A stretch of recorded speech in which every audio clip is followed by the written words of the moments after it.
are ready for the first Bellator middleweight championship. You sense the tension in the building. Two middleweights vying for the belt, Jared Hess and Hector Lombard. Here is Lupe Contreras. From Hard Rock Live at the Seminole Hard Rock Hotel and Casino, this is the co-main event of the evening. Este es el combate coestelar de esta noche, pactado a 5 asaltos por el título peso mediano de Bellator Fighting Championships. This bout, 5 rounds for the Bellator Fighting Championships middleweight title. Presentado por, being brought to you by Ford Motor Company, hecho con fuerza Ford, y ESPN Deportes. Los jueces son, the judges are Tim Bonata, Héctor Gómez y John Rupert. El referee, Troy Wall. En la esquina azul, in the blue corner, vestido de pantaloncillos verdes con negro y blanco, y steps to the ring wearing the green trunks trimmed in black and white. Su peso oficial, 184 libras y 3 cuartos. His official weight, 184 3/4 pounds. Practica la disciplina de lucha libre y a nivel profesional mantiene un récord invicto con 8 victorias y un empate. He is a wrestler who enters the cage with an undefeated MMA record of 8 victories and 1 draw. Representing Premier Martial Arts, Oklahoma City, Oklahoma, Jared Hess. En la esquina roja, in the red corner, vestido de negro con vivos blancos y rojos. He steps into the ring, wearing black with white and red trim.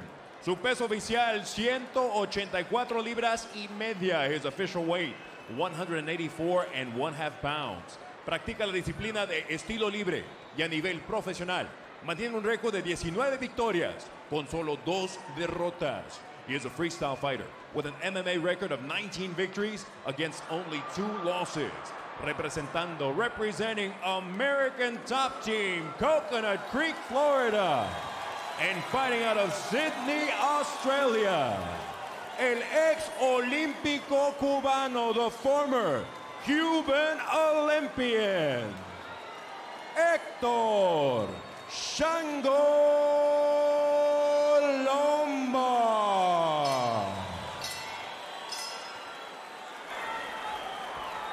Fighter, center of the ring. Fighter, center of the ring. Gentlemen, this is for the championship belt. I want a good, clean fight. I will not tolerate anything less. Touch gloves, go back to your corner. Let's get ready to rock and roll. Now, of course, in the Bellator Fighting Championships, the fighters truly control their own destiny. A guy there in Jared Hess would not have had an opportunity to fight for a world title, but he gets in the tournament. Tonight, he fights Hector Lombard. The Bellator middleweight title and $100,000 is on the line here tonight. And do not blink. Given what we've seen from Hector Lombard, do not blink. Well, Jared Hess is really doing a smart thing there and keeping that distance. I mean, he realizes he's got probably 4 or 5 inches of reach on Hector Lombard, and using that jab to feel that out is going to be the smartest way to go. And I think that looks like, thus far, the strategy that he's putting into play. And Hess does have some length. He is the taller guy here, and really was focused on himself and trying not to be intimidating, as so many fighters are, against Hector Lombard. And right away, Lombard able to work into a dominant position. Imagine that Hector Lombard just takes down the wrestler. I mean, he's so just versatile and just so powerful everywhere he wants to be. But to Hess's credit, I mean, he did a good job of staying composed there, even in the clinch. There was no look of panic. Right. And Hess already doing a much better job than Damian Stelly did when he ended up on his back with Hector Lombard in his guard, keeping Hector close and not succumbing to the early threat. Good job there by Hess kicking him off. Yeah, real nice job by Jared. Like we talked about, one thing you don't want to do is, you know that Hector Lombard's going to posture up and throw punches down. That's where he's ended his last fight. So Hess did a good job of just using and exploiting that reach. Solid inside leg kick there for Jared Hess. And we talked so much about what a quick starter Hector Lombard is. And Jared Hess can survive the first few minutes here and get into a comfort zone. This middleweight championship bout's going to get a lot more interesting. Well, there's a reason Jared Hess is here right now. I mean, he's not a fly-by-the-seat-of-your-pants fighter. He's fought tough guys. He's got 2 fights in a tournament. And, you know, he's just got a big challenge in front of him. A challenge he feels he's well prepared for. Yeah, a lot of people thought Daniel Tabera would give Jared Hess all he could handle in the quarterfinals. Same story with Yosmani Cabezas, and Hess disposed of both of those guys. So doesn't look intimidated at all here against Hector Lombard in the early going. Pretty evenly matched this far. I mean, one thing we haven't seen from Hector Lombard is an evenly matched fight this far. Again, you see just the compact strikes of Hector Lombard. You feel like anytime one of those hits home, the fight could be over. And Hess goes for the takedown, and Lombard able to stuff it. That's the only problem when you're playing a really far-away game like Hess is using that reach, is that you have to shoot from farther out than you need to. You need to be able to touch your opponent before you take those double leg shots. Big right hand there lands for Lombard. Hess gets back to his feet. I don't think Lombard's able to throw anything besides big hands. I'm telling you. One of the things Puma at ATT said is that Hector Lombard doesn't mind getting hit. He wants guys to hit him as hard as he can when they spar, and he just keeps coming at you. You see the inside leg kick, and Lombard's foot barely moves up off the canvas. Just tremendous upper and lower body strength for the former Cuban Olympian judoka. Little mouse developing under the left eye of Hess, excuse me. And you know, as you heard from Jared Hess there at the outset, if this thing goes into the latter stages, he feels like he has a cardio edge, especially given the wrestling background and given where his conditioning is now compared to a couple months ago. Well, that is one of the benefits he said that Bellator has afforded him, the ability to quit his job, take some of that money, and reinvest it into some equipment, having some money to pay some bills, and focus on what he really wants to do is be an MMA fighter for the rest of his life. The only problem with that is you run into guys like Hector Lombard. Sure. And again, the experience gained for a guy like Jared Hess tonight. A big one lands for Hector Lombard, and Hess is stunned, Jay. Yeah, he got rocked there, but good job of being composed. And you know, you don't want to get your bell rung too many times in a fight. You see the left eye there, Hess caught another big right hand from Lombard, and it's closing up a little bit on him. The one thing I can say, though, about Jared Hess is that as of now, he's spent longer in the cage with Hector Lombard than his first 2 opponents combined. Yeah. You just see the decided power edge for Hector Lombard. Another huge right hand. Jared Hess is stunned. And again, you see the damage already all over Jared Hess's face. That left eye wants to close already. Hector Lombard, just a physical beast, man. I mean, great job of Hess there stopping the Olympic judoka's throw, and 20 seconds left in the first round, and you know what, if nothing else, Jared Hess can say, hey, I made it through the whole first round, which is something no one else has been able to do this far. Just an unbelievable power display for Hector Lombard, and Hess showing game, peppering the inside of that leg, but just so much Hector Lombard. So Jared Hess survives the first round. His left eye, though, is in rough shape. Second round's yours after this. 4 tournaments. Now we take a look back at the action, Jay, in round 1. Well, there was one good right hand by Hector Lombard that stunned Hess and buckled him to a knee, but to Hess's attribute, he's able to recover quickly, get back up, and shake it off. Unfortunately, that eye may be a factor in the second round. Yeah, and Jared Hess told us strategically what he was going to try and do is just survive the early rounds, and if he could get Lombard into the championship rounds, the 4th and 5th rounds, maybe he could lock in on a submission, maybe he could tire Lombard out, but you mentioned that left eye is closing and closing in a hurry. Lombard, even when he hits you 60, 70%, that's still so 700 pounds of force. I'm telling you. Yeah, I mean, one thing I've got to say is Jared Hess is constantly pushing the shots and moving forward there on Hector Lombard, but man, Hector Lombard is just such a physically imposing person, and you see that eye there closing up a little bit on Jared Hess. Hector Lombard's ridiculous. I mean, maybe he isn't in the top 5 or 10 middleweights in the world right now, but slowly but surely he's going to get there. I don't know any middleweight in the world that would want to get in there against Hector Lombard. And now Troy Waugh sending the fighters to neutral corners. Quickly.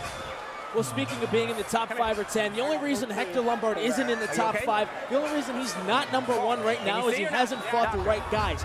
By all accounts, he's a better striker, he's stronger. I think he's an amazingly gifted athlete, and he just hasn't had the opportunity that Bellator is presenting him. He wants to fight the best guys, and Jared Hess is showing him why he deserves to be in this final match, going longer with Hector Lombard than anyone else has. So perhaps an eye poke there to the right eye as the action is stopped briefly, but Jared Hess is okay and ready to continue.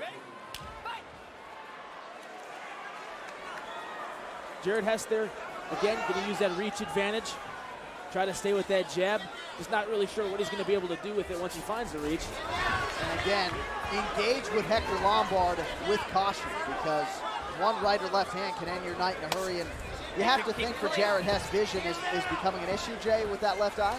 Well, also your depth perception goes when you have one eye closed. Obviously, we see in 3 dimensions, and it's hard to set up shots. It's hard to gauge that distance when you have an eye closed, for sure. And sweat going to be a huge factor now. It's going to be harder for him to get in on those shots and finish those. And you see Hector Lombard, despite the quick pace, is a picture of poise and composure, really at all times. And every time we've seen him here in the Bellator circle, very composed and poised and focused on the task at hand. Yeah, those punches don't even seem to be phasing Hector Lombard. I mean, Hector Lombard has sparred with guys 240, 250, and full bore, too. I mean, he's got guys like Thiago Alves to spar with, top-tier guys at ATT and all over the world where he's trained. So even though some of those punches from Jared Hess are getting in there, it's not going to do a whole lot, just kind of feeling him in on the outside. Tough guy to fight. Yeah, and you see the respect there on the part of Jared Hess, respecting that power of Lombard. He's got to stick and move. He's got to get in and get out, because you leave that chin in range, and he could be asking for a pillow shortly thereafter. You know, and even when Jared Hess, Jay, throws a punch, he almost needs to cover up as he's throwing. Watch the fingers. It's dangerous. I mean, everywhere you've got this guy who's a fire hydrant. He's 5'9", 185 pounds.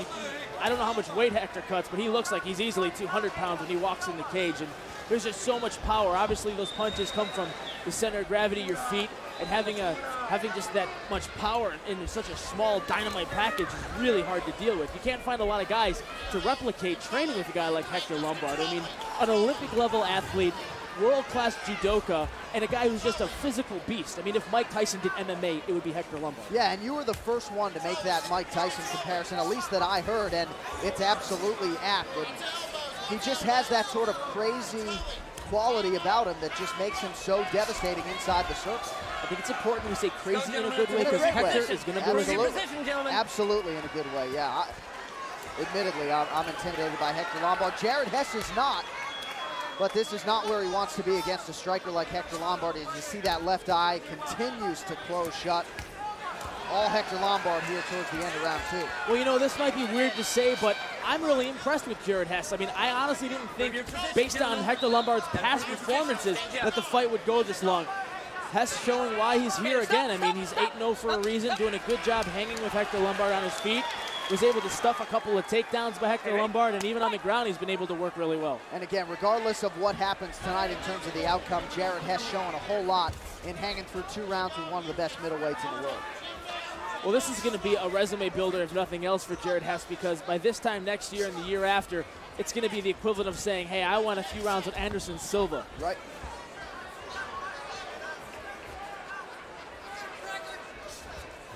And perhaps Jared Hess's greatest asset is his conditioning, and still, I guess, as relatively speaking, as fresh as he could be, given all that damage on the right side, or the left side, excuse me. Both fighters look really fresh. I mean, I don't think you're going to be able to wear Hector Lombard down. His pace is, he's flat-footed and doesn't need to move around too much. I mean, he'll trade 4 or 5 of your punches for one clean Hector Lombard punch down the center. He's not expending a whole lot of energy. It's just kind of short and in bursts. And it's been Jared Hess, really, who's been doing the more moving and shots and endeavoring to avoid some of that damage. And again, Hess shoots in on a takedown, and Hector Lombard able to thwart it with ease. So 2 rounds in the books, all Hector Lombard here at the Hard Rock Live. Jay, I know your mother's been at your fights before, and not easy when your son's got that left eye shut here 2 rounds in. No, I mean, you know, you don't want mom ever to see you You know, the way my mom explained it is, how would you like it if I was in the cage fighting? First, I'd say, you're crazy, and then she said, you're crazy. And yeah, I mean, that's nobody wants to see a loved one get punched in the face. Kind of a hard career path to accept. So at what point does the doctor or the referee play a role here, Jay, with that left eye? I mean, as long as it's a slit and it's still open, the fight will continue? Yeah, if he can still see out of it, they'll continue it. I mean, but I think that it's not going to make a huge difference, because as this fight wears on, you know, Hector Lombard is just going to be able to exploit that more and more. But there isn't a cut. It's not bleeding. It may be impeding the vision. But obviously, Jared Hess is able to fight. And again, that swelling just started so quickly. You catch one Hector Lombard punch in the wrong spot, and your eye is shut. It's like a grenade coming at you. Really.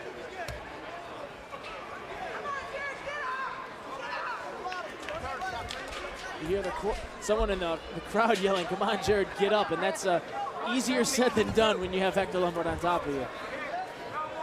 Anakin Chambers here in Hollywood, Florida. It is the middleweight championship, and now some blood and a whole lot of it. It looks like that eye might have opened up there. Yeah, that's exactly what happened. That eye was, the hematoma swelled up, and Hector Lombard just opened it with one of those punches, and this is going to be a bloody back. This may be a reason that the doctor or referee steps in. Although, you know, a lot of blood comes out of that. Huge amount of blood now dripping out of Jared Hess's eye there, and not good here. And you have to think at some point Troy Waugh is going to get in the middle here, and he does so. And the doctor's going to come in, and Hector Lombard may have just wrapped up the Bellator middleweight championship here. A whole lot of blood there. Well, it's going to be up to the doctor whether or not we can continue. And Jared Hess saying, you know, I'm okay. They're bringing the doctor in to look at it. And you know what? It's actually a cut near the hairline on the forehead. It's not the left eye opening up. It was a cut on the forehead? I couldn't see from the It looks as though it is. I mean, again, we'll try and take another look, but... Come here, I can't treat you. I want to see what it is. It's not that bad. You want to let it go? Yeah. Wipe him down just a little bit. Okay. We're going to let you go with you. If you can't, I'm telling you. I love you, but you know, okay, I'm not letting you get hurt. Please, sir. Okay. You ready? Are you ready? But the action continues. How about Jared Hess? Well, you know, Toby Amata looked a whole lot like Jared Hess does at this point of the fight. Eye swollen, a lot of blood all over the face. They stopped it. The referee looked at it, wiped it off, and came back to win what everybody thought was just 3 minutes away from a lost decision. But, Jared Hess almost got a double leg there, and the crowd rallied behind him. Jared Hess really showing what Bellator is all about, the true warrior spirit. And again, Jared Hess is absolutely covered, and he says he can go. You saw him even going for the takedown there. Jared Hess doesn't seem fatigued at all, but that is a whole lot of blood there, and it looks like the doctor, Jason, is going to call the fight. The doctor did say there's a whole lot of blood all over the place there. You're bleeding all over. Jared Hess, a true warrior, does not want to quit. You know, taking a beating at the hands of Hector Lombard, has no quit in him, and man, you got to respect a guy like Jared Hess. They're saying the cut's not that bad, and from experience, it depends on a couple things. One, where the cut is at, and two, if the blood is going to come down and get in your eyes, they think it may impede your vision. They may call the fight, but obviously, they're going to give Jared Hess one more chance at it here. Well, twice thus far in the third round, Troy Waugh has stopped the action to check on that cut on the forehead of Jared Hess. And win or lose, Jared Hess is a champion in my book tonight. And again, you still see Jared Hess throwing bombs and going for takedowns despite the damage. Of course, we know how thin the skin is on the forehead, and you can take an elbow or a punch and blood can really start pouring out. But Jared Hess, as you mentioned, showing a whole lot of toughness here as he battles Hector Lombard for the Bellator Middleweight Championship, the first in the history of the organization.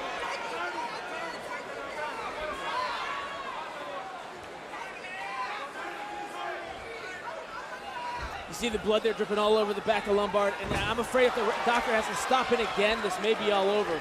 But Hector Lombard doesn't want to get the doctor stoppage. Obviously, Jared Hess showing the heart of a warrior here, doesn't want the doctor stoppage. Both men here to fight, and that's exactly what they're doing. And again, for Jared Hess, he can barely see at this point. You couple the left eye with the blood now pouring into his other eye, and it's feast time for Hector Lombard here. He can taste the Bellator middleweight title. And now it looks like maybe trying to... That's actually a judo scarf hold there. I mean, it's not going to be a whole lot of pressure to submit a guy who's versed in submissions, but it's, you know, you got to be really careful here if you're Jared Hess, because 1 inch now could be the difference of winning and losing this fight. And of course, if Jarrett Hess can somehow survive the final minute 20 of the third round here, the cut man could get after that cut on his forehead and maybe stop the bleeding with some adrenaline, at least temporarily. But, I mean, the blood is covering the cage here, and Jarrett Hess would have to pull out the greatest comeback in MMA history to emerge with the Bellator wrap here tonight. A true warrior, Jarrett Hess. There's so many fighters that would have taken that first doctor stoppage as a way out of this fight. A ton of fighters would have taken that second one after realizing just how badly they're injured, but no quitting Jarrett Hess. And you know what? You can't say you're out of a fight because there's always that lucky punch, that Hail Mary submission attempt.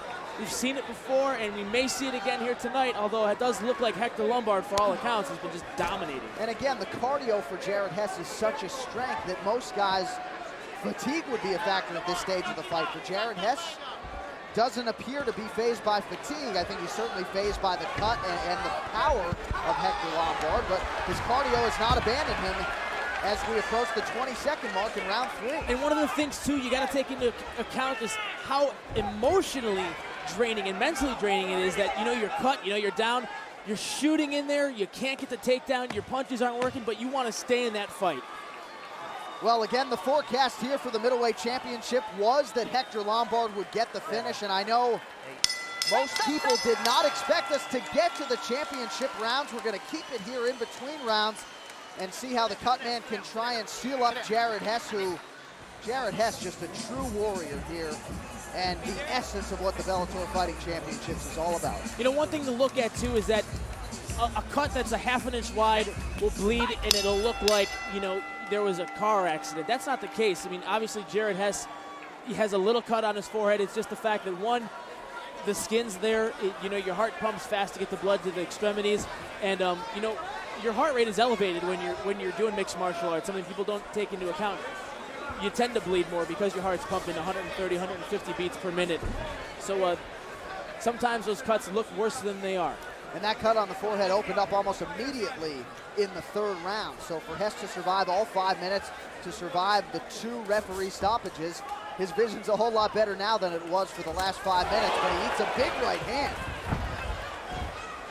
And again, all Hess can do is sort of shoot in and go for the takedown, but Hector Lombard, just great sprawl. I was just gonna say, Hector Lombard has an incredible sprawl, and he's not being shot in on by some low-level, you know, junior high wrestler. I mean, this is an All-American from Oklahoma. I mean, that's a fantastic school, and he's a fantastic wrestler coming out of it. And again, you see the blood coming out there again from Jarrett Hess. There's really only so much a cut man can do when you have a gash of that size, and a big elbow lands for Hector Lombard. Hector Lombard is just, you know, imposing his will. You hear that term a ton in mixed martial arts, but really wherever Hector's wanted to take this fight, it's kind of been to the you know, Hector Lombard show. For all accounts, you hear, you know, Jarrett Hess is hanging in there, but never really able to mount an offense against the Shango, if you will. And again, hard to watch some of that blood just pouring out of Jarrett Hess's forehead, and you have to think at some point Troy Waugh is going to be forced to step in again, and he is, and Jason, this might be it. Yeah, this is the third time that the referee is having to stop this, and I think that this may be it. I think that's got to be it, Jason. I mean, for Hector Lombard at this point, I don't think he even wants to engage anymore. Yeah, I think that, you know, even though it's 1 or 2 little cuts, you know, you got to have fighter safety is the most important thing. It is paramount, and they've done a fantastic job, Hector Lombard. So that is it. Hector Lombard is the Bellator middleweight champion. A little bit anticlimactic at the end there as Jarrett Hess forced to deal with a vicious cut on his forehead. Obviously the swelling in the left eye there, but make no mistake about it, Hector Lombard was the pre-tournament favorite, and deservedly so. He is the Bellator middleweight champion. Hector Lombard has emerged with the Bellator gold, $175,000. This is a world champion that I can assure you, no middleweight in the world wants to be staring across at this point in time. Damas y caballeros, después de consultar con el médico de turno, el referee Troy Waugh para el combate con un tiempo oficial de 1 minuto 41 segundos del cuarto asalto por causa de una lesión severa en el cráneo de la esquina azul. Ladies and gentlemen, after consulting with the ringside physician, referee Troy Waugh stops the bout with an official time of 1 minute 41 seconds of the 4th round due to a severe cut on the cranium of the blue corner. Your winner, by way of technical knockout, el ganador por knockout técnico. Y ahora el campeón peso mediano, and now the winner of the Bellator Fighting Championships middleweight tournament. 100% cubano, Héctor Shango Lombard. We are now set for tonight's Bellator World Middleweight title bout. Alexander Shlemenko versus the champion, Hector Lombard. Oh, this has fireworks written all over it. It's the fight the crowd is waiting to see. Jimmy, let's take a look at your inner circle. Oh, Shlemenko wants to bully the bully. Lombard is the Mike Tyson of the middleweight division. Shlemenko has to be Buster Douglas. He can't trade punches, but he has to let him know he's not intimidated. Will we see Lombard's ground game? He's a black belt in judo and BJJ, has great ground and pound. Will he take Shlemenko down and press that advantage? Trick or treat, Shlemenko. I've talked to some of his sparring partners. They say how tricky he is, how unorthodox he is. He needs to stay that way to offset the punching power of Hector Lombard. Gentlemen, we all know the rules. I want a good, clean fight. I will not tolerate anything less. Let's touch gloves, go back to your corner. Let's get ready to rock and roll. This for Bellator's World Middleweight Championship. Alexander Shlemenko is in the black trunks. The champion Hector Lombard is in the white trunks. Troy Watt is the referee, scheduled for 5 5-minute rounds.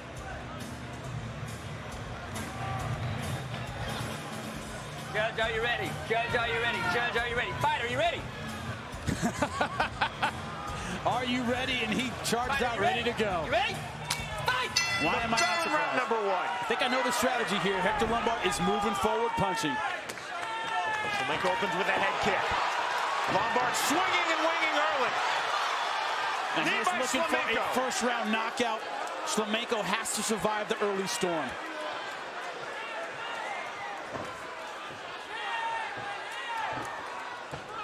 Lombard going for the judo throw. Couldn't find it. Bouncing the step of the Russian Alexander Shlemenko. He likes those tight inside punches. A cut on the top of Hector Lombard's head. Might have come from a headbutt. Their heads were very close together. Good right hand. Cut is in the hairline. Big left punches. Left-handed punches. Spinning back fist by Shlemenko, and he pays the price. That uppercut is there all day. And there's the takedown. Takedown from the body lock by Hector Lombard. Closed guard by Alexander Shlemenko. Oh, that's a big elbow. Hector Lombard so short, so powerful on the ground. Shlemenko trying to lock up the triangle, but no luck with that. Saw a lot of blood on Shlemenko's stomach. I'm not quite sure who it's from. I think it's from the head of Hector Lombard. And Hector just all over Shlemenko here. Shlemenko back to his feet, throwing the backwards elbow. The question here is, how long can Lombard keep this pace? I know he's in great shape, but it's been a while since we've seen Hector Lombard go for more than a minute.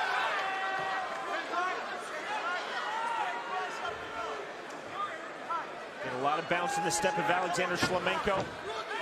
There better be a lot of bounce in his step. He's got to keep moving.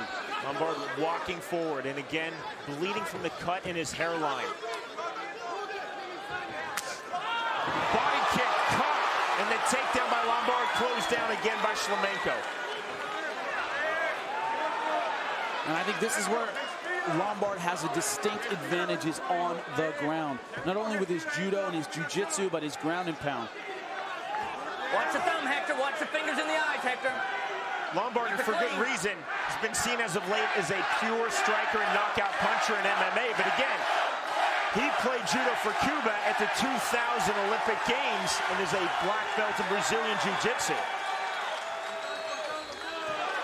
Under Marcus Conan Silveira, an American top team. Phenomenal jiu-jitsu coach, but good sweep by Shlemenko. Top position by Alexander Shlemenko, and looking for the rear naked choke. Now he's going for the arm. Close guard again by Alexander Shlemenko.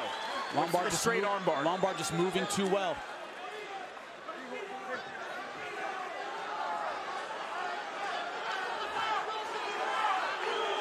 Punches nicely blocked by Shlemenko.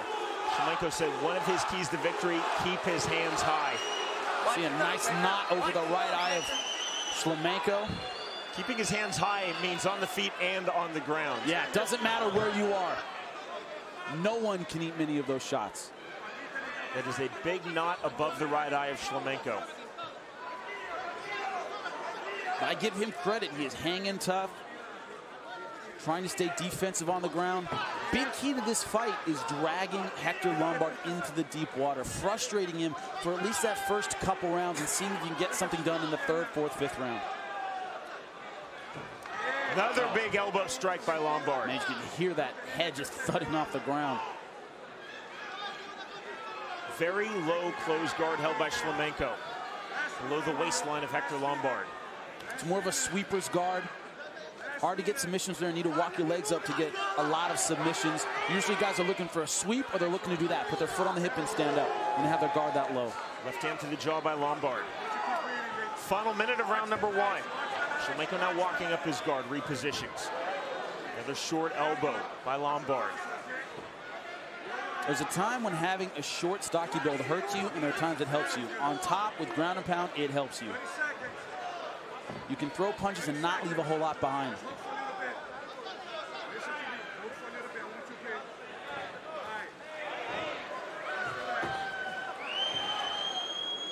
Shlemenko now holding his man chest to chest. There will be no wipeout victory for Hector Lombard in round number 1 in this fight. Lombard, though, in a dominant position at the moment. Watch the top of the head. Closing seconds of round number 1 of this title bout, and we are headed to round number 2.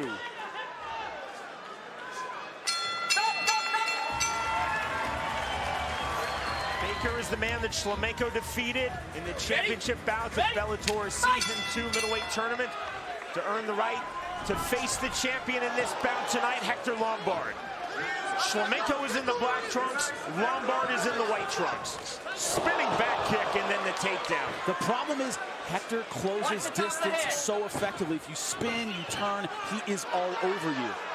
He doesn't sit back and wait. He doesn't pull back off the spinning moves. He goes in, which is what you're supposed to do. He does it very well.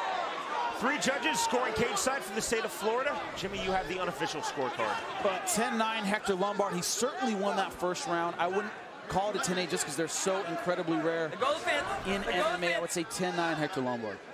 The goal defense. The goal defense. I always wonder what it's like to be a referee. Shlemenko speaks no English. He does not know what you are saying. So you're saying let go of the fence. He doesn't know what you're talking about. Not an easy thing to do. Troy Waugh had to slap the glove, and then Shlemenko took the hint. Yeah, and then he gets it. Got a lot of physical cues. Shlemenko has told us that he wants to represent pure strikers in mixed martial arts. Whoa, nice head kick. Push kick, nearly caught by Lombard, then he pushes his way forward. Well, the thing is, there are no such thing as pure strikers in MMA. You have to know at least enough to survive, and Shlemenko certainly does. Lombard making that takedown look fairly routine. Closed guard by the Russian Alexander Shlemenko. Again, in round number 1, Lombard cut in the hairline, and a huge knot forming over the right eye of Alexander Shlemenko. That knot is not going away. And it's like a bullseye. I mean, Hector Lombard knows it's there. He's going to target it. Do everything he can to make that thing swell and get worse and worse and worse. 2 fighters who have combined for 57 career pro MMA wins. Or roughly half of what Jeremy Horn has won in his career. That's so many in MMA. So many. 20, 30 fights apiece. That's incredible. Shlemenko repositioning his ankles and keeping that low sweeper's guard below the waistline of Hector Lombard. Lombard posturing up on the knees, looking for punching distance. Let's work the position. Improve your position. It's a nice short left hand by Lombard.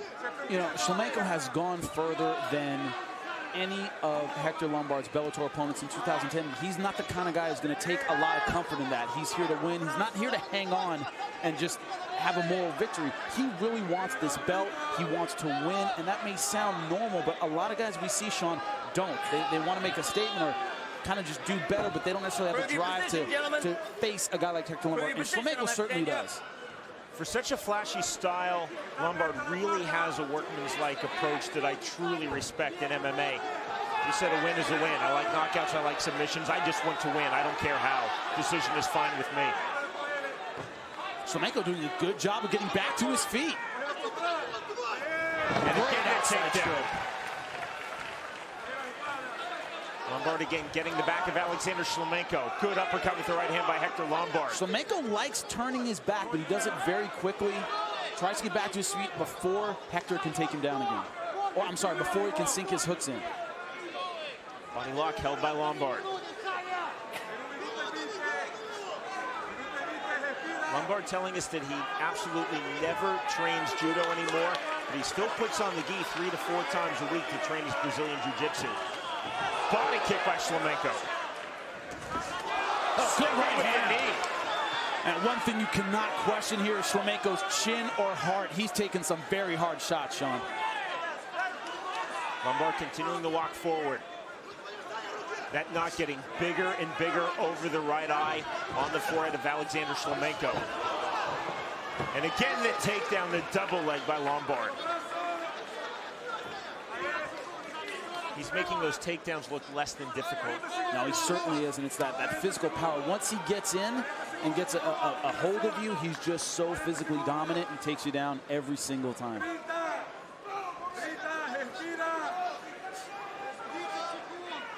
Shlemenko from flat on his back trying to throw the left hand. Make no mistake, Shlemenko feels that his chance to win this fight is standing and standing alone.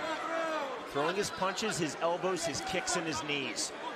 If you think about infield got the perfect triangle, how hard it would be to hold on someone as powerful as Hector Lombard. We are headed to round 3.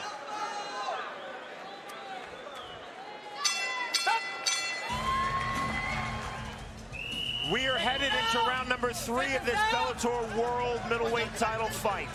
Alexander Shlemenko versus that man, the champion Hector Lombard. Go ahead and step out. In between rounds, the ringside physician taking a close look at Alexander Shlemenko. I think he's all right so far. Back up. Time. Neutral they'll corner. only let you take so much. Sir, time called by referee Troy Waugh. Don't know what they're calling time for. It's for the Dr. Jimmy. Doctor comes in again. Looking at that knot on the forehead above the right eye of Alexander Shlemenko. That's strange. He looked at it in the corner in between rounds. Referee just wants another look at it. Back up. Okay. Neither one of these guys wants to back up at all. Fight. Time in, the bell, round 3. Shlemenko in the black trunks, Lombard in the white trunks. Shlemenko, another good right hand. Shlemenko takes steps backwards now in a defensive posture. Jimmy, how do you have this scored? Oh, good spinning back. It's 2 rounds to none. Hector Lombard. The only question is whether or not a judge would see any of those last 2 rounds as 10-8s. But definitely Hector Lombard ahead 2 rounds to none.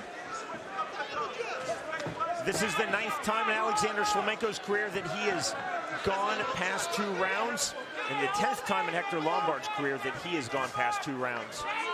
Russian fighters typically so well conditioned. Knee by Shlemenko.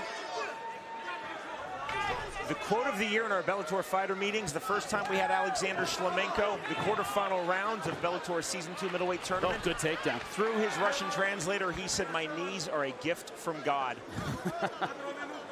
And he believed it, too. Still does. He does have very powerful knees. The problem is that to be in the clinch with Hector Lombard is very difficult. He has great throws, great takedowns. Do you want to get in that kind of range with him? And he's very hard to catch coming in because he moves forward very quickly off very powerful punches. Shlemenko now in the open guard.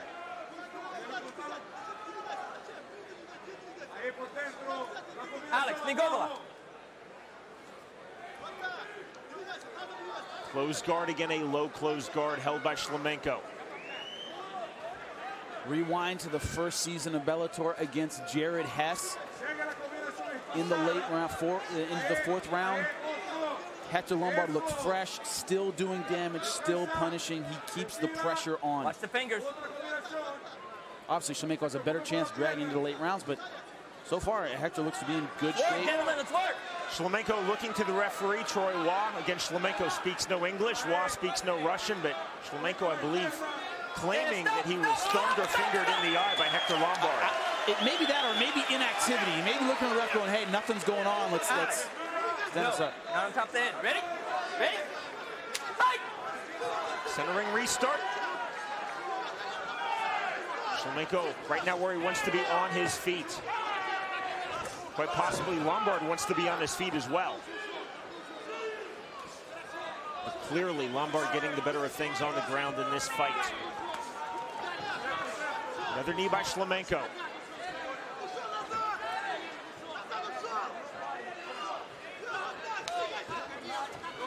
Shlemenko missing badly with that right hand to the body.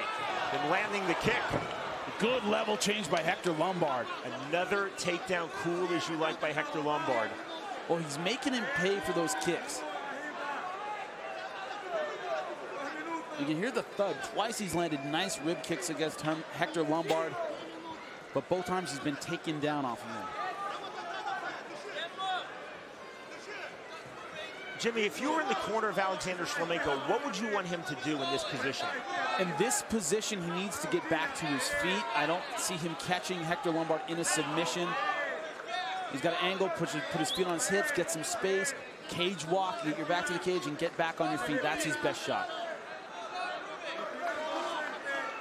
He did a good job in the first couple rounds scrambling and getting back to his feet. Got to keep that strategy going. Lombard posturing up on his left knee.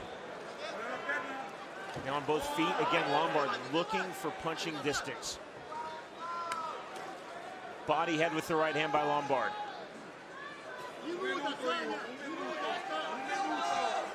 Again, Shlemenko closes guard. Improve your position, gentlemen. Improve your position. Minute 15 of this fight.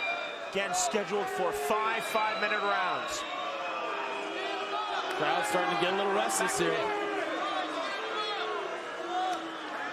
But also the style of Shlemenko seems to be tie him up, get it back to the feet. Not enough action for referee Troy Waugh, so the stand-up.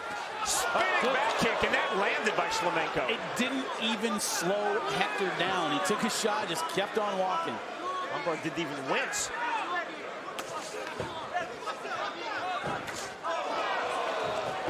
Another takedown by Lombard.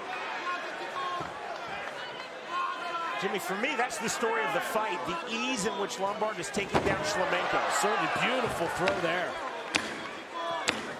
Closing seconds of round number 3. We're headed to deep water in round number 4.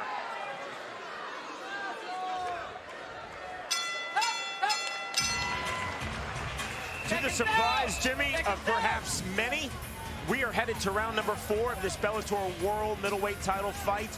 Alexander Shlemenko versus the champion Hector Lombard. I don't think Shlemenko is surprised that we're going to round number 4. I'm not that surprised either. This is a tough dude. He's taking a serious beating, but he's still right in the fight. That's a warrior, Sean. That really is. Keep in mind, Shlemenko did not come here for moral victories. Yeah, he did not. That's an important thing to keep in mind.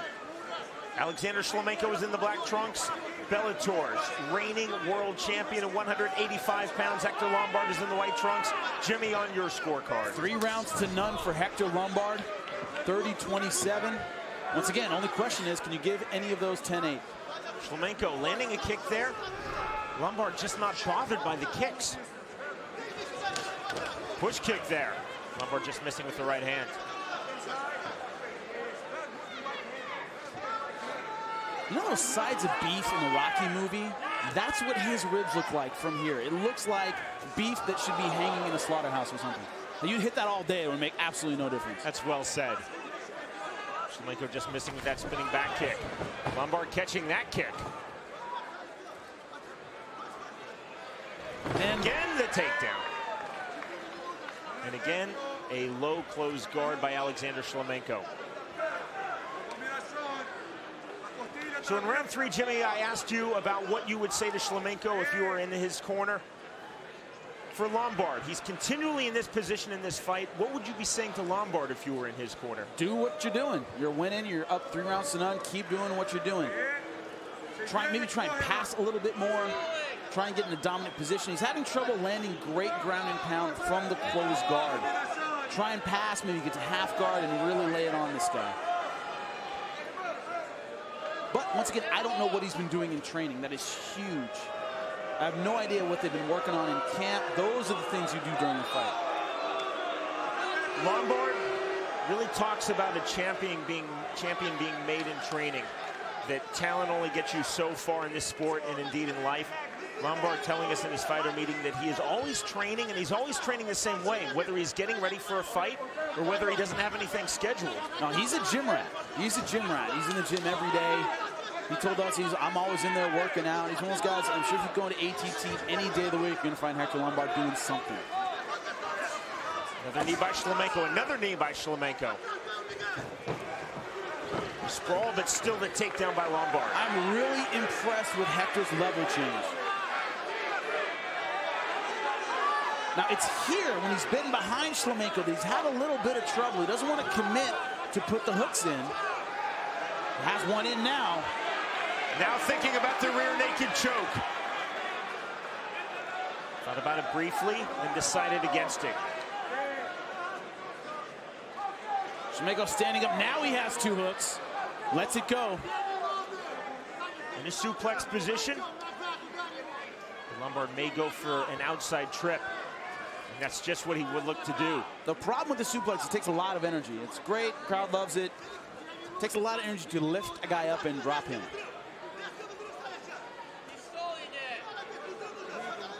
This is the third time that Alexander Shlemenko beautiful throw has gone past 3 rounds.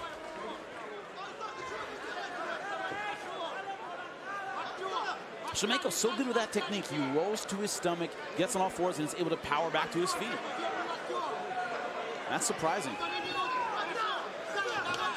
Lombard, of course, winning this Bellator World Title 185 pounds in round number 4 when he defeated Jared Hess. That was by way of doctor stoppage TKO. Blood again flowing. That cut in the hairline of Hector Lombard that opened up in the early stages of round 1. They're right in front of us here. Another takedown for Hector Lombard. Shlemenko just can't get that clinch game going. He can't get a consistent plumb and be able to throw the knees, because every time he does, Hector Lombard pushes right forward and takes him down. Final minute of round 4.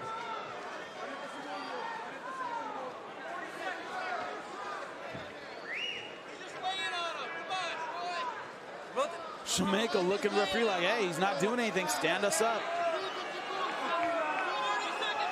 Well, I think that's what he's saying. I don't know. Body language tells me that he's looking at the ref going, hey, nothing's happening. Stand it up. Improve your position, both of you. Go. Call to improve the position for both fighters by referee Troy Waugh. For Shlemenko, it's virtually impossible to improve this position. It's really hard, unless you have great jiu-jitsu. Dying seconds of round 4. We are headed to a 5th and final round.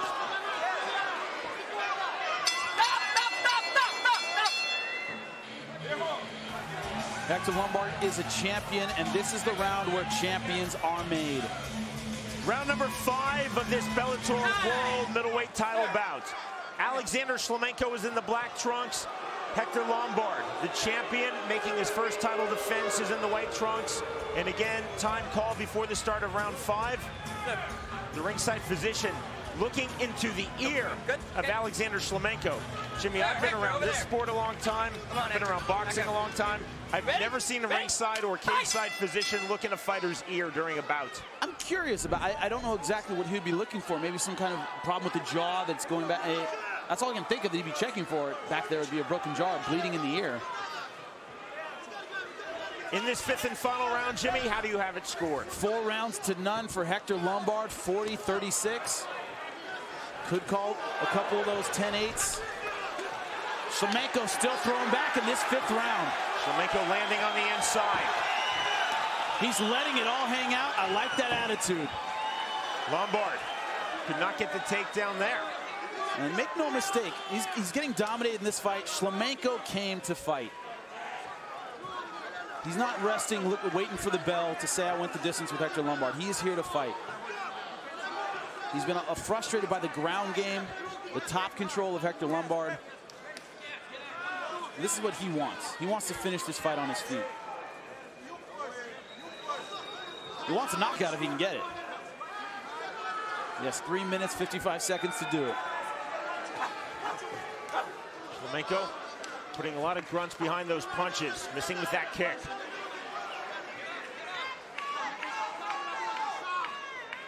Lombard is standing there in the center of the cage for Shlemenko. Shlemenko just cannot land his power shots.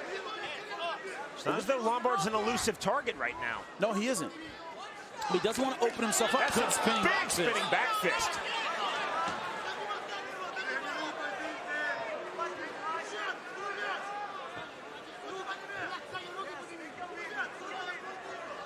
Lombard again trying to slowly walk down his man. Shlemenko moving to his right, missing with that left hand.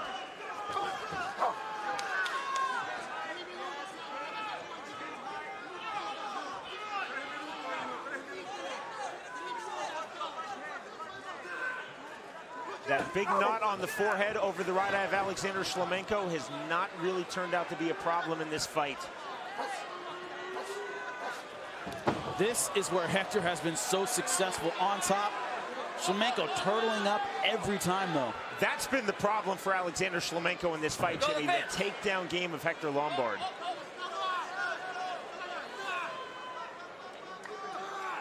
You know, what it does is it hasn't given Shlemenko the opportunity to figure out the timing of Hector Lombard. He's the kind of guy who wanted to catch him coming in, catch him with the knees, but they'd strike just enough for him to get beaten up, and then he would take Shlemenko down. Shlemenko hasn't figured out really Hector's timing. He hasn't had time for it.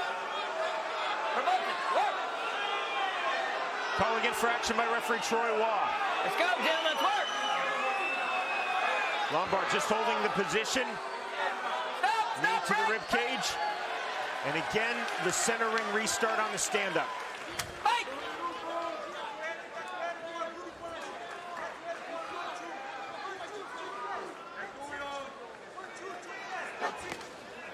Shlemenko.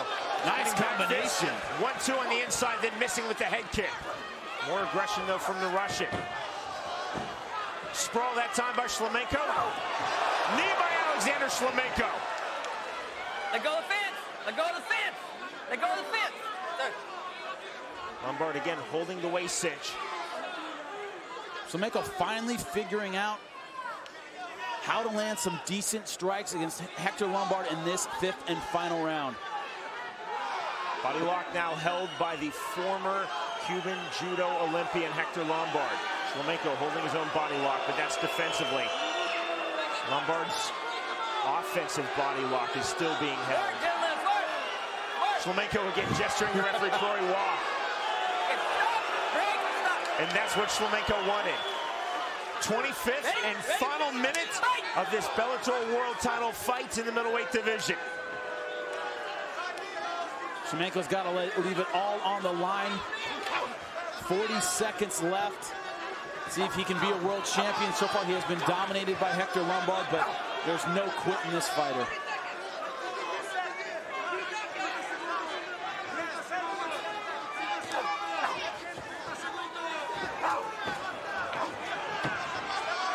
Shlemenko trying to be busier, throwing the knee.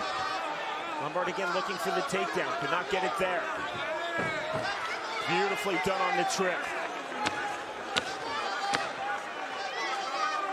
This fight will go the distance. All 5 rounds will be completed. The bell, the end of the bout. Ladies and gentlemen, in this world title contest, we'll go to the judges' scorecards. All 3 judges, Rich Green, Tim Bonata, and John Rupert, all scored the bout exactly the same at 49-46. All for the winner by unanimous decision. And still, the Bellator World Middleweight Champion, Hector Lombard. Our tale of the tape is brought to you by Dave & Buster's. Experience more new than ever before, only at Dave & Buster's. Yeah, speaking of experience, look at the records of these guys. 46-7, 31-4. There's nothing they have not seen in the cage. The winner becomes the new Bellator Middleweight World Champion. All right, you ready, sir? You ready, sir? Let's go, fight. The bell in round number 1. Tonight's Fight Clock is brought to you by Miller Lite, the official beer of Bellator. It's not just a good time, it's Miller time. I was talking to Marcelo Brigadero, who is Michael Falcao's coach, and he said the plan is to stay tight. Don't give Shlemenko any space. Shlemenko, the Russian, is in the black trunks. Falcao, the Brazilian, is in the white trunks.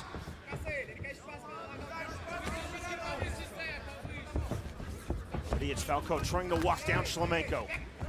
This is with that knee. You can tell he's trying to get his clinch game going. Side knee. The kick misses.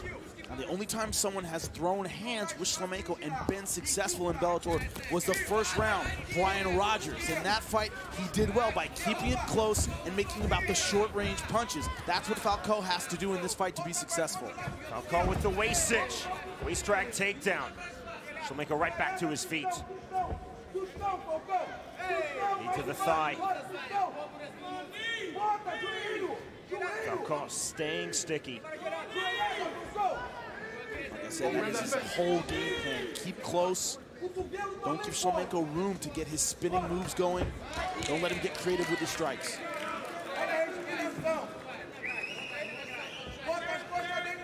Falcao holding the overhooks. Good left hand on the inside. Kick caught. Shlemenko missing badly with that left hook. Next week, Bellator MMA live on Spike, Thursday night, 10 p.m. Eastern Time. The fight for the Bellator Bantamweight World title.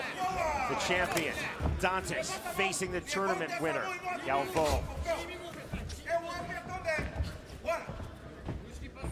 One thing I don't think Shlemenko wants to do is get in a lot of exchanges with Falcao. I think Shlemenko's more of a volume puncher than a one-shot knockout guy. Falcao, I think, has more one-punch power.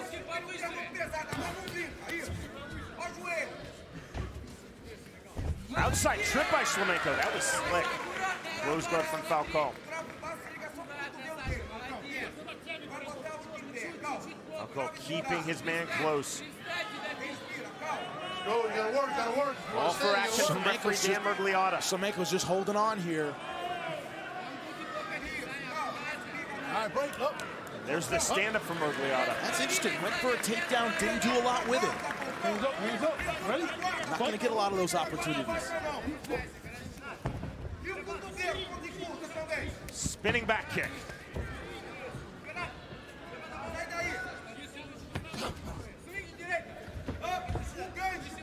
Two theories, Jimmy, on how to defend the spinning strikes. One is to step out, the other is to step in. What do you subscribe to? Step in. That's the better strategy. Stepping out lets him spin again or follow up. Don't want to allow him those kind of opportunities. Get inside, stuff that momentum. We've seen fighters in the Bellator cage against Shlemenko try to implement both strategies. Rarely has anyone been successful. I think, like I said, I think Brian Rogers was in the first round of their fight. Ducked under a lot of those spinning moves, went for takedowns. 90 seconds remaining in round one of this Bellator middleweight world title fight. Falcao went hard for the throw, but ended up in bad position. The fighters immediately right back to their feet as Shlemenko landed on top. Jared Hess was successful for the first 2 rounds in his fight with Shlemenko, getting his takedown going, staying on top. But Jared Hess, a much more accomplished wrestler than Michael Falcao.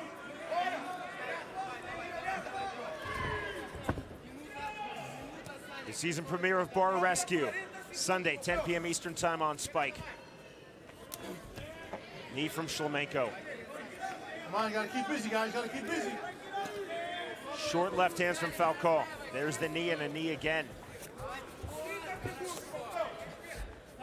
Look right there, Falcao showing his physical strength. That's a strong dude. When I've grappled with Falcao, he is monstrously strong. One thing is, though, that strategy of staying in Shlemenko's face costs a lot of energy. You have to be the aggressor the entire time. Shlemenko went for the outside trip from the body lock. Nearly had it. Elbow from Shlemenko.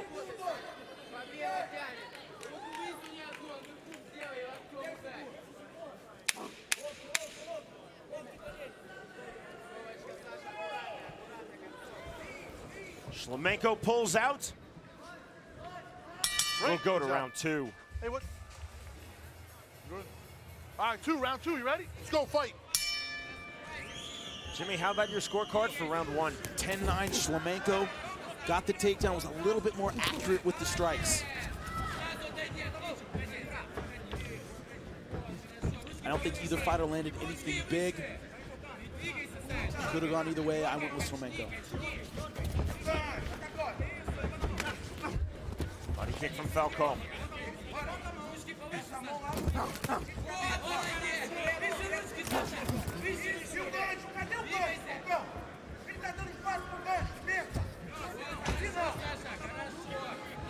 Shlemenko circling for a better angle. Up to the body.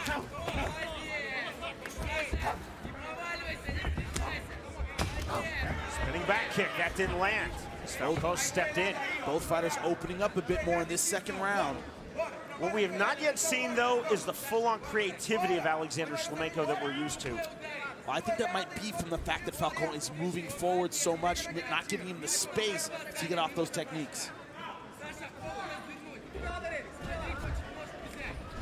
Falcão fighting in close quarters, keeping this sticky. Again, Eduardo Dantas, Bellator's bantamweight world champion, facing the tournament champion. His very good friend, Brazilian countryman Marcos Galvão. Next Thursday night, beginning 10 p.m. Eastern Time, only on Spike TV. The winner of this fight becomes Bellator's new middleweight world champion.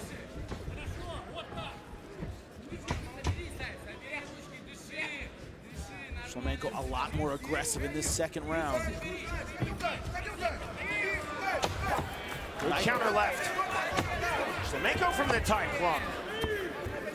Falcão snatching the single leg. Good clinch work by Shlemenko. Good body shot. That won't take the fight right out of you, that liver shot. Falcão getting his man off with the left. Spinning back kick right back in. Oh, that hurt him. To the body. Big shot to the head. And that is it! Alexander Shlemenko is Bellator's new middleweight world champion. Bang! Beautiful shot, put him out. He was out. He was out? Man, that is some ground and pound. Careful when he wakes up. I think it was the body shot that set him up. That kick didn't land. It was short right to the jaw. I think that stunned him. I think the body shot softened him up. See these body shots to the liver. He's in pain. It was the body shot. You see he's in pain before he gets hit. Now here it is. They're standing up. Bang! Body shot right to the liver. I think that took a lot of the fight out of Falcão, because it was just a short right that put him on the mat. And then right before he got knocked out, he was reaching for his gut. It looked like he was in a lot of pain. And then that shot to the chin put him out. Ladies and gentlemen, the official time, 2 minutes, 18 seconds into round number 2. The winner by knockout, and now the new Bellator middleweight world champion, Alexander "Storm" Shlemenko. You see here the record of Alexander Shlemenko. You talked about for 47-7. So experienced, nothing he hasn't seen before. Okay, gentlemen, we've been to the rules in the locker room. We obey my commands at all times. Protect yourselves at all times. It's a title fight. If you want to touch gloves, do it now. Good luck to both of you. Jimmy, let's check your fighter's edge. You see here the striking, have to give to Alexander Shlemenko. The variety's incredible. Submissions, I think they're both good. That's about even in this fight. Wrestling, Brett Cooper, he loves the takedown, top control. Gas tank, Brett Cooper always kicks it into high gear when he needs it. We saw that in so many fights. The X Factor, Shlemenko won the first time. He's so consistent. All right, scheduled for 5 5-minute rounds for the Bellator 185-pound world title. Here we go with round number 1. Our fight clock is brought to you by Miller Lite. It's the official beer of Bellator, and it's not just a good time, it's Miller time. The American Brett Cooper is in the white and black trunks. The champion from Russia, Alexander Shlemenko, is in the black trunks. Shlemenko telling Cooper to stand.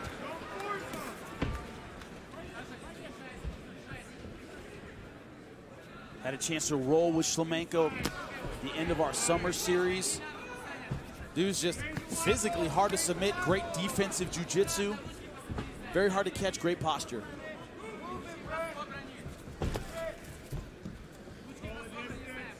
Hands high from Cooper, Shlemenko to the body. One thing Cooper said, he said, you know, you spar with him, he kicks it up a notch when you actually fight him, which is what you're supposed to do.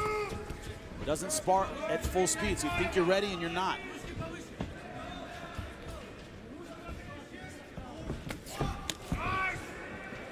Alexander Shlemenko came to Bellator Season 2, spring of 2010. Jimmy told us two very memorable things. One, my knees are a gift from God. Two, I want to represent pure strikers in mixed martial arts. He had a lot of conviction behind those two statements. One thing too, Shlemenko, a southpaw. A lot of people have trouble with the angles of a southpaw anyway. And then Shlemenko throws all these weird strikes behind that. He's weird for a southpaw. Very hard to time him. Powerful kick to the body, then the 1-2 by Shlemenko. Went in to initiate the body lock. Shlemenko never still, always angling. Cooper hasn't found his rhythm or his range yet in this fight.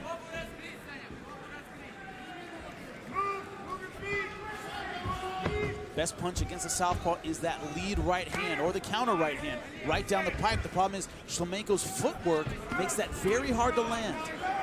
Good inside right by Cooper. Final point, Jimmy, on all of their sparring sessions, Shlemenko said, I never go 100% in sparring. So if Cooper thought he was doing well against me, he's sadly mistaken. Had that experience many times. Spinning back fist. It's the hallmark of Shlemenko.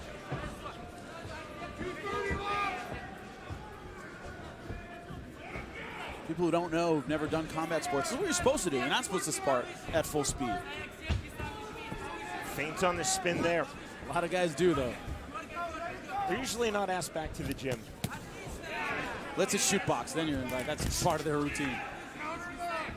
Certain gyms known for the gym wars. Cooper going for the takedown, but man, lost its balance there. The defense by Shlemenko, back to his feet.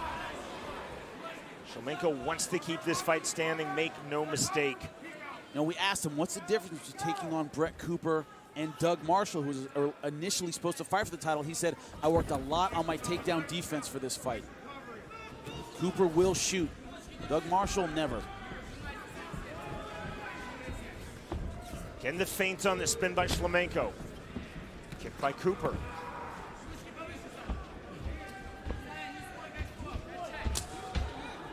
Slapping kick from Brett Cooper. Oh, good left hook by Cooper.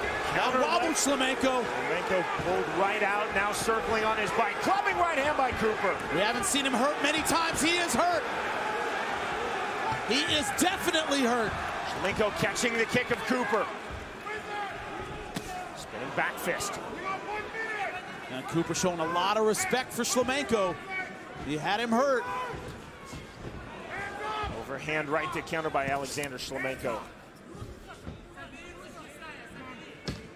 50 seconds remaining in round one of this Bellator middleweight world title fight.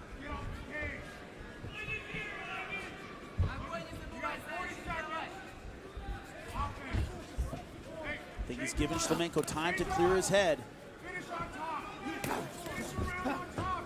Left and the right lands from Shlemenko. A lot of feinting from the champion in this fight. Uppercut from Cooper.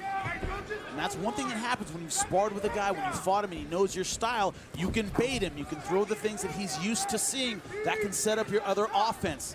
It's a smart fighter.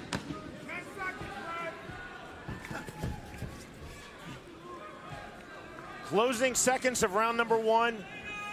A lot of patience from both men. Well, you hear the spinning shot by Shlemenko. Bang, back fist right to the head. You see here, that's the short left hand. That hurt Shlemenko. That put him on his heels. He was wobbly after that. You may have heard it between rounds 1 and 2 in the corner. Rafael Davis telling Brett Cooper, change your levels, keep him guessing.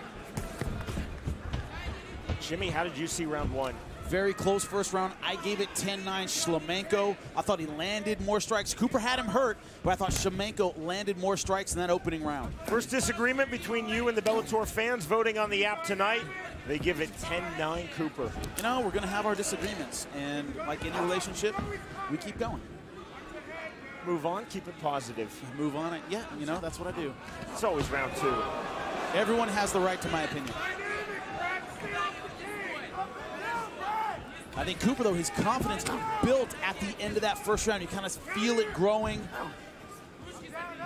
I definitely think he finished that first round strong. I think that's why the fans gave it to him 10-9. Jimmy, when you were fighting, was your preference to fight someone you knew nothing about, or would you like the idea of fighting someone who you were a sparring partner with? I never had to fight a sparring partner. You know, there were guys I went to tournaments with, did a lot of jiu-jitsu with them, stuff like that, but never had to fight a sparring partner. I like to game plan on guys. I was paranoid. There were times when I won a fight because I knew one thing about the guy. Shlemenko is cut in his left eye and then throws the body kick. So in theory, for you, you would see it as a disadvantage. Spinning back fist. Yeah, I would. I would. Like I said, there's a certain, I've said it before in fights, there's a certain comfort level to having been around something before and seen it before, and it's not a surprise. A lot of people when they fight Shlemenko, deer in headlights. They've never seen anything like it. They don't know how to deal with it. Brett Cooper does, for better or for worse.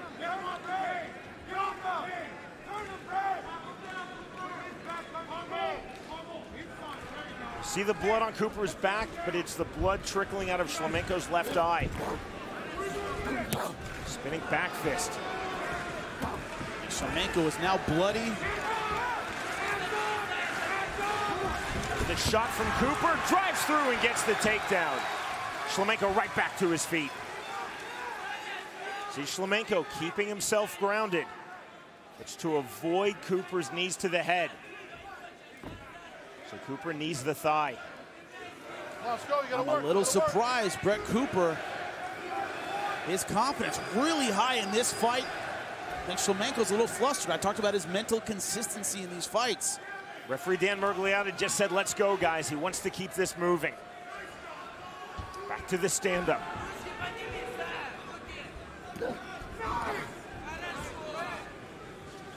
And that's not a good cut. That's a bad one over the eye of Shlemenko. Not that there's any such thing as a good cut. That's a deep one. Good right hand by Cooper. I guess a good cut would be in the scalp. That's a bad cut.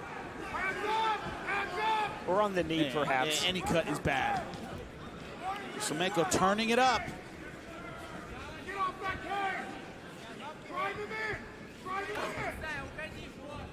One thing Shlemenko does that not a lot of fighters do, especially in MMA, is working the body well. Likes throwing that lead body shot. Problem, it leaves you vulnerable.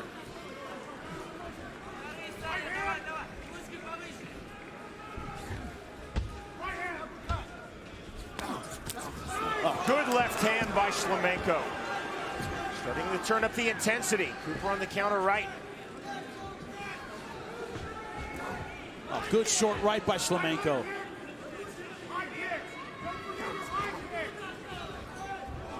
Just missing with that head kick over the top. I think the early part of this round was going Cooper's way. Now Shlemenko, I think, trying to steal it back.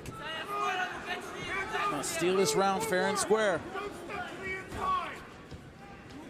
Shlemenko is very red on the inside of his right knee, courtesy of those Cooper kicks. Cooper, there's the level change asked for in his corner by Rafael Davis. Shlemenko missing badly with that spinning back. Oh, good right hand over the top. Sneaky right hand. That head kick partially lands. Shlemenko now turning up the volume. He's got Cooper in big trouble now. Oh, big counter right by Cooper. Now he's looking to finish. Shlemenko holding on. Shlemenko definitely wobbled. Cooper senses the end, but can he find the finish line? Clubbing shots from Cooper. He's still in it. Looking at Dan Mergliotta like, don't stop this fight. But Shlemenko is retreating. Blood pouring out of the corner of his left eye, and he was definitely rocked. Big takedown by Cooper. Wow, what a round. Take a look at this. Head kick blocked. Cooper is hurt for sure here. Shlemenko senses blood. Look at that right hand over the top. And look at this beautifully timed right hand. Shlemenko is holding onto the legs for dear life. That 10 more seconds, that might have been the end of the fight here. End of the round, beautiful takedown. Look at that scoop. Might have been better for Cooper to keep it on the feet. Little surprised he went for the takedown. Because, man, Shlemenko was wobbly. High on the left lid, outside of the left brow. 5 total rounds have now been completed between these two fighters. 3 rounds. It was a unanimous decision win for Alexander Shlemenko, May 2011. Now here's round 3 of this 5-round Bellator middleweight world title fight. Jimmy, how do you have it scored? I have it scored all even right now. I give Shlemenko the first round. I give Cooper round number 2. Next week, we return to Friday nights, 9 p.m. Eastern time. That will be our regular time on Spike TV.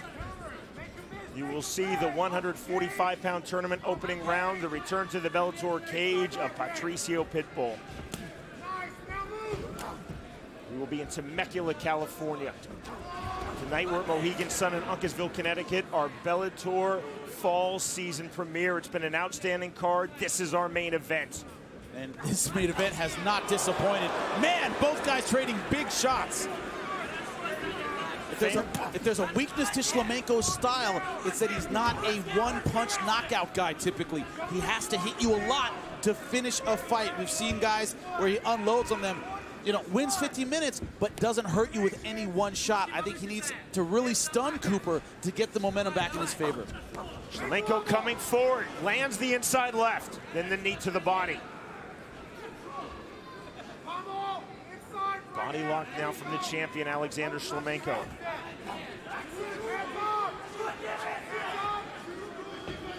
Never forget Shlemenko's first fight in Bellator against Matt Major. He hit him with everything. Somebody told me, they said, man, you hit him with 50 shots. I said, yeah, the problem is with 50, the other guy should be out. Shlemenko's very accurate, throws good combinations, but Cooper has shown that he has a little bit more one-punch power. Shlemenko is a lot of things, but he's not a big 85er. Man, their first fight was exciting. This fight already better. We're not even through round 3. Oh, big shot. Nice defense by Shlemenko.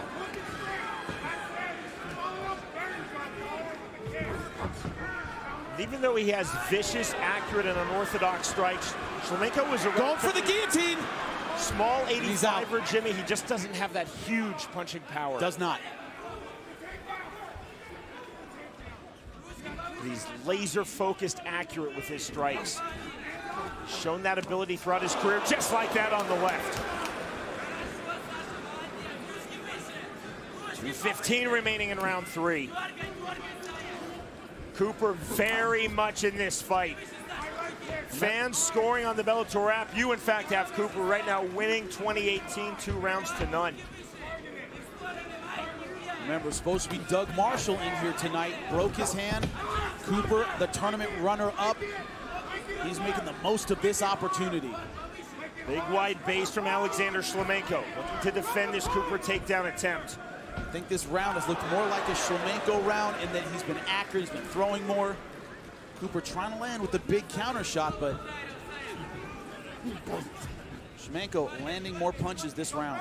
130.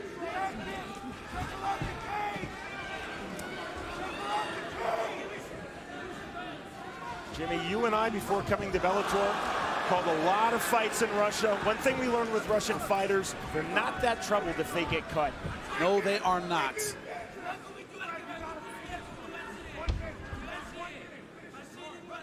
Cooper driving for the single leg. See, putting his head right into the Shlemenko guillotine, but Shlemenko not even squeezing. Cooper again, there's the level change. Wide base from Shlemenko. Cooper does not have pretty wrestling. He doesn't have a wrestling background. He picks you up and dumps you. He's very good at that power double leg. Just like that. Shlemenko. See if he can pop back to his feet, and he does.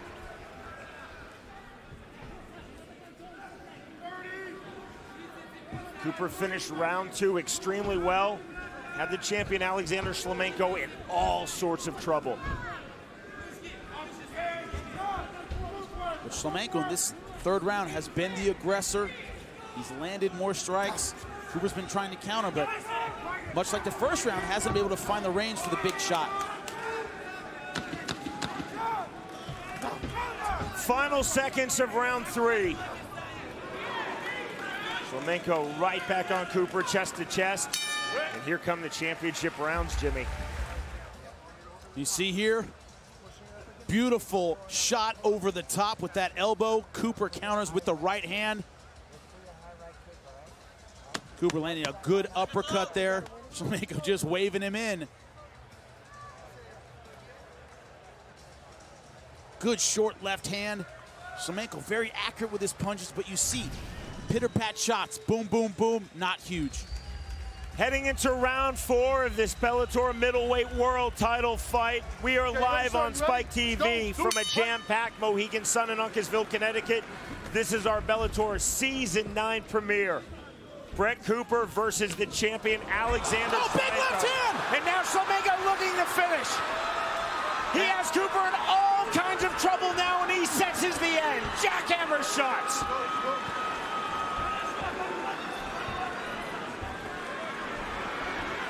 Cooper back to his feet, showing great heart, spinning back fist. Now Cooper's legs are gone. Shlemenko smells blood here. He has found the range. He's just loading up for that knee strike. And blood is like food in Siberia, man. He's going for it. A wobbly Brett Cooper backing up. Shlemenko coming forward. Straight right hand from the champion, then the knee. I don't know how much more this Cooper can take. 28th pro MMA fight for Brett Cooper. The first time he has ever gone past 3 rounds. 55th pro MMA fight for Alexander Shlemenko. Just his second time past 3 rounds.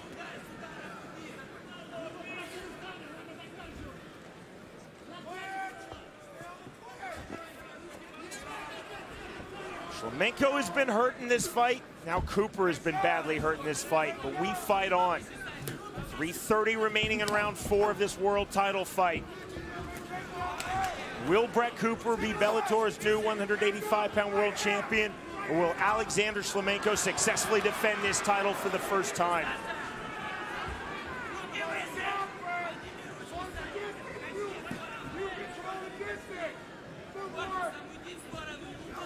Shlemenko looking methodical, stalking Cooper, catching the leg. Look at Cooper grounding himself, avoiding the knee to the head, but he ate a big knee to the body there, Jimmy. This is the will-breaking round. Rounds 4 and 5 are so tough. Shlemenko been in deep water before. Hands high for Brett Cooper, hands low for Alexander Shlemenko. Shlemenko missing badly with that spinning back fist.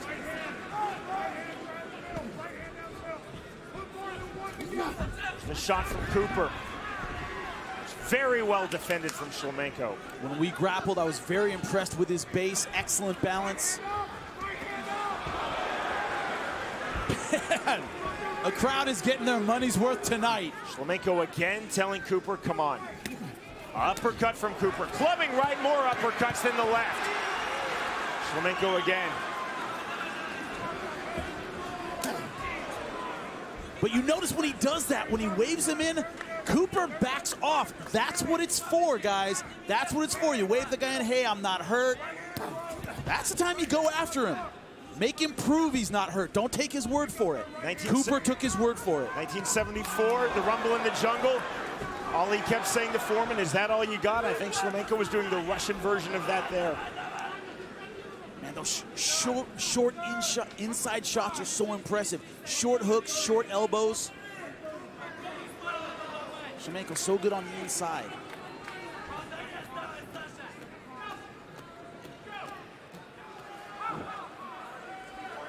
Shlemenko definitely starting to find his striking range in round number 4.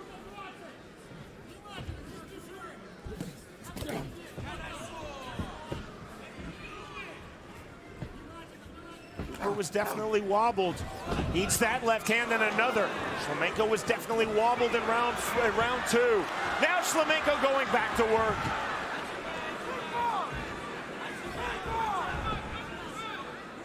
Sprawl from the champion.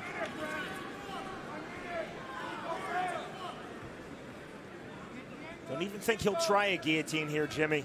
That would cost a lot of energy. I don't think he's going to go for it unless he's sure. Not at all, Shlemenko. He wants this fight right here, standing center of the Bellator cage. That kick easily blocked. Fantastic packed crowd here at Mohegan Sun in Uncasville, Connecticut. They're trying to will Brett Cooper to victory. And I also think they appreciate what they're seeing from Alexander Shlemenko.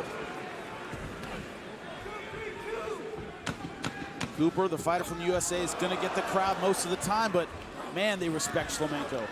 They see what they're putting on here. This is a classic fight. Spinning back kick lands just before the bell.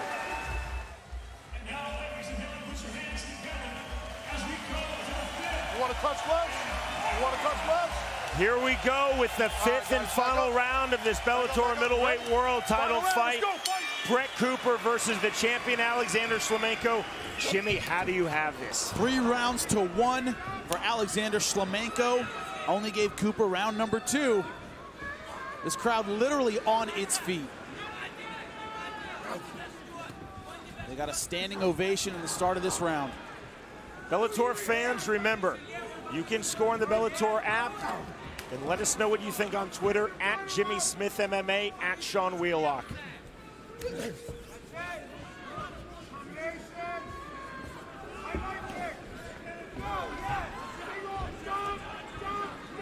Cooper looking for the single leg.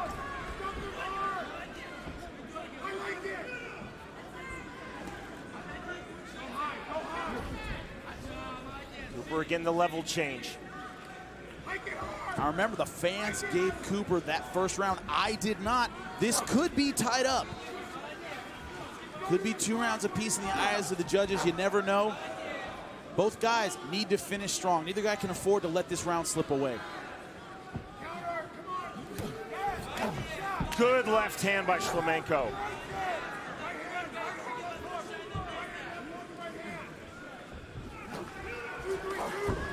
The Bellator fall season rolls on next week to our regular time. Friday, 9 p.m. Eastern is our start right here on Spike TV.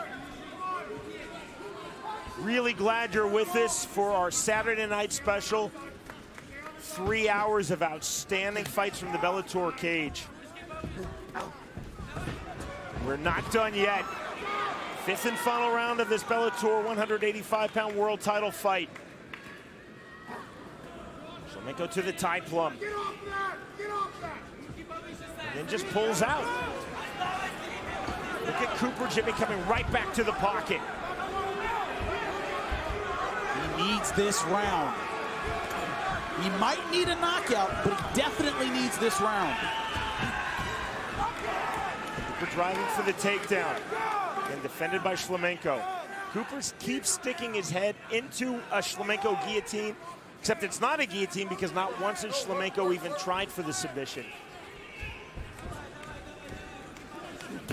Oh man, beautiful straight left.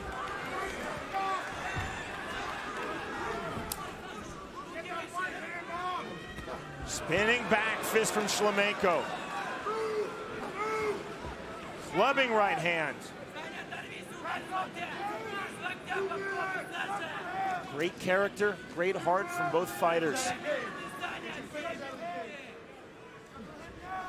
Body lock now from Shlemenko. And a takedown of his own. Man, Brett Cooper looks absolutely exhausted right now.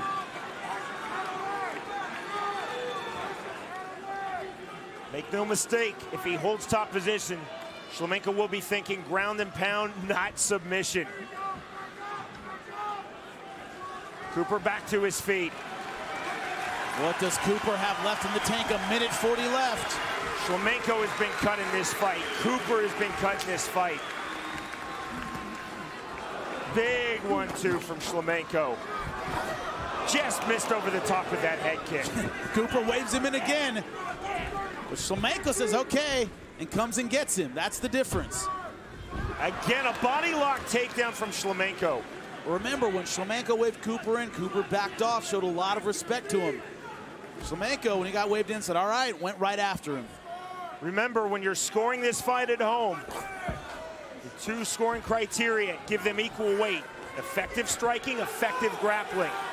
Shlemenko with those takedowns looking to score an effective grappling. Swing and a miss with the right hand by Cooper. 50 seconds left in this fight. 25th and final minute of this world title fight. And this fight's been more than that. It's been a Bellator classic. Again, a takedown from Shlemenko, his third of this fifth and final round. The finish line is in sight, 30 seconds remaining. Shlemenko now going to work with the ground and pound. Cooper looking for the up kick. Oh, big right hand. Right. Make no mistake, Shlemenko does not want this going to the judges. He's still looking for a finish.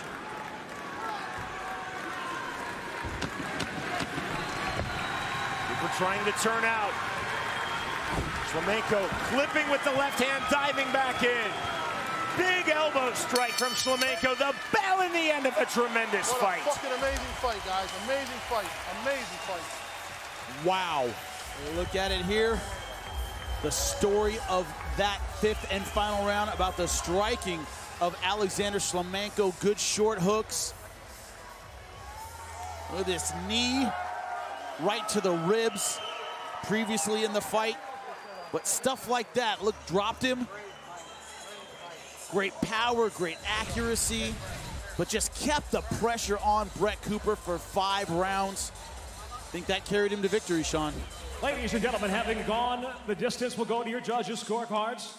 All 3 judges, Cardo Urso, David Torelli, and Eric Colon, all see the fight exactly the same at 48-47. All for the winner by unanimous decision. And still, the Bellator middleweight world champion, Alexander Storm Shlemenko. Look at the experience of the champion. Alexander Shlemenko has more knockouts than Doug Marshall has fights. All right, gentlemen, it's a title fight. It's a 5-round fight. I want to obey my commands at all times. I want to protect myself at all times. If you want to touch gloves, do it now. Good luck to both of you. Brennan Ward, Bellator Season 9 middleweight tournament winner, watching cage side. Doug Marshall versus the champion Alexander Shlemenko, scheduled for 5 5-minute rounds. Here we go with round number 1. Our fight clock is brought to you by Miller Lite, the official beer of Bellator. It's not just a good time, it's Miller time. Marshall in the black trunks with the yellow trim. The champion Alexander Shlemenko in the black trunks with the red trim. You see Ronald Marshall immediately shaking his head. Dismissive, but that's something Shlemenko's been working on in training, is that takedown. Marshall right back to his feet. Let go of the face. Complain about it all you want. You have to have an answer for it. He hopped back to his feet. The takedown, but not the top game control from Shlemenko.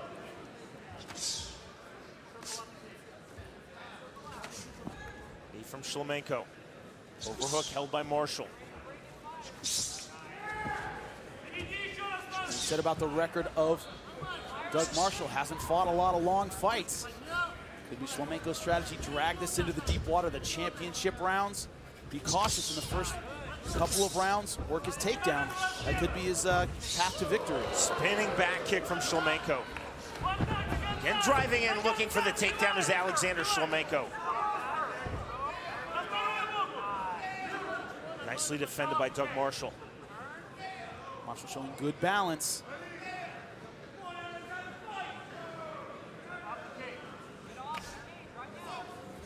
Shlemenko not doing a lot in the clinch.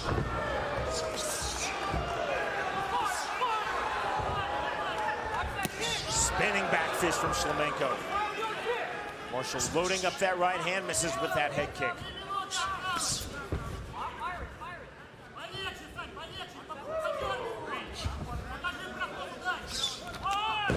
Shlemenko again with the takedown. Shlemenko came to Bellator season 2, 2010. He said, I want to represent pure strikers in MMA, but that's 3 takedown attempts, 2 successfully completed. Well, that was 2010. That's like 20 years ago in MMA. MMA, that was like last century. To your point, Shlemenko has worked hard to evolve. Nice sweep. Didn't get it all the way, but got back to his feet. Marshall right back to his feet. This is exactly where he wants to be, center of the Bellator cage.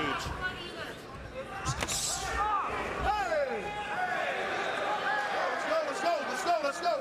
Shlemenko turning the Miragliotta, saying low blow. Touch of gloves, we fight on. Yeah, but Rhino knew he did it, didn't follow up on it.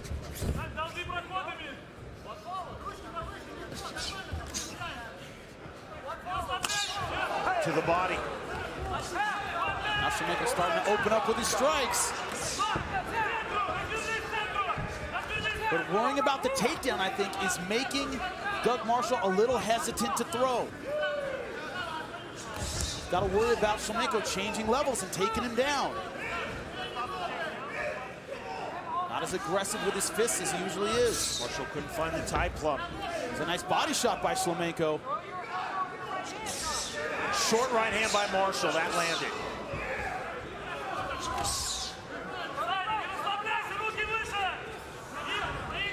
90 seconds remaining, round number 1 of this Bellator Middleweight World Championship fight.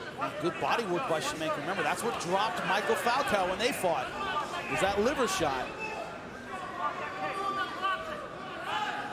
Shlemenko back to the inside.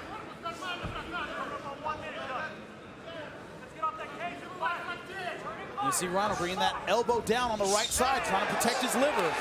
Loading up the right hand now is Marshall. Oh, that hurt him. Big shot by Shlemenko. That hurt him. He's in big trouble now. That body shot took everything out of Rhino. You saw it. Marshall looked visibly stunned on that left hand to the body by Shlemenko. Nothing takes it out of a fighter like the liver shot. Crowd reacted, but that head kick just grazing from Marshall. And that's what Oh, good left hand. That dropped Rhino. That's it. That is it. Oh, my God. Body shot. Dropped him. Knockout ruled by Dan Miragliotta, and the second successful title defense for the Bellator Middleweight World Champion, Alexander Shlemenko. I talked about it in the beginning. It isn't one shot. He went to the body over and over and over again. Too much for Rhino Marshall. Right side. Shlemenko changing his normal strategy, looking for the takedowns early in this fight, and then going to work with his punches. A huge left hand. That was the beginning of the end for Doug Marshall. Shlemenko following up. Back to the body, and the knockout ruled by Dan Miragliotta. Shlemenko retains his Bellator Middleweight World Championship. Here's Michael Williams. Ladies and gentlemen, inside the Bellator cage, the end comes officially 4 minutes, 28 seconds into round number 1. The winner by TKO, and still the Bellator Middleweight World Champion, Alexander "Storm" Shlemenko. Look at the experience of Alexander Shlemenko. 49-7, has 3 times as many KOs as Brennan Ward has fights. Bellator Middleweight Championship of the world. Protect yourself at all times. Obey my commands at all times. If you want to touch gloves, touch them now. Best of luck to both of you. Jimmy, your keys to victory are presented by Victory Motorcycles. Write one and you'll own one. Alexander Shlemenko, keep the distance. He's at his best at range. Be prepared for Ward's early storm. He comes out with a lot of energy. Brennan Ward needs to stay aggressive and mix the takedowns with the strikes. Alexander Shlemenko looking for career win number 50. Brennan Ward looking to shock the MMA world. You ready? You ready? Get up. Round number 1. Our fight clock is brought to you by Miller Lite, the official beer of Bellator. It's not just a good time, it's Miller time. Everybody talks about how they're going to come right at Alexander Shlemenko. Will Brennan Ward do that? Ward is in the white trunks, the champion Shlemenko in the black and white trunks.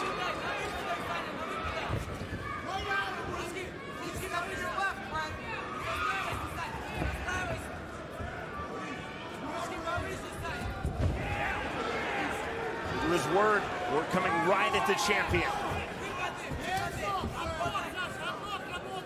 He's not going to win a technical striking match. He can win a brawl. Looking for the takedown and the trip. Nice tuck under. Wasn't able to stay tight enough to use it, though. Oh, nice right hook over the top.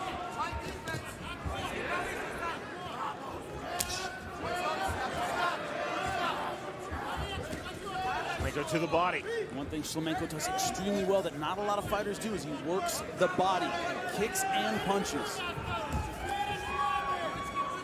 Great way to take a guy out, slow him down in a long fight. A little spinning stuff from Brennan Ward. Big left hand by Shlemenko. Ward firing back.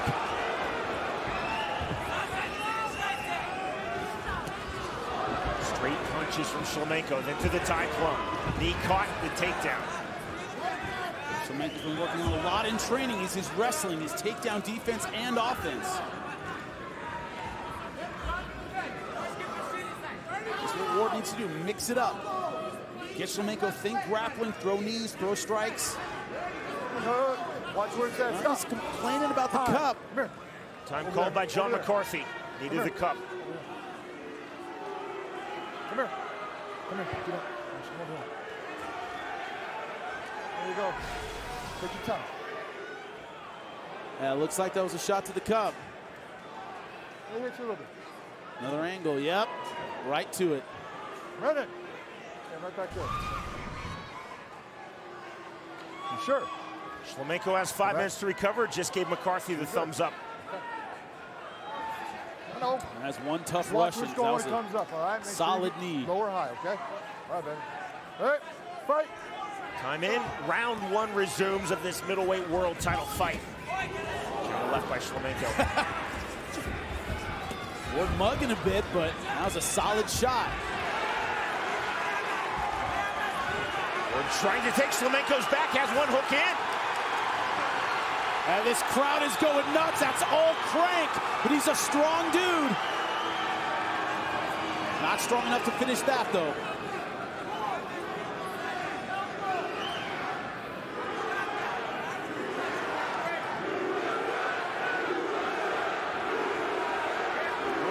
Let's go. Work. Call for action from John McCarthy. Go. This crowd all about USA, trying to support Brennan Ward. They would love to see the upset tonight. Let's go. Both guys kind of in an awkward position. Stalemate. Shlemenko appealing to McCarthy for the stand-up. There it is. I think that's a good call. Could not get that right hook around.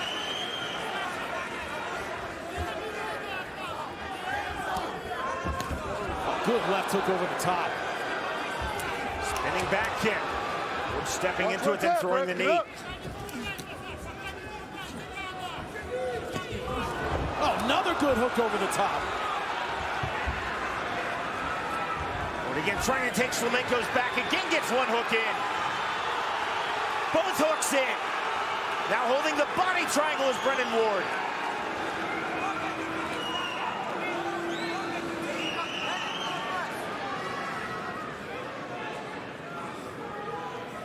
That Russian team known more for their striking, but they're very hard to submit.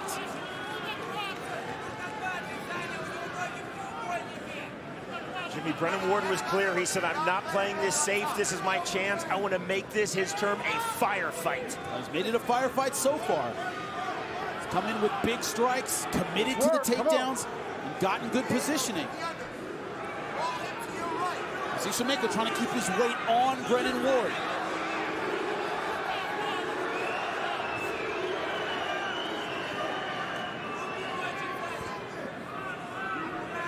45 seconds remaining, round number 1. Blood coming out of Shlemenko's nose.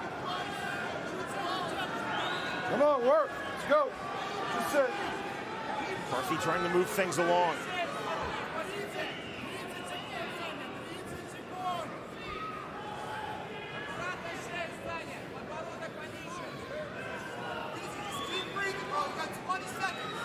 Come on. Body head, back to the body. And he's not going to get the submission. So So he's staying busy with his strikes.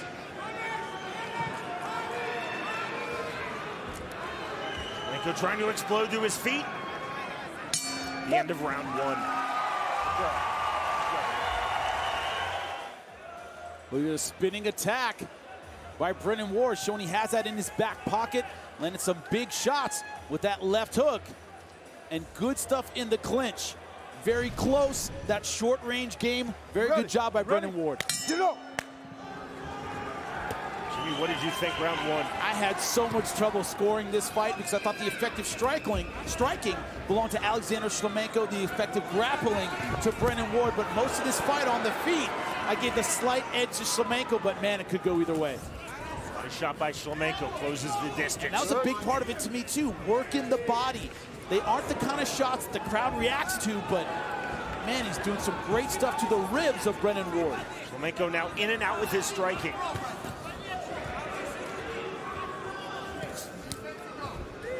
This is where the question comes of pacing. Brennan Ward not used to long fights. 9 wins, 8 finishes. Shlemenko looking for the outside trip. Round number 2 of this Bellator middleweight world title fight. The champion Alexander Shlemenko versus tournament winner Brennan Ward.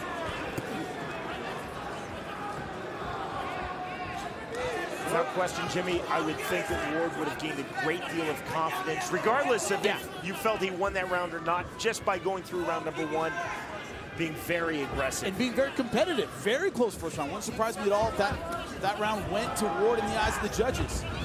Ward again looking for the takedown. Also defended by Shlemenko. Shlemenko has a nice guillotine. He gets it! There's the tap on the guillotine! The knockout specialist gets the submission win to retain his title. He got Zel Gelicic with that same choke. He's got a nice fast guillotine. Brennan Ward just found that out the hard way. Our AutoZone replay, get Duralast, proven tough, available only at AutoZone. Going in for the takedown. Left his head too far out. Look at that guillotine. And that is all she wrote. The head up against the chest. Modified guillotine, keeping it in the front. And it is fast and powerful. Right here, didn't pull it to the side. Kept Brennan Ward's head buried right under his chest. That leads to a very powerful guillotine. A ton of torque on the throat. Ladies and gentlemen, inside the Bellator cage, the tap comes by way of the 10-finger guillotine. Official time, 1 minute, 22 seconds into round number 2. The winner by submission and still the Bellator middleweight world champion, Alexander Storm Shlemenko. Ladies and gentlemen, Spike presents Bellator MMA Tonight live from Grand Canyon University Arena. The time has come for the main event of the evening. 5 5-minute rounds for the Bellator Middleweight World Championship. Sanctioned by the Arizona Boxing and MMA Commission Chairman, Mr. Michael Preston Green. At cage side, Executive Director Matthew Valenzuela. Tonight's world title fight is brought to you by the official beer of Bellator, Miller Lite. Back in its original look, it's Miller time. And now, first, introducing the red corner at 6 foot, weighing in 184.4 pounds. The tournament winner brings an undefeated professional record with 7 victories, no defeats, fighting out of Huntington Beach, California. Introducing the challenger, Brandon Bull Halsey. And across the cage, his opponent tonight, the champion, fights out of the blue corner at 5'11", weighing in 184.6 pounds. In his 4th title defense, the veteran professional tonight stands with 50 victories and 8 defeats. Hailing from Omsk, Russia, the defending Bellator middleweight world champion, Alexander Storm Shlemenko. And when the bell rings, the referee in charge of the action, Big John McCarthy. At stake, Bellator's middleweight world title, currently held by that man, the Russian Alexander Shlemenko. You ready? You ready? Get it on. Round number 1. Tonight's Fight Clock is brought to you by the official beer of Bellator, Miller Lite, back in its original look. Halsey's shooting right in for a takedown. He's in the black and American flag trunks, and he hits the takedown. Shlemenko, the champion, in the black trunks. Rear naked choke attempt by Halsey. Looking for the lightning strike finish. That is tight. This is done. Halsey's all the way under the chin. Shlemenko's out. He's out. It's over. Technical submission win for Brandon Halsey, and he is Bellator's new middleweight world champion. He's back. 50 professional wins, and Brandon Halsey made him look easy to beat. Caught the rear naked choke. Shlemenko again not tapping. Technical submission win, Jimmy, for Halsey. Easy takedown, but look at this. Gave up his back, didn't turn and give up guard. One hook in, but you have to understand that arm underneath the neck, so much pressure. Shlemenko tried to spin out, but there was nowhere to go. Now with both hooks in, just a matter of time here, and Shlemenko is out. Shlemenko's run is over. Brandon Halsey, where is his limit at 185? His 8th professional fight, his 8th win, and he is the middleweight champion. Shlemenko bright red, great reaction and recognition from John McCarthy, and pure dominance from Brandon Halsey. Ladies and gentlemen, inside the Bellator cage, the rear naked choke ends at 35 seconds into round number 1 by submission. He is now the new Bellator middleweight world champion, Brandon Halsey. Let's check out the tail of the tape. Look at the reach advantage for Rafael Carvalho. Will he get an opportunity to use it? Hey, sir, let's go round 1.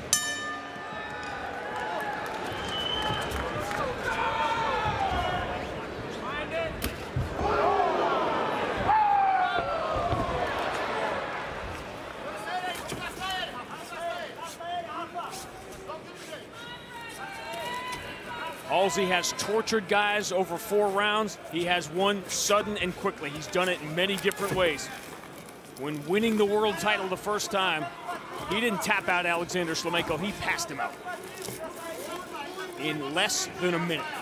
Most people don't know, we talked about it. He rolled his ankle warming up during the drone. While Alexander Shlemenko was walking out, he rolled his ankle, got a single A, and took him out. You see how heavily taped that ankle is. That's what I talked about with injuries in the keys to victory. Jimmy, you rolled with Brandon Halsey. You've rolled with some of the elite. How strong is this bull? Light heavyweight strong. Heavyweight, light heavyweight strong. He's the strongest middleweight I've ever rolled with. Look, beautiful Quickly step over to full mount. Oh, this might be over right now. Arm triangle, this could be done. Carvalho in big, big trouble. I don't see him getting out of this. With Halsey's strength, this might be just a matter of time.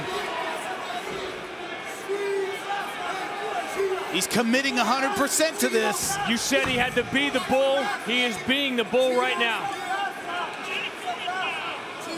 Carvalho trying to get space with his left arm, trying to turn his body to relieve the pressure. And Halsey just not letting him off the hook. Trying to re-cinch it with his head. And he gets out. Gotta admit, I'm impressed. Going for the inverted triangle. From the ground, Carvalho snapped that on quickly. Caught Brandon Halsey a little by surprise. Man, going for a takedown of his own. I think Halsey gave a lot to that choke. Carvalho now trying to take advantage of it. You've talked about this many times, Jimmy. Big muscles get tired. Yeah, he burned a lot of gas. Especially, he gave a lot to that arm triangle choke, trying to finish early. You see the balance of Halsey staying on top. Man, I am impressed Carvalho got out of that one.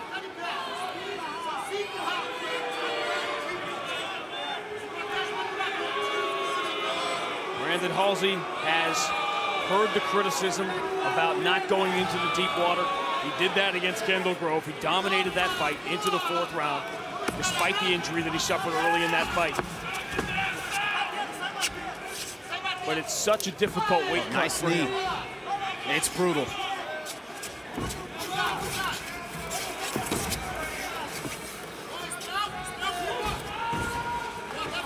Another takedown for Halsey. If you're Carvalho and you're training for this fight, where do you go to find something to simulate what you're dealing with, the pressure you're under from Halsey? The United States.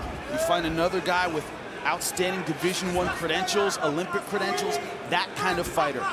You find a rhino at the zoo. Yeah, it's very true. Look at that, right into full mount. He has had full mount twice in this opening round. Deep arm triangle choke. Came very close to ending it. There were some 10-8 rounds in that Kendall Grove fight. This might be one here.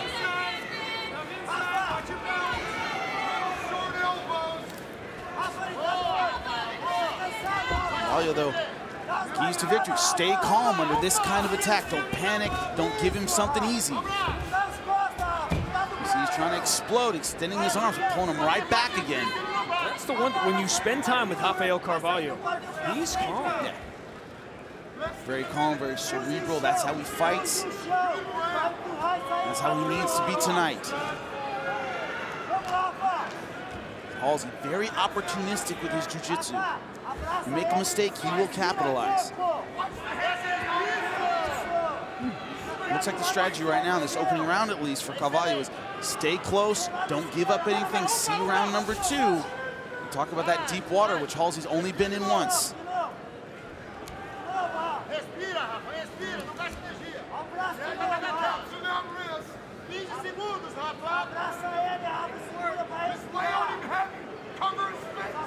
Halsey dominant in high school. A brilliant college career at Cal State, Bakersfield, and Fresno State. 9-0 as a professional. Already a world champion, and a dominant opening round trying to get that title back. Halsey going for that arm triangle. Now the key was that arm, that left arm, able to slip past the ear of Brandon Halsey. Halsey smart enough to let it go. Knew when it was done. Inverted triangle attempt by Rafael Carvalho. That was about his only offense. A couple of knees on the feet. Those little moments are between a 10-8 and a 10-9.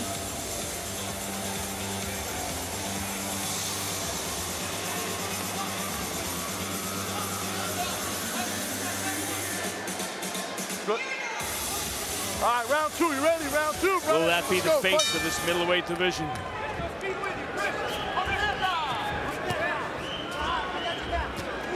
Look at the mistake Carvalho was making, backing straight up to the fence. Does not want to be here. We keep saying, what will happen when Brandon Halsey gets in trouble? What will happen the first time he eats a big shot? We're still waiting.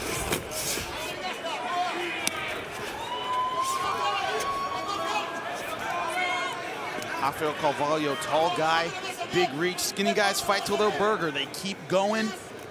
He's used to taking beatings and still moving forward, still fighting, still staying in it.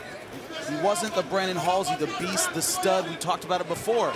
Rafael Carvalho, a different upbringing. He wasn't the star. He's used to adversity. That might help him tonight. It's been nearly 4 years since he tasted defeat in his first professional fight. 11 straight wins for Carvalho, 9 by knockout. It's that toughness of not always being the strongest guy. That's what Carvalho has to rely on tonight. And I'm impressed with his balance against the fence. What have I said many times? That even if a guy gets a takedown, make him work, make him use gas, make him use energy. He'll get it, but make him pay for it.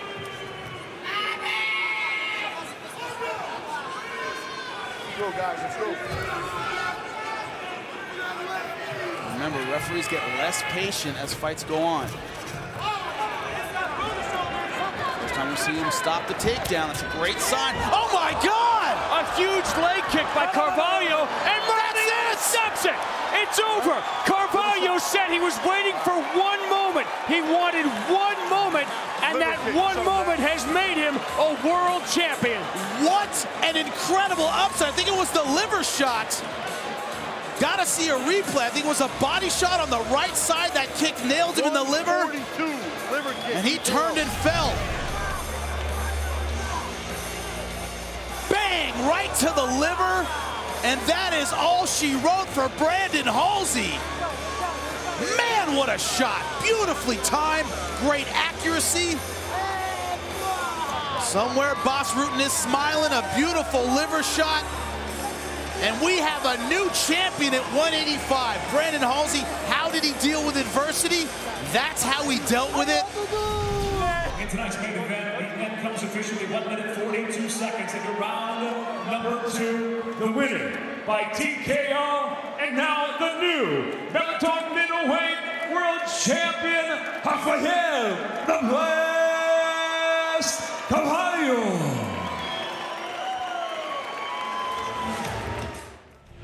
Tail the tape in the main event. 6'3", Rafael Carvalho, and a 7-inch reach advantage, but all detriments Melvin Manoff is used to facing. World title time, main event time. All right, here we go. You ready? You ready? Let's get up.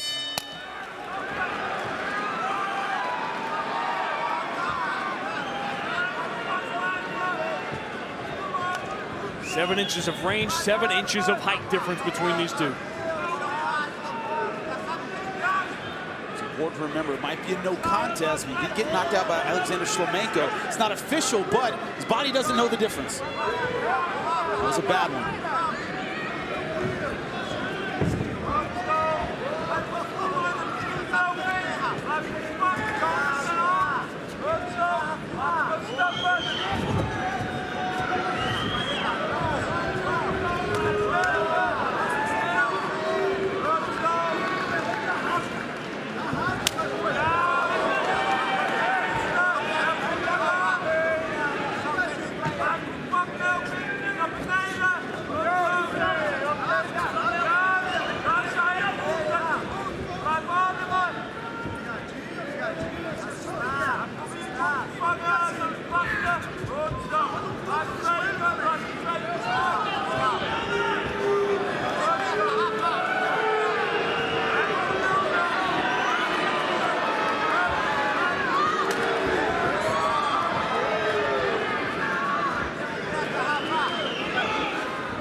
When you open up for a second, when you throw a punch, usually the first one, that's when Melvin Manoff tends to get going and throw in combination. Melvin Manoff being patient. That is what he's been drilled here for months. Patience, patience. But how do you prepare for a 5-round fight? Patience, patience, patience. He's only been to the 3rd round twice in his 20-year career. Twice he's been to the 3rd round. You know, a lot of fighters give you a line of crap about what they're going to do and how they are. Melvin Manoff doesn't. He goes, I've been training patience. And he kind of smiles and rolls his eyes like, but I'm Melvin Manoff, you know, so don't expect it. He gets impatient saying the word patience. He's hopping around at the weigh-in. He's got so much energy. He had a 5-year run, 13 consecutive fights that ended in the 1st round. Got to find a way around the range of Rafael Carvalho, who so far in no hurry at all.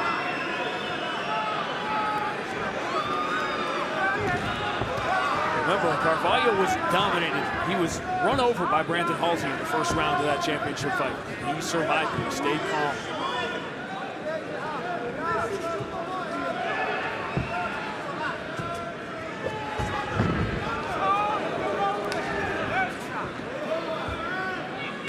Incredibly cautious start by both fighters.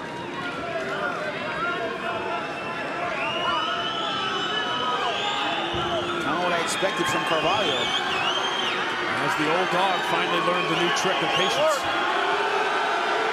And the second question, is that a good thing? You survived this long by being aggressive and being aggressive early. George Foreman got pounded on before he landed that one shot on Michael Moorer. Randy Couture, the only world champion in MMA over the age of 40. Melvin Manoff turned 40 last week.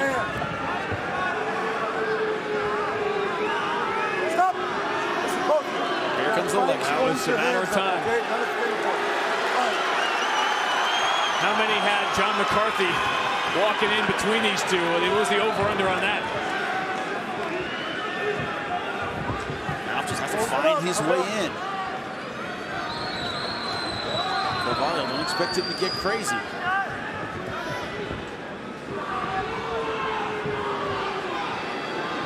We might be setting a record here for CompuStrike in this opening round. CompuStrike computers are blowing up right now. I can't process this. They don't count feints, unfortunately.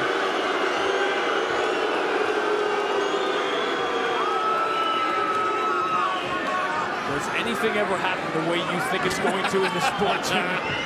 Almost never, man.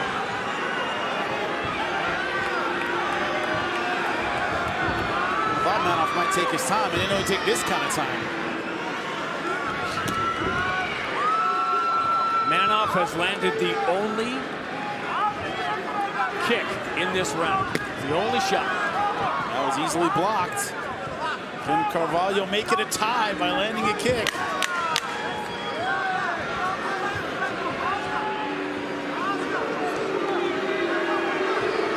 Everything you think you know, you don't.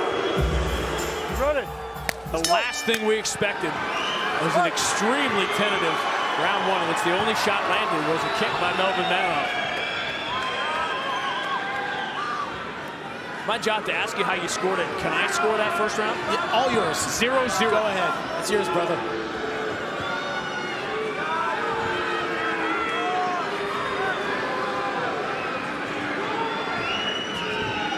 Melvin Manoff has been nothing in the sport if not crowd pleasing every time.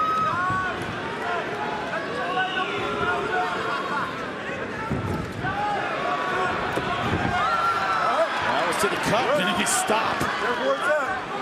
I heard that one. That's very good. Just look at where the belt lines are on these two.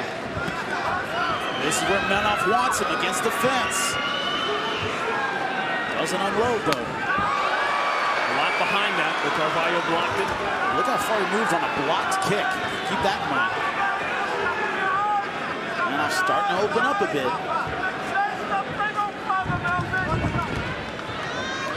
Carvalho kind of came up funny on that. Landed wrong.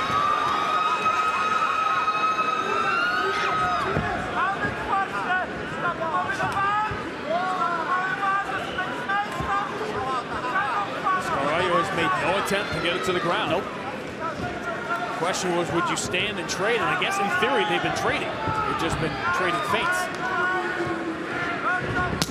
Strong shot. You saw the one, you've seen it many times tonight, the one that brought Carvalho the world title. That was a very hard shot for Manoff. A lot of fighters feel the power of Melvin Manoff and kind of check out. A surprised look on their face. Carvalho has felt his power. Still moving forward, but hasn't found his own offense at all.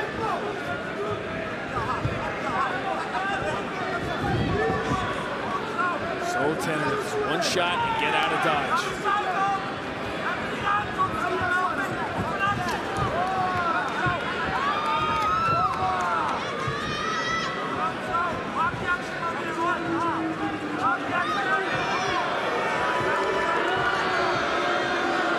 Starting to get on him again.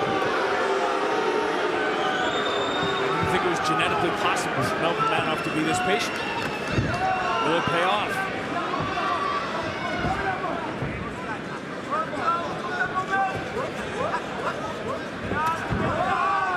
Carvalho's been the one moving forward here in round two. Started out strong, but now backing off and letting Carvalho mentally back into the fight.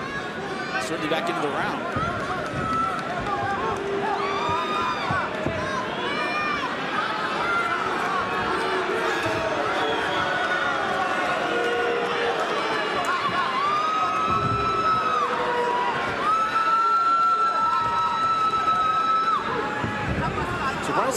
Melvin isn't throwing more leg kicks. They're really effective early in this round. Now backed off of him. Carvalho looking a little more antsy here as we move to the later stages of round two. There's the leg kick.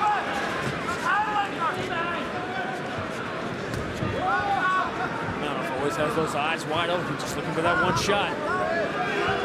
That's kind of the problem. I think he's best when he throws in combination instead of just throwing one big punch. Saw the famous Mark Hunt knockout earlier. That was a combination.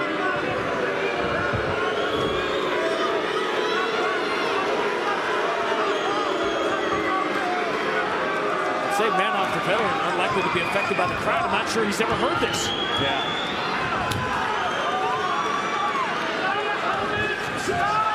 looking for the big left. That's with the right hand at the end. Well, there hasn't been a high volume landing. Certainly, clearly, Manoff is winning this fight.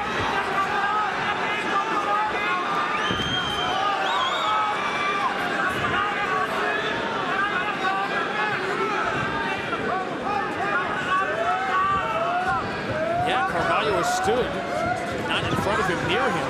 Is that the right strategy? It's like he's constantly trying to set the range, not doing anything with it. Nice Leads with the knee. Best offense so far for Carvalho. That one was low, and then a late shot. And John McCarthy steps right in, and boy, Carvalho was flirting with a point deduction there with a couple of late shots after hitting him low. He said break. Let's take a look. We already saw a point deduction tonight that cost Augusto Sakai a win. Carvalho, get over there. Over there. That's a little to the left, but it could have. You all right? Stay there. Now, hey. Carvalho's going to hear it about fighting after. Tell you stop. Yeah, that was the big deal. Stop. Okay. You did knee him to the groin. Sorry. You could hear it, okay? Sorry. Watch where your knee goes. Sorry. Okay?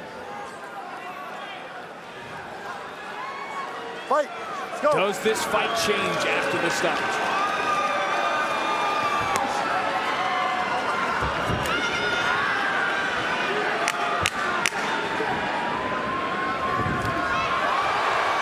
Kick from Manoff. He has been far and away the more aggressive fighter through 2 rounds. Carvalho thought the round was over and almost got caught. Ready? Get it on.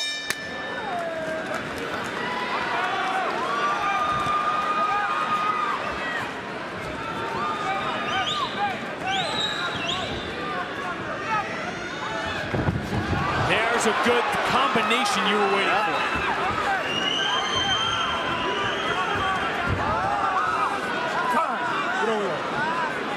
Fingering him in the eye.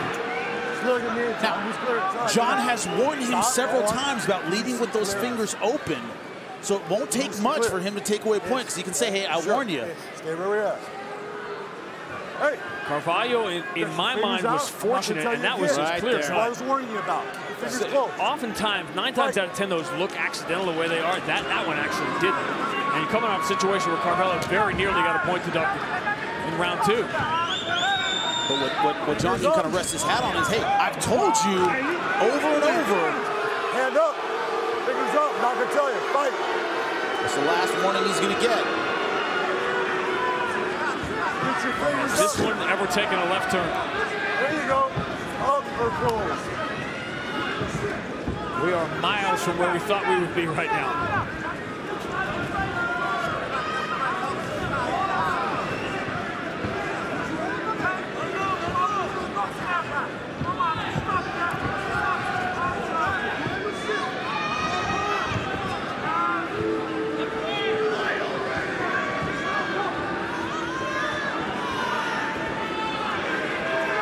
Stay patient. We didn't believe he could.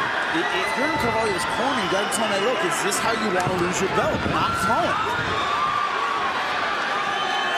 Finally, Carvalho was able to lock him up. Carvalho did this in round 2 and then kneed him low, and they were separated.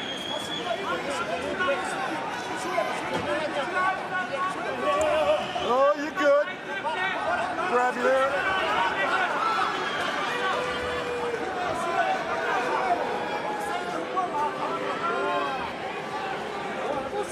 A fight that's both inactive and dirty. That'll make your evening. And look at that. Oh, Manoff got that left in. Carvalho was off balance, and he got rocked by that one. He's holding on defensively now.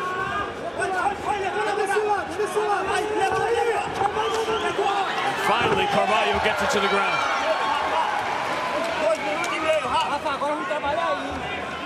You have to ask yourself, if Carvalho walks out of this building tonight without the middleweight world title, why did he wait so long?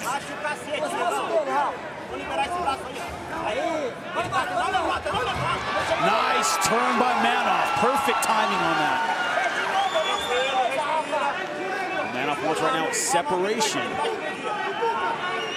He came close the last time he got the little separation off the fence. Well, he doesn't need a lot of room to throw with a lot of power. That's why in scrambles, when you're transitioning and moving, Melvin can hurt you so badly. He doesn't need a lot of range. Stop. Another low knee. Another one. I'll tell you what. Unbelievable. You hit him in the groin again. Stay right here. Where's my corner man?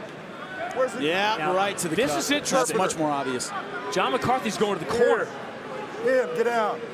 Come here, over here. You come over here. I think he's maybe trying to translate. I'm not going to tell him again. He's got to get it to the side or up. Hit him in the groin again. That's it. Okay? Does he understand that? Close his fucking hand.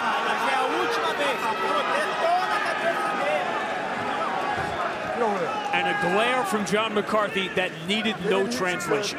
Next time there will be no more, okay? Do you understand? It's all right. You good? Sure. You ready? One thing to say, Melvin Manoff has not been milking the time.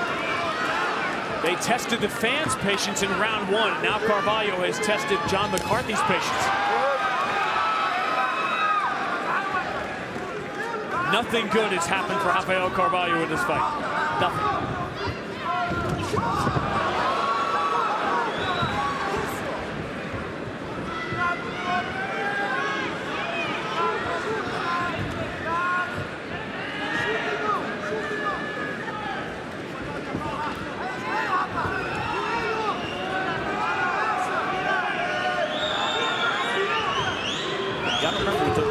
He's had with the stoppages that they've had. Anything else, another finger, another, cup shot, you're going to see a point deduction. Rafael Carvalho has to fight very clean. He has to fight very carefully. Fingers out of there. Can't put your fingers in the cage if you're new to MMA. I saw someone do it to Jimmy Smith once.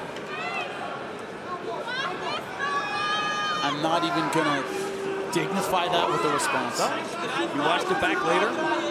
Extra, that little bit of extra leverage you get from that. Oh yeah. Had a fight where a guy grabbed the fence and threw me. Pay attention. I submitted him, so I'm all right with it. Work it out. Backdoor brag. If this fight continues the way it is, we'll have plenty of time to reminisce about other subjects in our life. Remember that time in the first round when they didn't throw a single kick?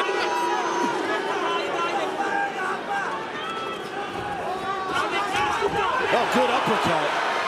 These little separations, Carvalho's getting himself very close to danger land on these little separations. Manoff has landed some really good shots.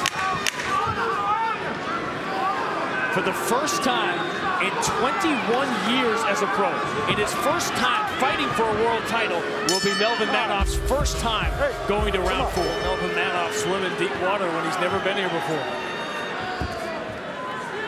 Of course, neither has Rafael Carvalho. His only world title fight was his win, and that was early in round 2. And how does he react now, knowing he most likely needs to finish?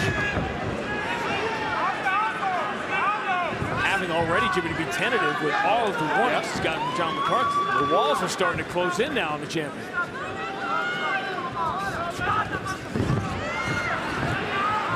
First attack rule in the legs of Melvin Manoff. Another left hook on the way out. That's what I've been talking about. Left hook doesn't take a lot of space. Very tight left hook.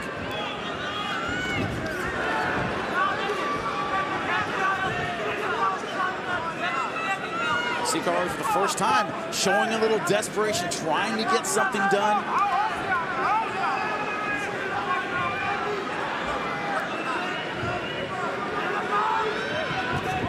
Good jump knee. Trying to set that up. Nice job getting the ankle. Manoff is able to scramble out of this in round 2. In the side control, best position offensively for Carvalho in this fight. Wonder about the deep water. Manoff has been vulnerable to submissions.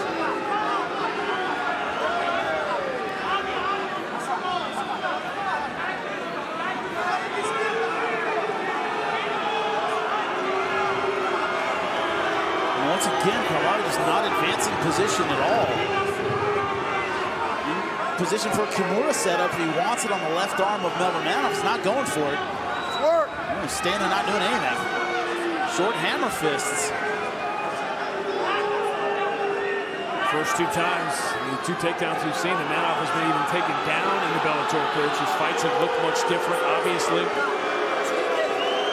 This was inconceivable, the way this fight played out through the first 3 rounds. This was certainly a scenario we thought from Carvalho, but we never thought he would wait until he was down 3-0 to go to it. Another good scramble. Manoff was able to get out of it.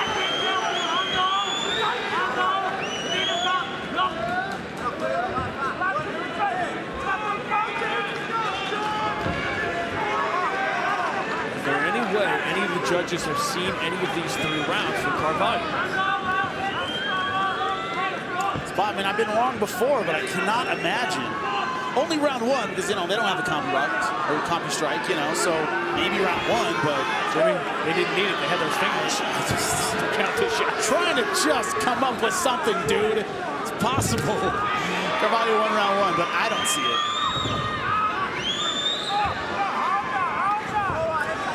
And what is let's say Manoff is up 3-0 or 4-0. He's never been in anything remotely like that situation. How do you tell Melvin Manoff to fight defensively? But he's fought cautious throughout this fight. Cautious, but not defensive. Yeah, he hasn't been a wild man. He hasn't given Carvalho any opening so far, so why does he really need to change anything? There you go. Tried the left hook. Carvalho still quick enough to back away. 7 inches of height difference, 7 inches of range difference between these 2. 11 years of age and 16 years of experience difference.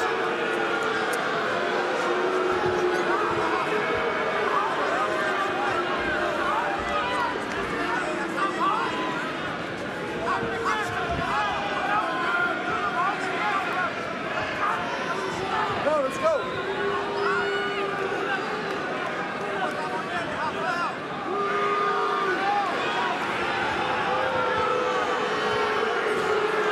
Carvalho's had his hands down now for much of this 4th round.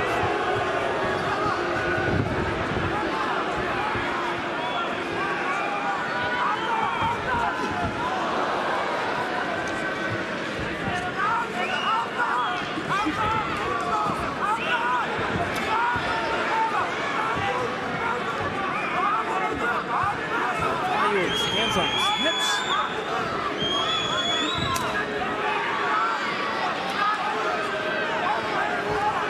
There was a moment in the first round of this fight, Jimmy, when Carvalho tried to throw a kick and he landed very oddly, kind of stumbled backwards.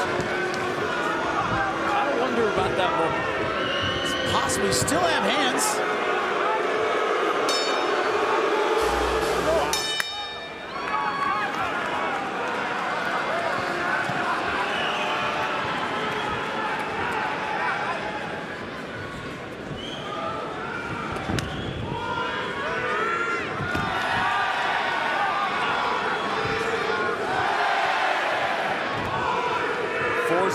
Four zip.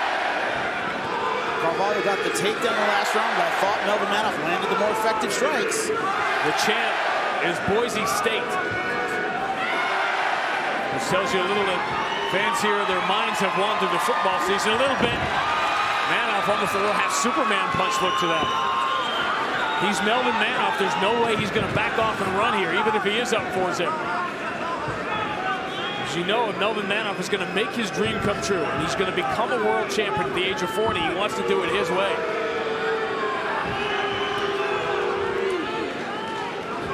Talked about all his life, everything he's done for this sport, for his kids, for his family. He has waited for this moment, and he has waited all night for an opportunity to get inside on Rafael Carvalho.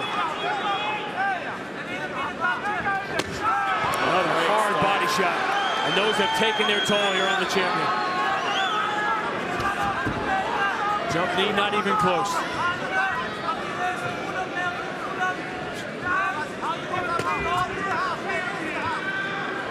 Carvalho, sometimes he's had success with that straight left, but he hasn't thrown combinations off of it.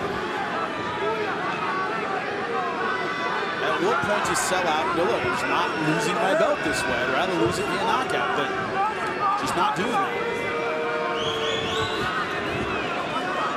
Tries to dive in. Now held his ground.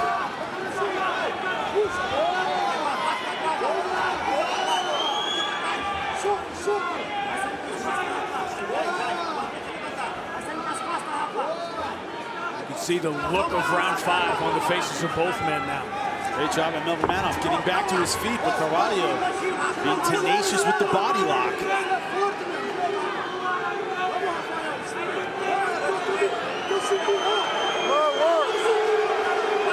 45 professional fights for Melvin Manoff. Only 3 have gotten the distance.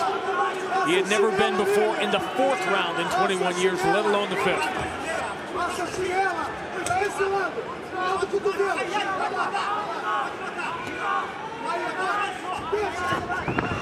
And Carvalho can't even take him down. Oh, great job by Melvin Manoff, ending up on top. Into full mount, very nearly. And Carvalho got that left knee up at the last second. And look at Melvin Manoff with the strength in round 5. 2 minutes left. It wouldn't surprise me if Melvin Manoff stayed on top, worked his ground and pound.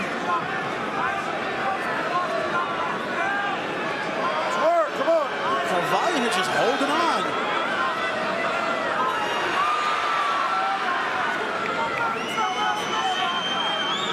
Melvin Manoff came in as an underdog with the idea that he had that one shot, that one flash, a crazy knockout that could bring him the world title. No one could have conceived him winning and even dominating a 5-round championship fight. But look at this from Carvalho. He's half turning away. He doesn't want to be there, Jimmy.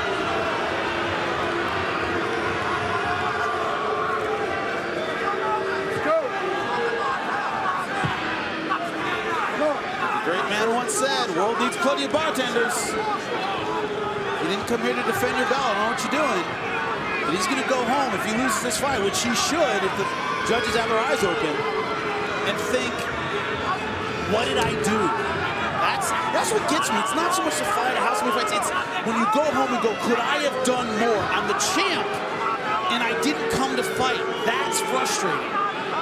To think that and to see somebody who's going to regret the performance they didn't have. We knew when we came to Boise there was a chance, a lightning chance, that Melvin Manoff could win that first world title. We never envisioned in a wild fantasy scenario that Melvin Manoff would win a decision in a 5-round fight after scoring some of the most prolific and unforgettable knockouts in the history of the game. He goes all 25 minutes against a man 11 years younger and 7 inches tall. Rafael Carvalho, in 3 fights he wasn't supposed to win, climbed the mountain to the title, and had his most disappointing performance in his first defense. Ladies and gentlemen, having gone the distance, we'll go to your cage-side judges. Your first judge, Michael Bell, scores the fight 48-47. He sees the fight for Manoff. Your second judge at cage side, Rob Hines, scores the fight 48-47. He scores it for Carvalho. Your third and final judge at cage side, Randy Anderson, scores the fight 48-47 for the winner by split decision, and still Bellator middleweight world champion Rafael Carvalho.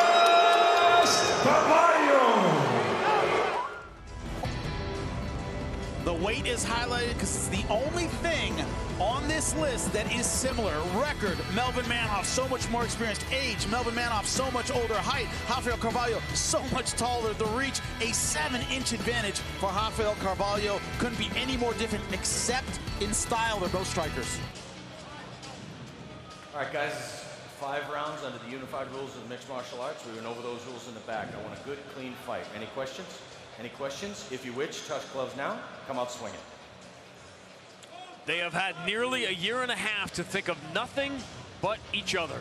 The first title fight, a second one last December in Italy, was postponed. Finally, it gets decided.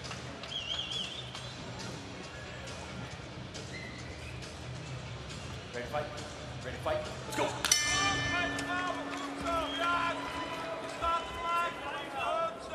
When you talk about who the crowd's going to be behind, Melvin Manoff has fought in kickboxing here in Italy, so popular. Crowd really behind him.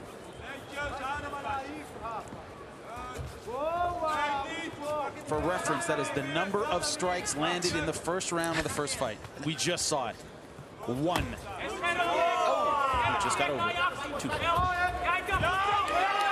Look at the power of Melvin Manoff, just shrugging up. This is where he wants him. High poke, and Kevin McDonald tried to get Carvalho to stop. It was almost a half-second too late. Hey, Carvalho can take a shot. Melvin stepped in, landed it straight down the middle.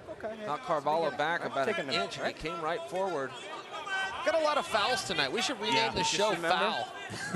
I mean, guys, I can't remember a night. We've had more pokes, more low blows. So you know you're reaching out a little too, so remember to keep them close. Can you see okay? You ready? Kevin McDonald, you can hear saying, you're warning Melvin Manoff saying you're doing the same thing, so be careful. Yeah, right there. Stuck the pinky right in his eye. Fingers closed. It's a great point by McDonald. I mean, look, turnabout is fair play. Yeah, they both have that Muay Thai open hand stance. Yeah, he said you both did it. Let's both fix it and move forward. Yes. Huge shot. Lands for Melvin.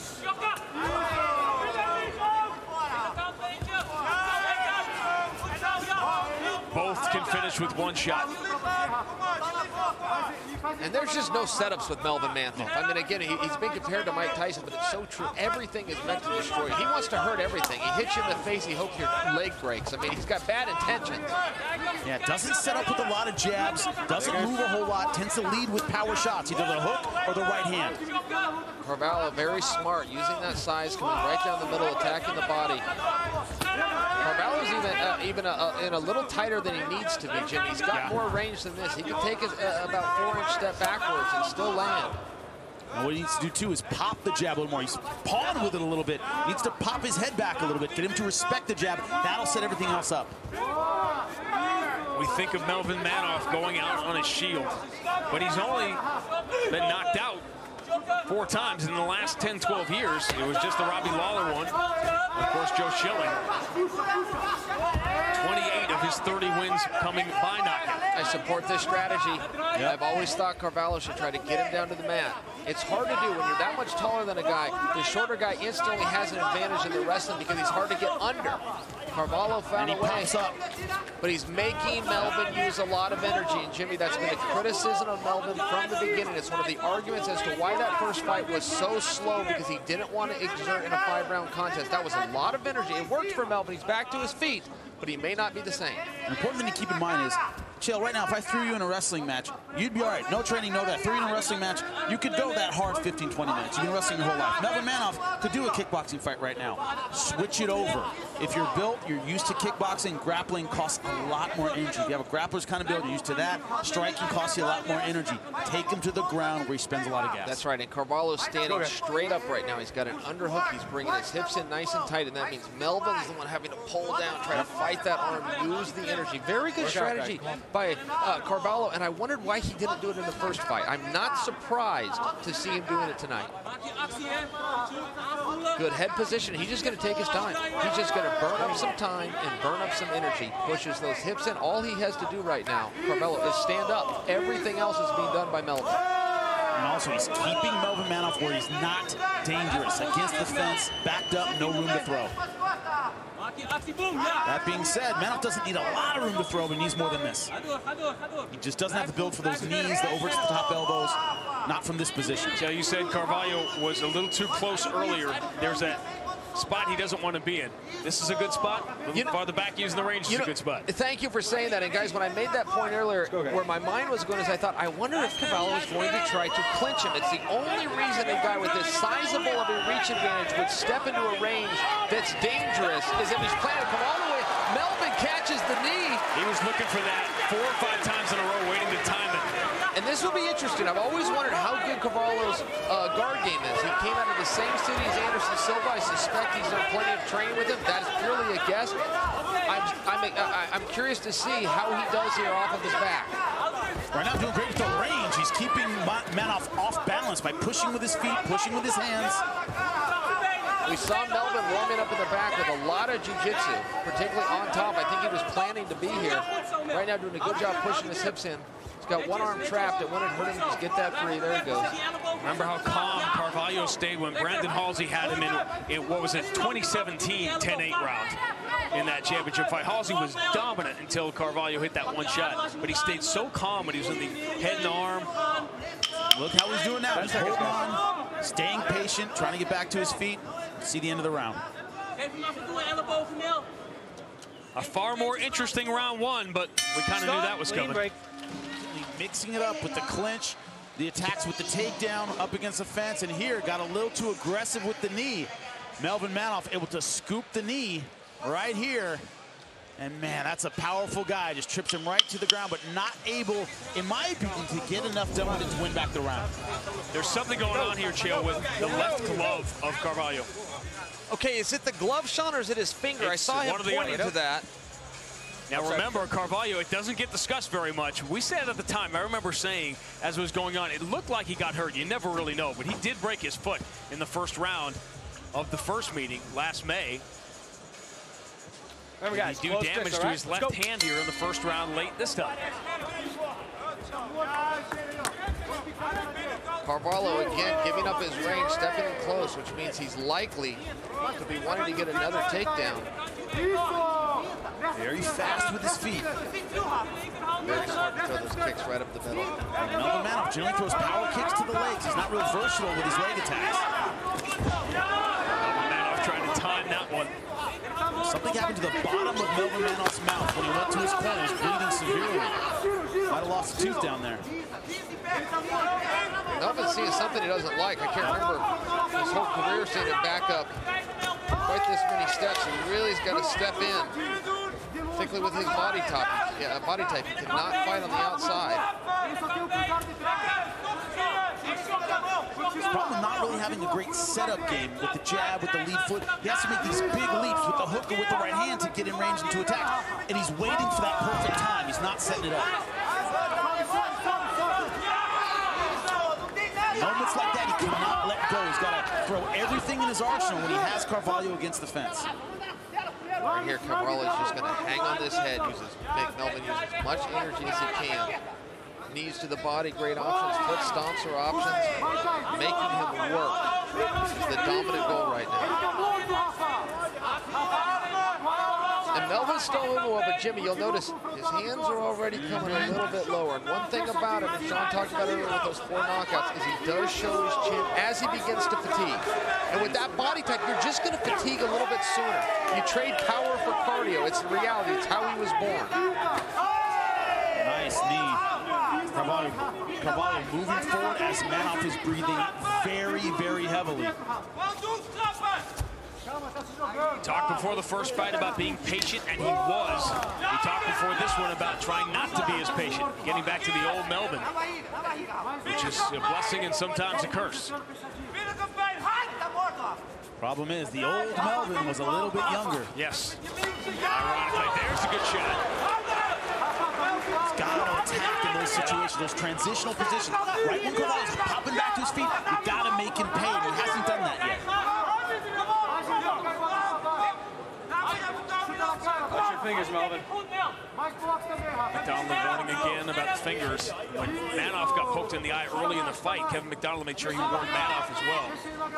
We've seen Carvalho do nothing but paw with that right hand. The problem Manoff's having is he's not throwing a combination off that overhand shot. Sometimes it's landing, sometimes it's not, but there's nothing behind it. There's not that 2, 3, 4, that set combination that's going to catch Carvalho if the first one doesn't land. All we see him in is that one shot.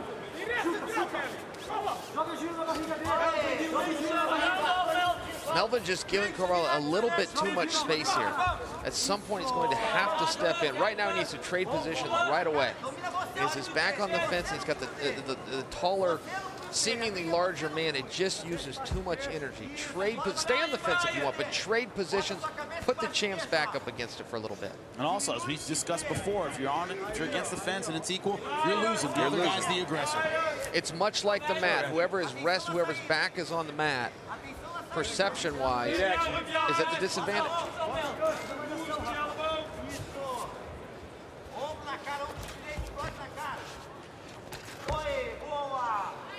Now, with their height disparity, the knees of Melvin Manoff will never mean as much as the knees of Rafael Carvalho. That's right. I'm seeing the blood coming out of the bottom of Melvin's mouth now that you were talking about earlier. I think he might have lost the bottom tooth. Ooh, big shot there by Melvin. You see, it's kind of one and done. He throws one and gets out. That's right. If one will land, so will the second, and so will the third. Melvin usually known for combinations. And again, I think it comes back, guys, to I think he's a little bit intimidated by the 25-minute atmosphere. I think he's purposely conserving energy instead of going, again, with the skills that got him so well known, which is going hard, bringing a storm, and hoping there's nothing left standing. Fingers both here. And Carvalho, I'm impressed, fighting a very smart fight, a very versatile fight.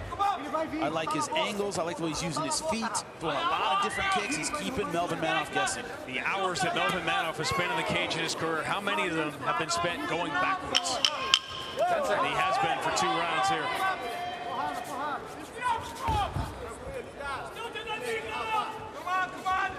The champion through 2 rounds, looking like the champion. It's time. Wait, let's go.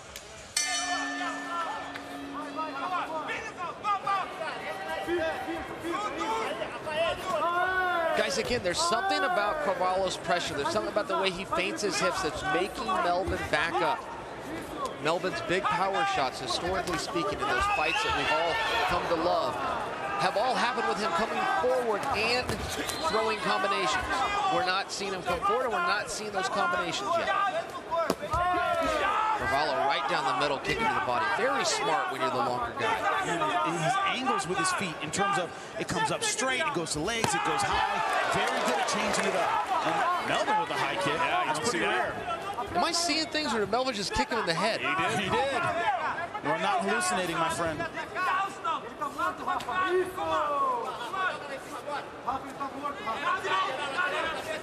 Now Melvin's got a guy who's taller, but coming forward. A lot of times that plays into a power striker's game, but we keep seeing one and done. One overhand, no combination after. Carvalho too slick, too experienced to fall for something like that, unless he gets reckless. Oh, nice knee. Big knee. He's able to pick it up and just drive it right in. Pushes right back to this position. You know, Melvin hasn't had much of an answer for this. Carvalho gets the underhook, pressures him in. Can get a takedown here. Oh, Stop. Over here. Over here. That grabbed the fence right to stop a takedown. Well, you defended that takedown by grabbing the fence. It's got to be more than a warning. Stay there. Stay back. Mike, taking a point for the fence grab. Yep. Come out here. Kevin McDonald is such a good referee. He really doesn't need to get a credit. You have to do what he just did. I've seen so many referees break a position to give a guy a warning, which only puts him at an advantage when he was at a disadvantage, pushed into the fence and about to give up a takedown. Excellent call by referee McDonald. And the reason is he was clearly going down. Look at this outside trip. Right here, outside trip, beautiful, off-bounce, whoop, and he would have been gone if he hadn't held onto the fence. And Jimmy, you'll agree with me, so many referees will break that and then warn the athlete and restart. You must take a point, which is what the referee did. When there's a clear takedown like that, 100%.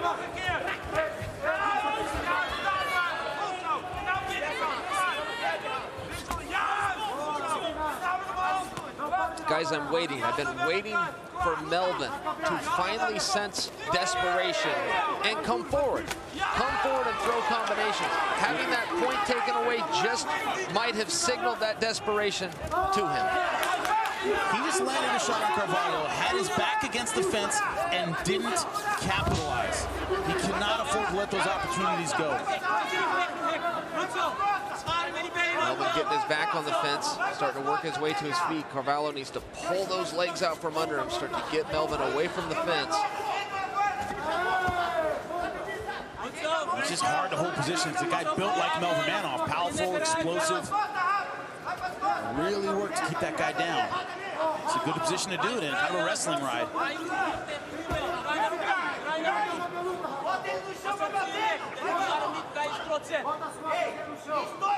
Melvin doing a great job of getting both of his hands on one of Carvalho's. If Carvalho can get that free, he can just start swinging. He's got wrist control on one side. He's got his legs trapped, got him pinned on the fence. It's an excellent ground and pound position, but Melvin knows it, and he's keeping that hand nice and tight. But he has to do more than just hold. He's got to open that window and get out. Use it. Right now he's not. He's just holding on. That won't save him. How does he do it?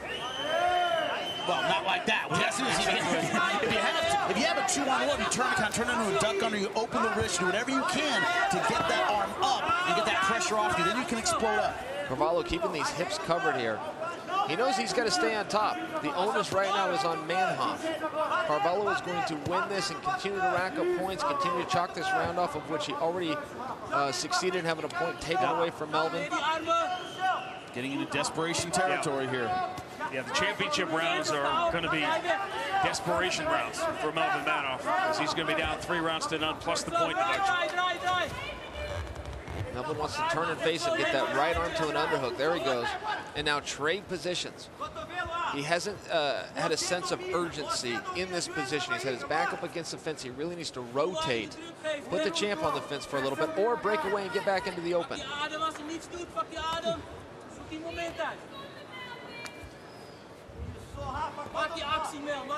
Go, guys. For all this time, Rafael Carvalho has had to listen to the conversation about the fight, with the sympathy going towards Melvin Manhoff when he still had the title that nobody was respecting. They'll respect this performance. Stop! Break! Those guys take no break here. Good job by the referee. Stay here. Kevin McDonald's been outstanding.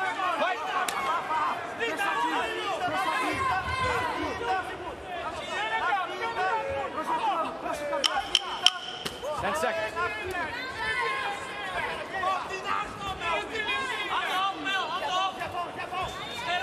Melvin Manhoff needs something huge, but if anyone's capable of it, it's Melvin Manhoff. He's done it the same way since the opening of round 1. Versatility, controlling the range, great kicks, going to the grappling, going to the clinch when he has needed to, but not afraid to engage Melvin Manhoff. Let's not take that away from him. This hasn't been just a clinching match, just a wrestling match. He's been able to outrange and strike with Melvin Manhoff, one of the most dangerous strikers in the game. Give him full marks for this performance so far. Wipe him off. Where's your towel?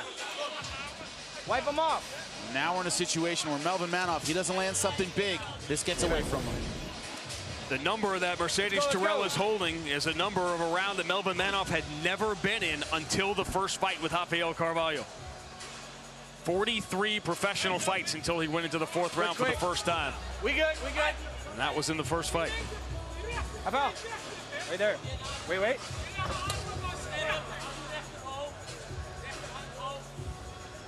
All right, guys, round 4, come on.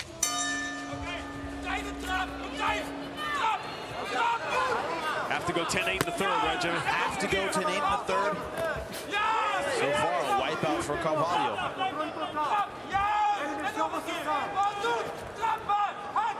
So far, it's 30-26. Melvin Manhoff cannot hope to win this one in a decision.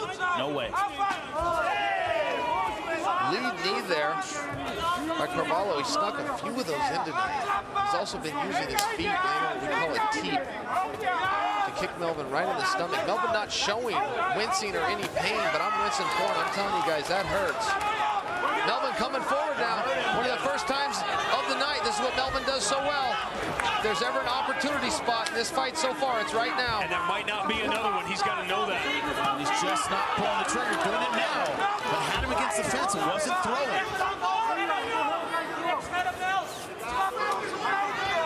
He's looking for the one shot. Yeah, he is.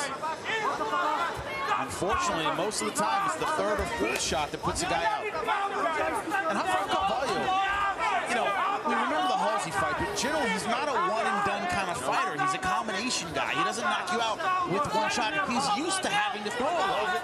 Melvin Manhoff isn't used to having to throw this much to get a guy out there. Yeah, that's right. That's right. And Melvin now doing a good job. He's digging to the body. And the other thing that I like that's doing is it's driving him forward. Melvin has his motion going forward. That's when he's at his most dangerous. For over 16 minutes, we just haven't seen that tonight. But we're seeing it right now. And Melvin's looking pretty good. I will concede it doesn't look as though he's about to stop this fight, but if there's any opportunity, and I think we all agree he's probably going to need a stoppage now, particularly with that point deduction in the last round. He's got to do it by going forward. And in this round 4, start looking for it. All those knees to the gut, all the body attacks, that's when you start really feeling them.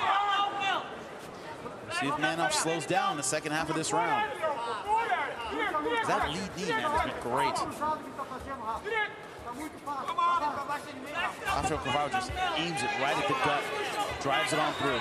Carvalho's really shown some great offensive skills. Everybody at home is able to see that. What I feel like maybe some people aren't able to see is how good he is defensively. Melvin's put some very big shots on him, and Carvalho gets his hands up just in time. He rolls with it just in time. He steps off with his footwork just in time. We've been criticizing Melvin for not getting a combination, getting 2 and 3 and 4 shots off. The other side of that coin is Carvalho changes things on him. As soon as one shot lands, Carvalho steps off. All of a sudden, that target's not there anymore. There's a big shot by Melvin. But none of them land cleanly. He's been able to deflect enough of them that he's still in it. He's able to take most of the impact with his gloves.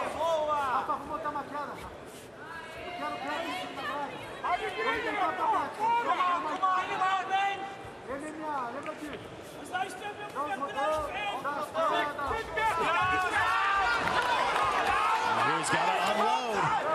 Manoff's best round by far. Monster shot by Rafael Carvalho. A body kick won him the world title. A head kick defends it. But remember, he was landing it to the ribs over and over and over again. What does a great fighter do? Change it up, make it a head kick. Melvin Manoff never saw it coming. Carvalho, to your point, Jimmy, was going low all night. The highest he went was right around to that navel. He got Melvin's eyes. We call that eyes of a fighter. He got his eyes used to one thing, and then he tricked him.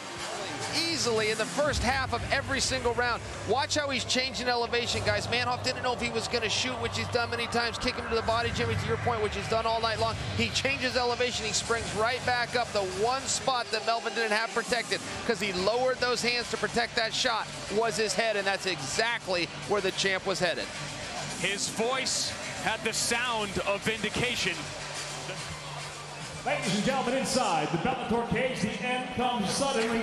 Official time, 3 minutes, 15 seconds into round number 4. The winner by knockout and still Bellator middleweight world champion, the blessed Rafael Carvalho. Look at the reach advantage, 8 inches for the champ, Rafael Carvalho. So Dan Miragliotta will be the referee for the Bellator MMA middleweight championship fight.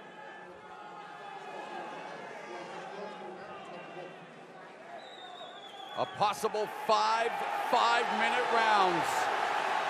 And you can feel the energy throughout the Nelson Mandela Forum. They've all come to see if Alessio Sakara can make history.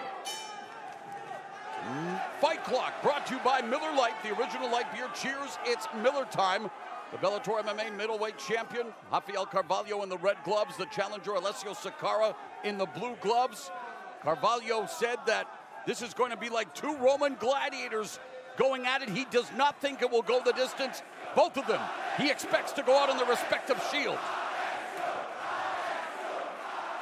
Another thing to keep in mind, Alessio Sakara hasn't made 185 in a long time. He talked about how long it took him to cut down, how early he had to start. Will he have the gas? Should this go late? Good right hand. He's already been rattled, and Carvalho's already hurt. Sakara, the elbows, it's dead. That's it, it's over. Carvalho making a statement. Crushing KO of Sakara early in round 1. You talk about a deafening silence. There is a deafening silence in this arena tonight. Rafael Carvalho just went in and got it done. Let's get another look at it. It was quick. This right hand over the top. That's what stunned him. And he got him against the fence, and it was all over. Ladies and gentlemen, inside the Bellator cage, it comes to an end officially. 44 seconds into round number 1. The winner by knockout and still Bellator middleweight world champion, Rafael the Blade Ernest Caballo.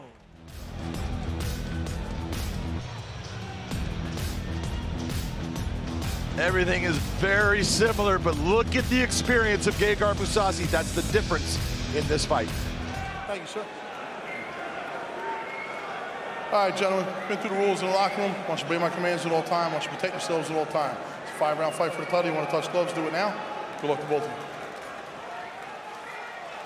Dan Miragliotta, the referee here at SSC Arena, Wembley. The main event of Bellator 200. Gegard Mousasi, 36 of his 43 wins inside the distance. Rafael Carvalho, the 4th middleweight champion, making his 4th title defense.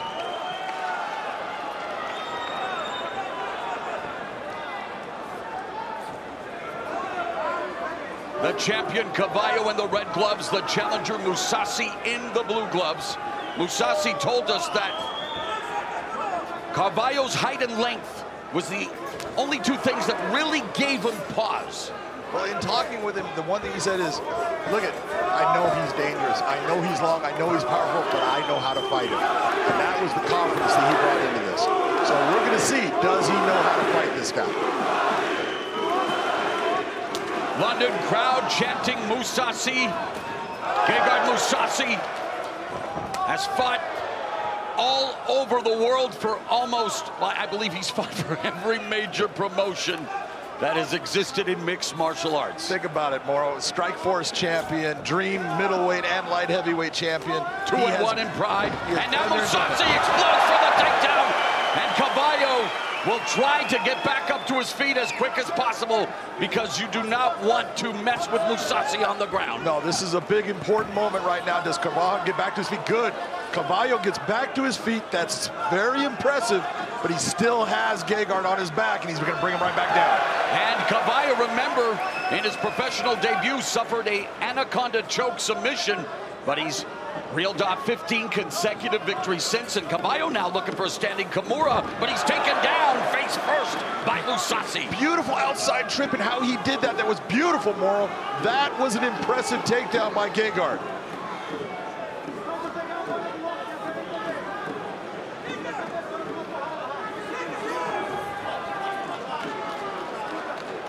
Caballo's using actually a lot of energy holding that weight, but he's doing it in a very calm and efficient manner, and he's just working here, which is impressive because Gegard is good everywhere when it comes to the grappling range. First of a possible 5 5-minute rounds for the Bellator MMA Middleweight Championship. Go behind by Mousasi with the waist lock. He'll try to drag Caballo back to the ground.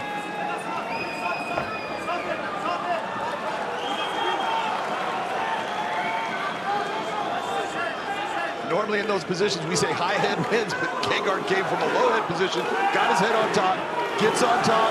Caballo just past the midpoint of the opening round. Caballo was attempting to control Mousasi's posture. Mousasi into full mount. Dire straits for the Bellator MMA middleweight champion. And this is what we were talking about, the experience of Gegard. He's so calm when he fights, and he doesn't rush anything. He takes his time and moves himself now into the mount. You're going to see that he takes his time in this position.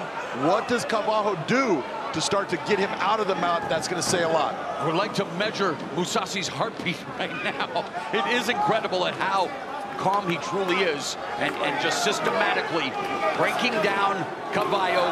Caballo just wanting to stay as close to Mousasi as he can. Neck crank attempt here, and Mousasi feeding Caballo right hands. You saw the lace with the left hand. Oh, the ground and pound from the back by Gegard Mousasi. Biggest thing is he's not being able to move. Gegard Mousasi is the new Bellator MMA middleweight champion.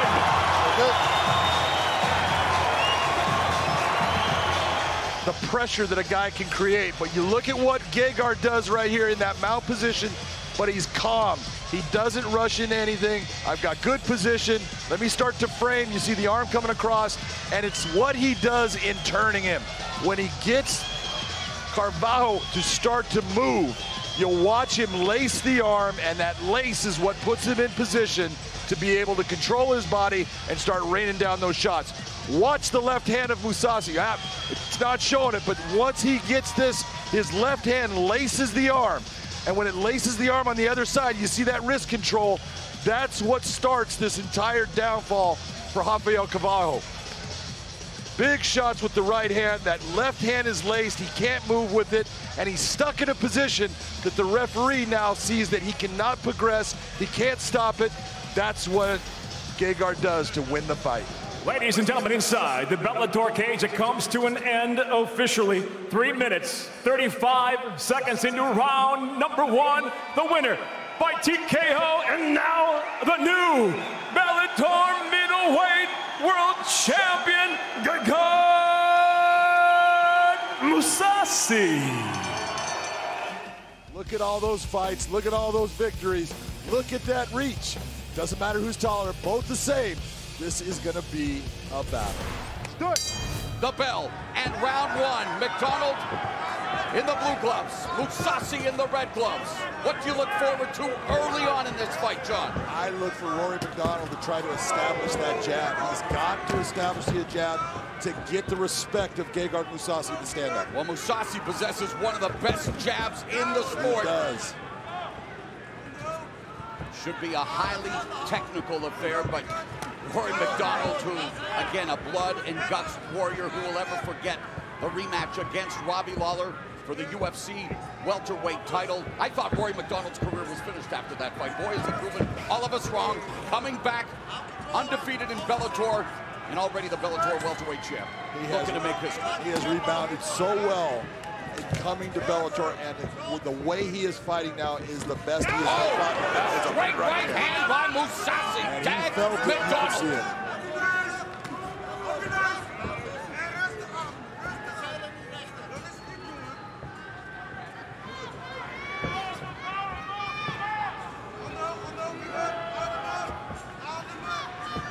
In my mind, if you're Rory, you want to do exactly what he's doing right now. Start to give him some angle, start to move around. Don't set your feet too often. If you set your feet, he's going to gauge that distance and he's going to strike. Two of the best collecting data, making adjustments on the fly, and the cage IQ off the charts for both fighters. Oh, absolutely. Gegard is the one you look at. He is so adept at changing during the fight. That's what's so impressive about Gegard Mousasi.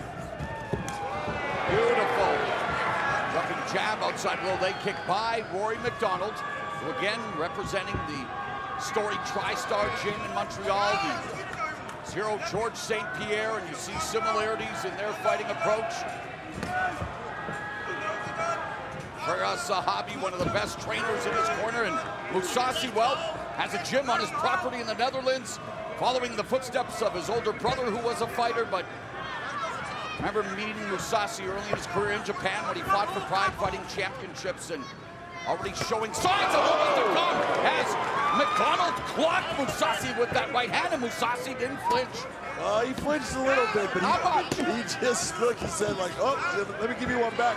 But that's what Rory has to do. He has to give him something to feel to get that respect. McDonald attacking the body with a left hook. McDonald checked that kick, but then eats another stiff jab from Mousasi. And another, you said it exactly, stiff. That popped his head back. He looked like a Pez dispenser. Oh, I like that line. I've heard that before somewhere. And again, Mousasi beginning to establish the jab. There's a sweeping left hook. Oh, that kick was blocked. And Mousasi starting to find a rhythm, putting his strikes together under 2 minutes remaining in the first round. That's you're exactly right with what you're looking at. Gegard is starting to get a rhythm. Rory is not actually in a rhythm right now. He's trying to find that rhythm. He's struggling a little bit in the fight. Gegard is being successful. That straight right hand, the second time in this opening round that he's cracked McDonald.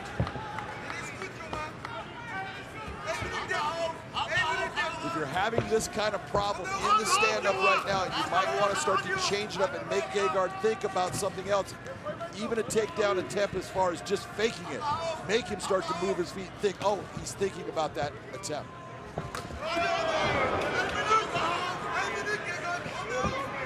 Mousasi walking down McDonald, shoots the jab. McDonald tries to maybe attempt to take down, but was stopped, and that jab is just really already highly effective weapon for Mousasi. That jab right now is a difference in this fight. He is controlling the distance. He's controlling exactly where that pace is at. And that's what he has to do in order to win this fight. You got it. The other part of that is it's not just a jab. We're talking, this is a damaging jab. It's a power jab. Manny Pacquiao, same thing. 30 seconds left in the opening round. A good start for the Bellator MMA middleweight champion, Gegard Mousasi. But again, Rory MacDonald used to taking the opening rounds, wanting to collect the data, see what Mousasi's all about. One of the things that is in the book about trying to beat Rory MacDonald is make him move backwards, and that's what Gegard's doing right now.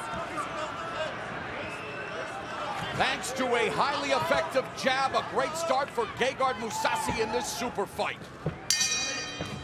Bell in round number 2. How do you score the first fight on your unofficial scorecard, John? Well, the first round, I should say. First fight. That's okay. It is their first fight. You're right. No doubt, 10-9. Gegard Mousasi established that jab. He's the one controlling this fight right now. Rory's going to have to change what he's doing, or things are not going to get better for him. How does MacDonald secure a path to the takedown? Because we know that despite improvements, Mousasi's takedown defense isn't the best. It was evident when he fought King Mo Lawal in Strikeforce, taken down 11 times. That's when he knew, I have to work on this part of the game, and he has. He has, and he's good at it. But if you're looking at Rory MacDonald, you have to say you've got to start establishing the ability to get that takedown. And now MacDonald attempting the takedown, but it's Mousasi delivering elbows, and now Mousasi inside the guard of Rory MacDonald. I talked to Gegard about Rory possibly trying to slide underneath, go to a 50-50, and Gegard said, what's a 50-50? And you look and you go, you know, everyone knows things in different ways, but Rory will not always try the conventional takedown. He's going to try those things, and his idea is if he's underneath Gegard, I just need to monitor the damage that I allow him to inflict. As long as he knows who 50 Cent is, it's okay though, right? Well, no, he's not part of that thing. No, that's right, but he wants to maintain the strap. 3:30 left in the second round. MacDonald off his back. Again, this prodigy who got interested in MMA when his dad started showing him old the UFC fights when he was 14 years of age. Really a first-generation mixed martial artist. Turned pro at the age of 16. And ate a stiff, sharp elbow. Couple more elbows from Mousasi. Big elbows inside by Gegard, and this is when we talked about Gegard's top game. He is a damaging fighter from the top. His ground and pound is vicious. Mousasi remaining active from the now open guard, a close guard again of MacDonald. MacDonald trying to control the posture, trying to force a stand-up, or maybe trying to secure a submission. He's trying to work things out. You see him opening that guard, then going back to a close, but he's trying to change the angle.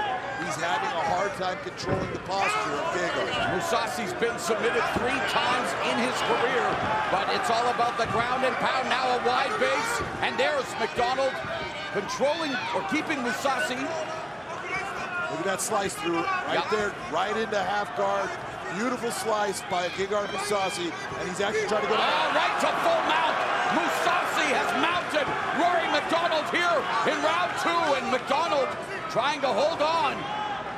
See him taking his hips, bringing him up high onto Rory MacDonald's chest. This is a bad position for Rory. Rory was mounted by Damian Maia, but Damian Maia doesn't have the strikes that Gegard Mousasi has. Red King! Trouble. And Mousasi treating the Red King like the victors of the Red Wedding. A minute 40 left in round 2. Mousasi ground and pound. Mousasi maintains the Bellator MMA middleweight championship, stopping Rory MacDonald.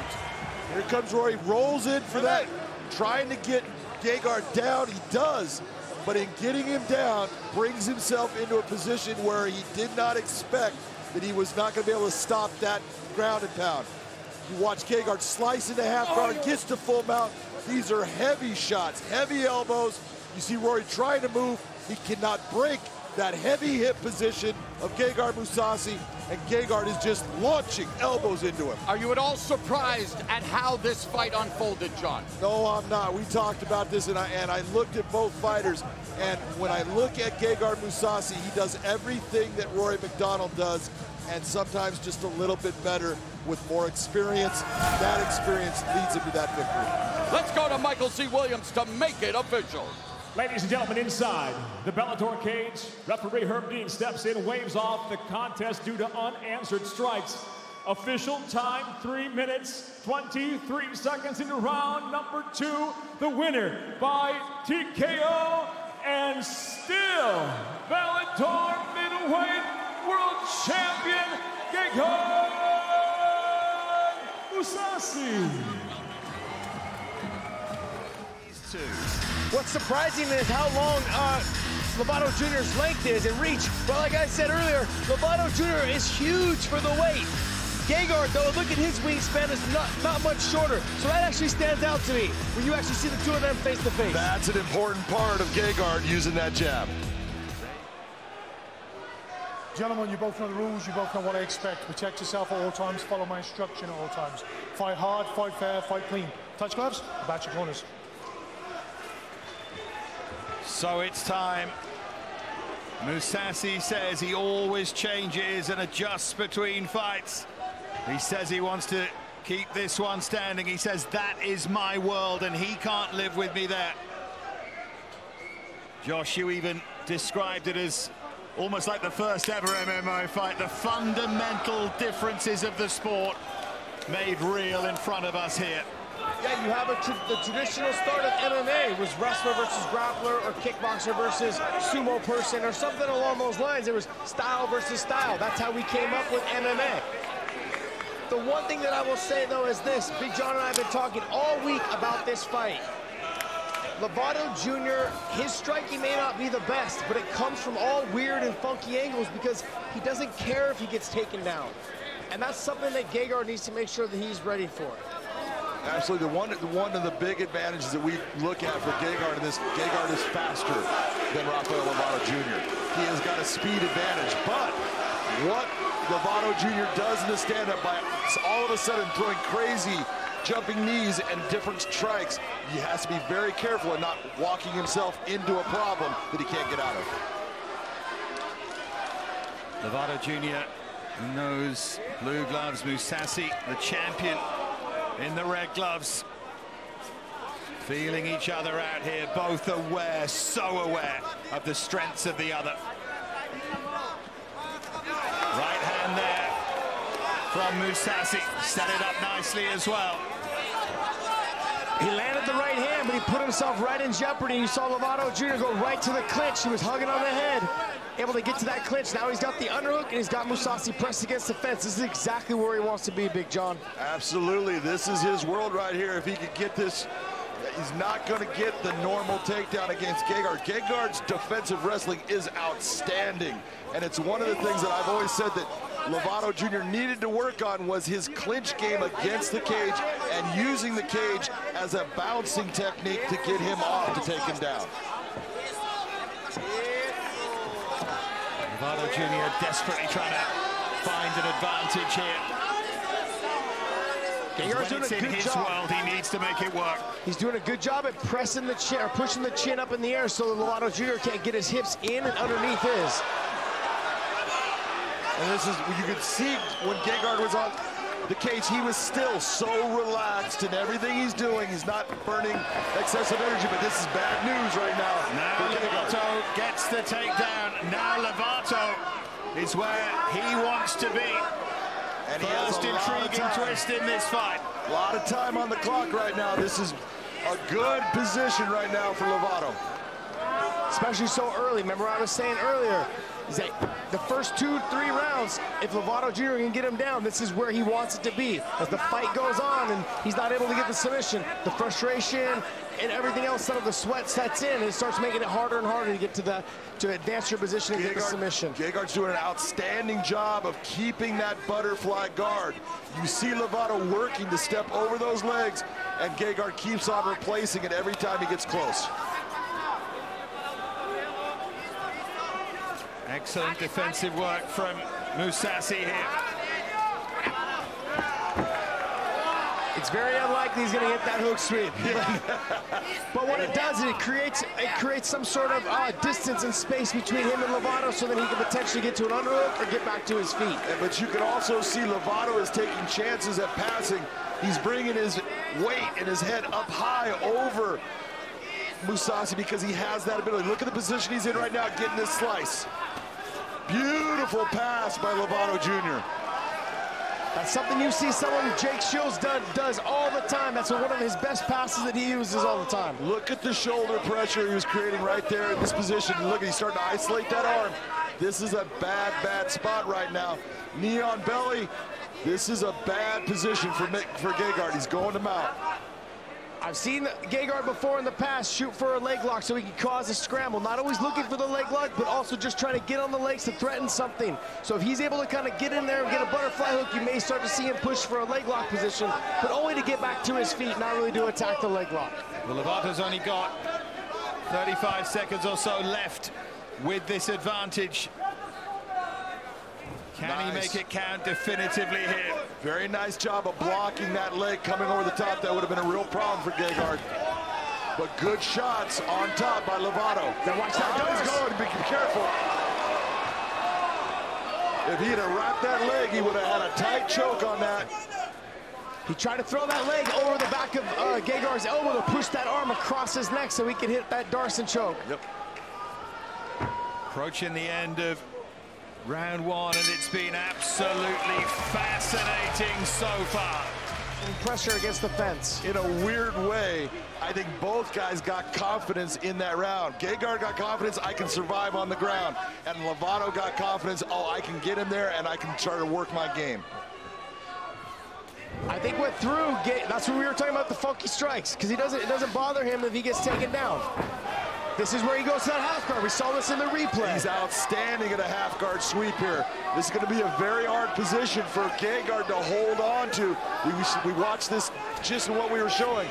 Look at him on top now. This is Lovato at his game.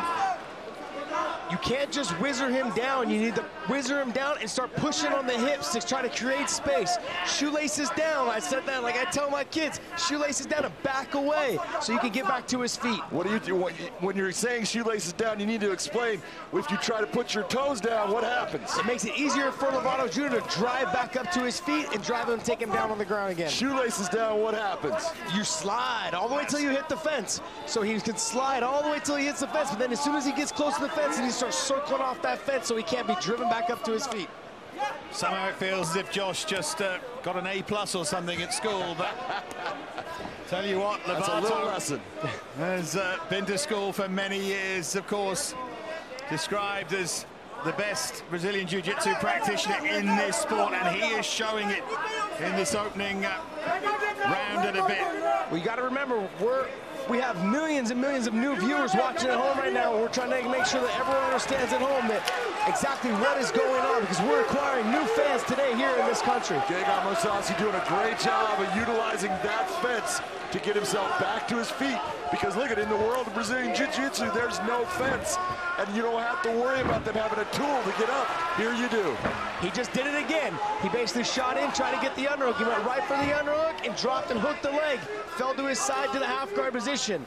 Sitting there with that half Nelson that you see Gegard having with his left arm, that's an important position. He cannot lose that. He needs to limp leg that left leg out. Now he's on his back. Brutal preparation. And this is these men for this fight, of course, but Lovato Jr. goes to Brazil, to Curitiba, gets himself teaked up, and we're seeing that here. This is the suffocating type of attack that a great jiu-jitsu practitioner can bring into the cage. You get up, you get space, and all of a sudden he's back into you and creating that grind that just wears you down.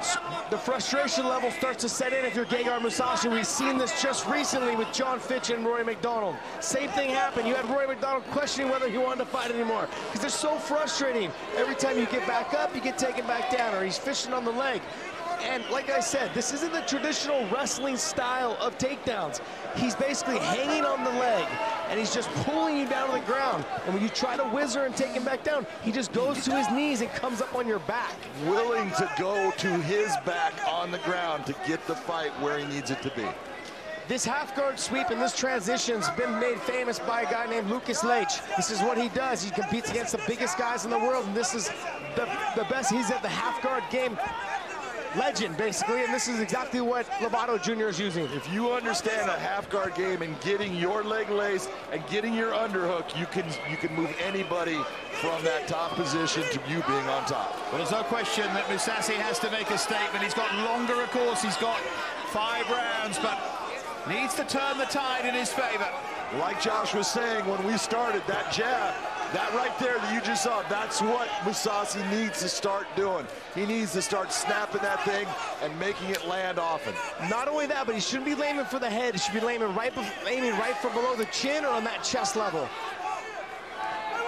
Can Mousasi make something happen in stand-up here? Now, what can happen when you have a guy like Lovato Jr. dragging you down? Your arms start to get full of blood, the lactic acid, because you're having to hold his weight, hold positions that you're just not used to doing over and over again, and it can be draining.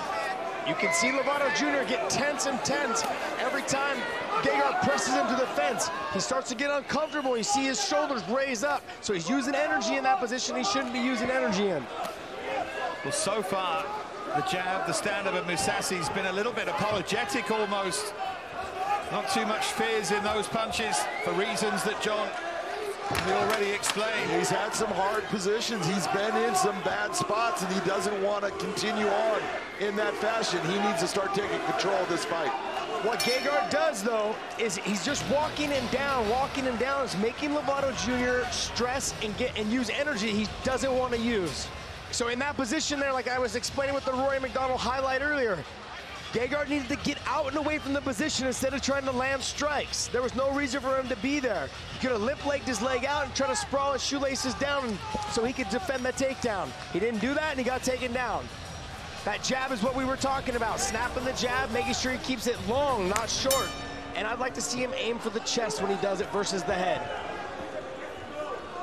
So, Mousasi in those red gloves, Rafael Lovato Jr. in the blue gloves. How would you have scored that second round, John? Second round, no doubt, goes to Rafael Lovato Jr. He's up 2 rounds to none right now, in my opinion. Lovato piles the pressure on again at the start of this third round. He, at the moment, is dictating the pace and the style of this fight. Yeah, he's doing what he's supposed to do. If you can control the position and placement of the fight, you got a great chance of winning it. Gegard's he's got really good fast twitch, so he's so relaxed. Like I said, he reminds me a lot of Fedor Emelianenko. He's like slow, slow, slow, and all of a sudden explosion, especially with his hips. But I think the length of Lovato Jr.'s reach is having an effect because he's able to touch Gegard's legs before he realizes it, and then he's taken down. He's able to suck that leg in. And Lovato Jr., when I shook his hand yesterday, good heavens. His hands are bigger than Big John's. I was like, good, what is... He just engulfed my hand. Don't do it. Don't do it, don't do it. This is a good position if you're Gegard Mousasi, because what you're doing is you're leaning your body towards the cage, using it as opposed to holding on the cage right there. Ken Lovato Jr. maneuvers himself so intelligently, and now he starts to unload. Gegard needs to focus more on Lovato Jr., not the referee, John. Exactly. Still able to keep that one butterfly hook in. We'll see what happens if Lovato's able to pass it. There you go. A lot of time in this round to be stuck in this position. He is growing in confidence as well, visibly here, Lovato Jr. And there's such a difference in when a guy mounts you and the skill level of him and how much pressure he can create. I can tell you that Rickson Gracie used to mount me, and I would think, my God, he's 500 pounds, just because he understood how to create that pressure. And that is taxing on your diaphragm.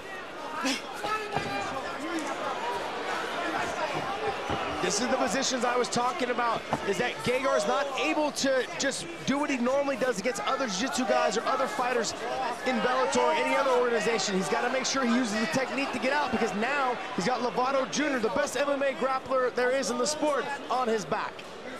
Remember, 9-0, Rafael Lovato Jr., but so many question whether this was too big a step up for him. I think he's already proved that thesis wrong. Well, he has definitely proved that, you know what, he was prepared, ready, and he has the skills to go with anybody, because going with Gegard Mousasi here, look at Gegard is incredible. The beautiful job of Gegard spinning in that body triangle and getting himself on top. Great move from Mousasi. Can he make it count now? See Lovato, look at the S-grip, going for that sweep. This is not something that Gegard is used to, and him being able to block it would be special, because that is a hard position. Coming up, legs high, can go to a triangle. Gegard needs to start either fishing his other hand inside, so two hands are out, or pushing the other one back in. Good ground and pound by Gegard. Serious damage as well on that left eye of Lovato Jr. You can see that cut him open. And then that starts getting in your eyes. That starts affecting how you make your attacks, how you mount your offense. But this shows the inexperience of a Lovato Jr. trying to attack a leg from the bottom position. His hand stuck. Gegard's sitting on the glove. So that makes it harder for him to get out from underneath. Suddenly the fight takes on a completely different complexion. Mousasi with that swivel of his hips has turned it in his favor. And this is exhausting, because Gegard's pushing his ankles to the mat. When he does that, it's closing your diaphragm. You can't take deep breaths. You see Lovato start to slow down, starting to stall, and he's getting pounded on. It's a bad spot for him. Still 30 seconds remain in round 3. These are key moments in the fight. He's a big right hand there from Mousasi. Lovato keeps on putting his arm into the leg. That's a mistake. He's got to stop doing that. That sweep is not working for him. Do not attempt it, because your arm's getting stuck. Every time he does it, Gegard sits back on it so he can't pull it out. Unloads again there, Mousasi. Genius work right there. Beautiful. Did he steal the round, John? Oh, absolutely. Who did the damage in that round? It was Gegard Mousasi. Talking of rounds, we're going 2-1 Lovato Jr. at the moment. The third scored for Mousasi. Absolutely. Third round goes to Gegard Mousasi. Still there to be won. Has he turned that tide definitively here, Mousasi? Going to the leg kicks now. And then a straight right hand. He can see that damage on the face of Lovato. But that's what I was talking about in the very beginning of the fight. He needs to make sure he stays long, so it makes it harder for Lovato to get in. And now that Lovato's taking a little bit of damage and he's getting a little bit more tired and had to weather the storm at the end of that last round, he's not the same explosive fighter he was in the first 2 rounds. That's exactly right. And now all of that submission ability, like we were talking, we are into the later rounds, 4th round. Both guys are extremely wet, extremely slippery, and those submissions are a lot easier to get out of. Starting to land as well now, Mousasi. And that swelling that Josh is talking about looks significant under the right eye of Lovato. Big mistake by Gegard right there to step in on that. He needs to stay long. Everything he does, he needs to stay long. But I like what he did there right there at that last moment. Lovato shot in, and he turned the corner and circled and put Lovato's back to the fence. Well, one of the things, if you're looking at this, Lovato's a taller fighter than Gegard, but if you watch him in the stand-up, look at who's shorter. Gegard is using length. He is using his ability to keep this fight in the stand-up by controlling where Rafael is able to actually come at him, and Rafael's starting to lower his legs a lot, and he's giving tells on when he's going to shoot in.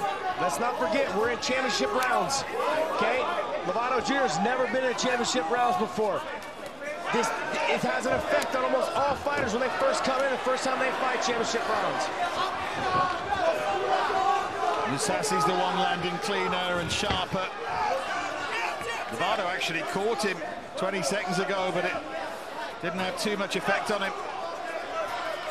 Well, just like Josh said, one of the things we do things like Shark Tank to get guys ready, and you can do 5 rounds of training.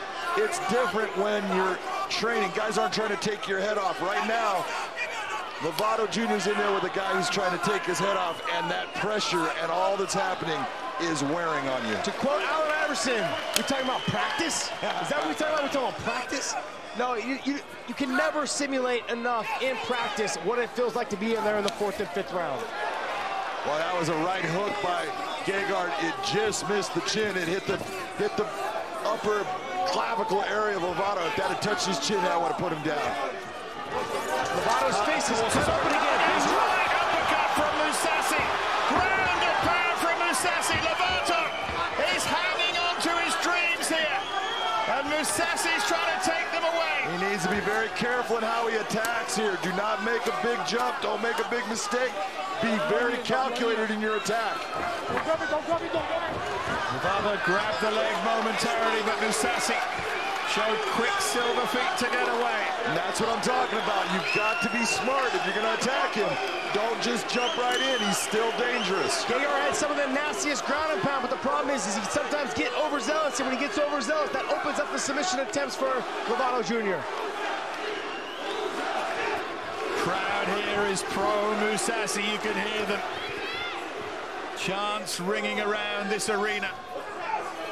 And right now, what you're seeing is the experience difference of all of those fights, those 50-some fights of Gegard Mousasi compared to the 9 of Rafael Lovato Jr. Because look at, Lovato Jr. is always in shape. He is always training. But when you have never been in that 4th and 5th round, it is ungodly taxing on you. Right here, Gegard needs to kick out. Yeah, there he goes, not trying to land any strikes. That's exactly what he should have done in the beginning part of his fight. Absolutely. Gotta love the theater of this as well. Right in the heat of a world title fight. Lovato wants it down there, and Mousasi almost hands on hips. People sometimes criticize how emotionless he is when he comes out to the cage, when they're introducing him, all those things. But I think it plays a factor when you're the champion. Because in the 4th and 5th round, he's not wasting energy, getting all amped up, hyped up. He's just this way the whole fight. He's pushing Lovato Jr. to the fence. He's making Lovato Jr. use all of his energy, stressing him out a little bit, making him flinch, making him do all these things he wouldn't normally do in the gym. Well, we were talking earlier about, you know, in the 1st and 2nd round, Lovato Jr. controlling the place and the position of the fight. Look who's controlling it now. Got the distance right as well, Mousasi. Lovely long right hand there from him. Closing seconds of round 4. You just got to stay long. He continues to stay long and just focus on getting out of that position for the half guard, then he'll be good. Well, I like what you're thinking, though, John. I like how you're thinking about it. Into round 5.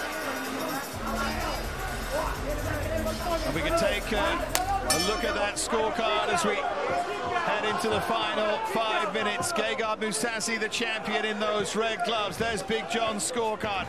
He's got it dead level. He's got this as being the deciding round as they fight right to the end for this middleweight world title. Very aggressive action coming at Gegard for Lovato Jr. Nice takedown. Now, how much energy do they both have left here? Well, the real question right now is, he got him to the ground. What does he do with the position? And this was one of those takedowns that took a lot of energy. It took a lot of energy to lift, pull him away from the fence and get the takedown in the 5th round. It's taxing. If Gegard's able to get back up, it's going to be harder for him to get him back down again. You see Lovato trying to lace the leg a la like a John Fitch, who does that so well, like Khabib Nurmagomedov. It is so difficult when a guy's got his back against the cage. You see him pulling those hips out. Very smart of Lovato, and very smart for Gegard to try to get his back right to that fence again. The reason why he pulled him away from the fence is so he can put his back flat to the ground. When his sitting on his butt and his back's to the fence, it makes it easier for him to posture up and get back to his feet. Straining every sinew here. Rafael Lovato Jr. One of the things this fight is really showing you is how good Gegard Mousasi is overall in his game. Because look at, he's been in bad positions here, and he has not gotten to a point where you can say, oh, he's going to get submitted. Even right now, not there. But Lovato taking the back. Look at, this is all stuff that's going to add up. He wins this round, I think he gets that title.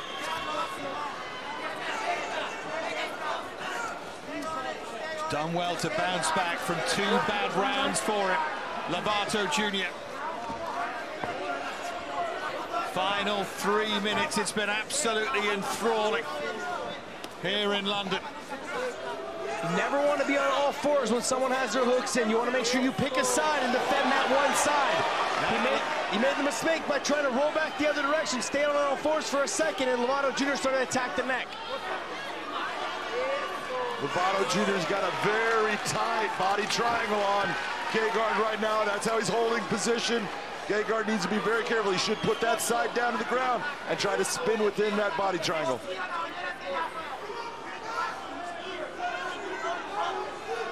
Impressed at the way that Lovato Jr. has turned it back in his favor to this extent. We'll find out, of course, whether it's enough or not in 3 or 4 minutes' time, depending on what happens in the next 130 seconds. He's a multiple world champion. He knows how to handle adversity. He's been through it, I'm sure, hundreds of times. Just a matter of him making sure when he got to the 5th round, he was able to isolate that takedown and get it down early, so he didn't have to focus on trying to get it down later.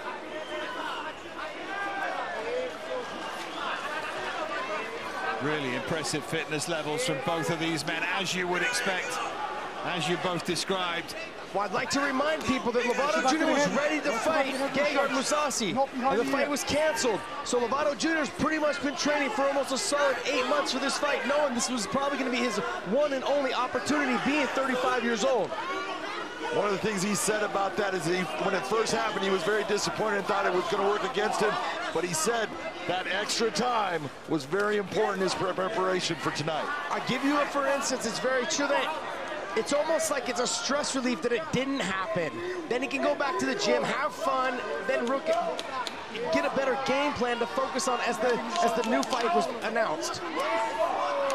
All this good movement, nice strikes by Lovato Jr. This is Lovato Jr. is closing things out impressively now. You've had 0 offense out of Gegard Mousasi this entire round.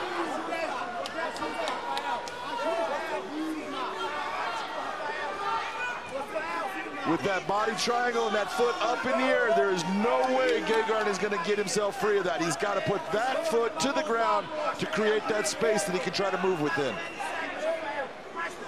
Is Mousasi going to lose his crown in the city where he won it? 20 seconds remain.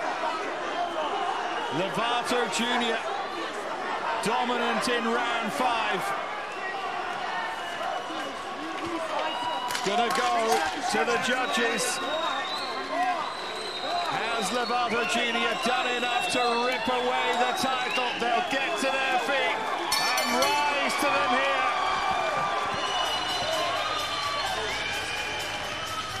Ladies and gentlemen, having gone the distance in this world title fight, we'll go now to your 3 judges at cage side. Your first judge, Ben Cartlett, scores the fight 47-47. He sees the fight even. His scorecard, however, overruled by judges Brian Miner and Michael Bell. Both scored the same 48-47. Both have it for the winner by majority decision. And now the new Lovato Jr. champion Mousasi is beaten in London. Michael C. Williams. Bellator MMA live on CBS Sports Network from Mohegan Sun Arena. The time has come for the main event of the evening. 5 5-minute rounds for the vacant Bellator Middleweight World Championship. Sanctioned by the Mohegan Tribe Department of Athletic Regulation, Chairman James Gessner, President of Sports and Entertainment Tom Cantone, Chief of the Mohegan Tribe Lynn Malera, and supervising at cage side Director Mike Mazzulli. And now, first introducing the blue corner. At 6'1", weighing in 184.9 pounds, in a quest to hold 2 world titles, the reigning Bellator welterweight champion enters tonight with 32 professional victories, 7 losses. From Goiânia, Goiás, Brazil, he fights out of Atlanta, Georgia, Douglas, the Phenom Lima.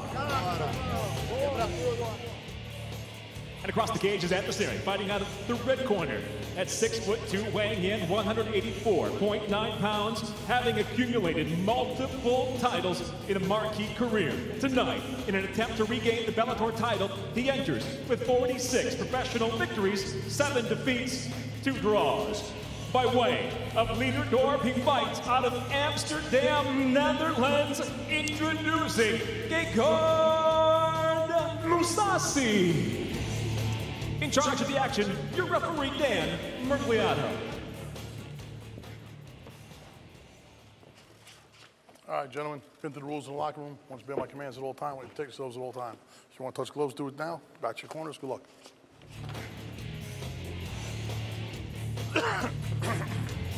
The Bellator middleweight belt will go to the victor. Gegard Mousasi. Douglas Lima. Fight scheduled for 5-minute rounds. Let's go, gentlemen. Fight. Here we go. Tonight's fight clock presented by Gegard Mousasi in the red gloves, Lima in the blue gloves.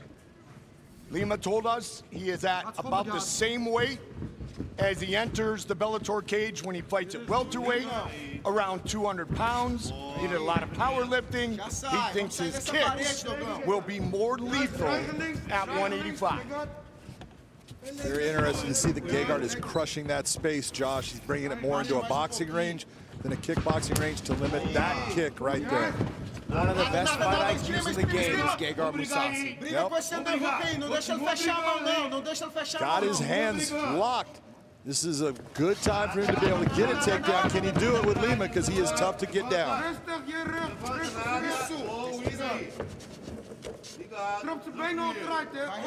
Douglas Lima earned his black belt in Brazilian Jiu-Jitsu from his longtime coach, Juan Carneiro, who was in his corner tonight back in 2014.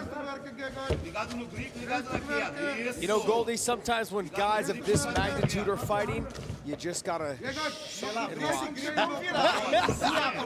This is, I'm just glued to my, I just can't get my eyes off this, man. Oh, nice job of taking the back. We'll see if Douglas can, Gegard had a nice position, gets him down. He's got that head high, which can hold Douglas Lima in this position right now.